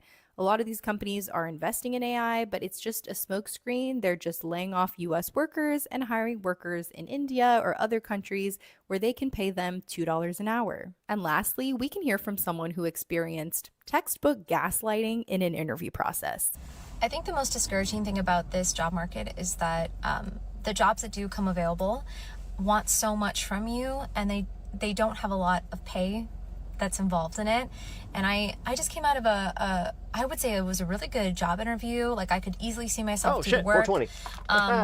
And then they asked what I wanted, and I was like, okay. And they were kind of like encouraging me to be very honest about, and it wasn't just going to be copywriting, it was going to be marketing operations, it was going to be heavily like branding, social media. I'd be wearing a lot of hats. And they're like, okay, so based on your skill set, based on all the things we told you, based on the fact that you'll probably do overtime as well, because being an hourly position, you doing trade shows, all these sort of things. I was like, okay, well, if I'm honest with you, based on everything that I've heard, and you're actively encouraging me to write down what I want my number to be. Here is it. Here is the number that I know that I have actually made before doing one of these jobs, let alone 3. Here is that number. I know it might be different because I'm in a new state now, but here's that number. And then sitting in that interview, and I know that person was genuinely trying to be sweet and give me really good advice about the market. But they kept telling me over and over again they've never seen this number in all their years for the type of position that I would be working for. They've never seen anyone ask for that number. And I was like, they don't even know anyone who has made that number. This isn't a crazy number, by the way. I was just like, I just want you to know, I have had 2 jobs that have paid me this exact number. I'm willing to negotiate down. I want to know what our expectations are. And mind you, this job was going to be very gray. The expectations would be very, very gray. They were saying anything like the minimum amount of hours that they wanted me to work each week was 40, but they had people working like 60. And I was like, that's okay. And so you want me to be making, if my number is normal, very normal for my experience, and I've made before, and the requirements, if that number that I pitched is here, and you want to pay me here to be doing 50-hour plus weeks, wearing 3 different hats. Yep. Yeah. And trying to like reassure me that they've never seen anyone make that kind of money before. Yep. The very normal rate that I was asking. Yeah. And I even tried to pedal back. I was like, I am very interested in working for you at that rate that you want me to work for it. I just, I don't feel comfortable or think that you like the Alabama Crimson 50 Tide? hours to 60 hours a week Roll Tide could be something that I would want to do in I'll be honest, I hate college football. this specific industry. Like, I could give 2 shits. you would be willing. Alumni. Wait, let's brainstorm. I'm a problem solver, so I offered other ways that we can make it work, and I just don't think it's going to, and that's okay. But if anyone was wondering what it's like right now in the job market, that's what it is. So. Thank you all so much for watching. If you enjoyed today's video, please like. Yeah, here. I'm gonna leave a link to this video. Oh shit! I just realized that. I just fucked up my other copy paste that I'm gonna be doing here. All right, so in a minute here, it's gonna be fun. We're gonna be taking a journey to a place called This Space, where on this space we have a collaborative of other creators. And yeah, I'm going to continue my show in the form of propaganda. Liberal losers, fuck up your high. Who cares? Wow, okay. It must be real fun at parties. You're one of those people. Seriously, like I feel bad for people that have like such a lack of personality that they have to attack like, oh, these people out there having fun. They're out there, they're smoking their giggle sticks. They're drinking their happy juice. I can't get behind that. I want everybody to be as miserable as me. God. Go dry jerk with sandpaper, loser. Aw, even the trolls are less toxic today. They really are. I hope your wife feels better soon. Thank you. I appreciate that. Yeah, we're going into the hardest bit here. It's going to suck. The chemo radiation mix. Coyce, what's up, man? Yeah, still speaking Spanish. Hell yeah, dude. Okay, maybe whatever BS YouTube polled actually worked. I don't know. I'm starting to get the vibe that it is. You guys think? I think it is. I think it did. Hey, what you doing? Hey guys, check it out. He's on StanCam. Here. He's doing bad stuff. He's being a naughty cat. What are you doing? He answered me. You gonna stop? Hey, you gonna stop? How about and there goes Jay. Yeah. How about you stop, you asshole? No. What are you that? And I'm caught on my chair.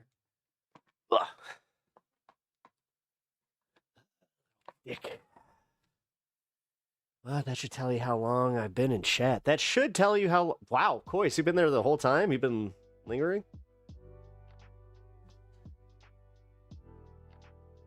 Hold on. Let me get my my normal screen for this one. Hey!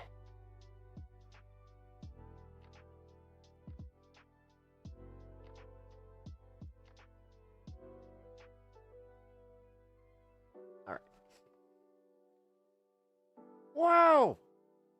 Okay, so we're about to go to this space? This space? Awfully pretentious of you to take the term "this space." That means that everybody could technically cut a promo for you. I'm not sure if that's smart or devious.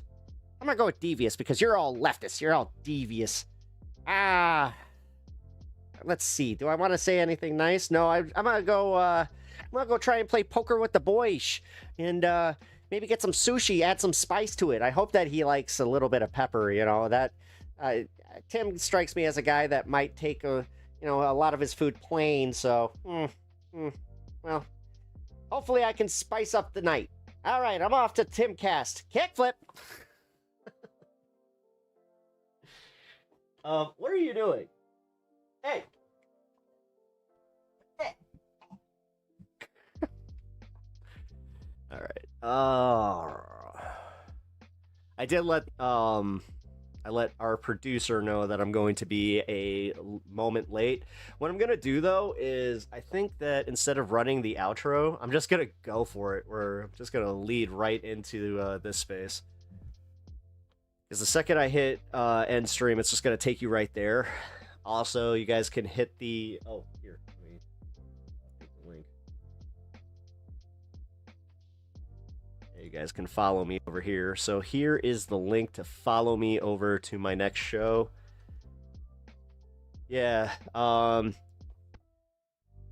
I will not be doing propaganda on this channel. This is this space exclusive until the end, until the end. I'll just say it. So, kickflip. LOL. It's a thing.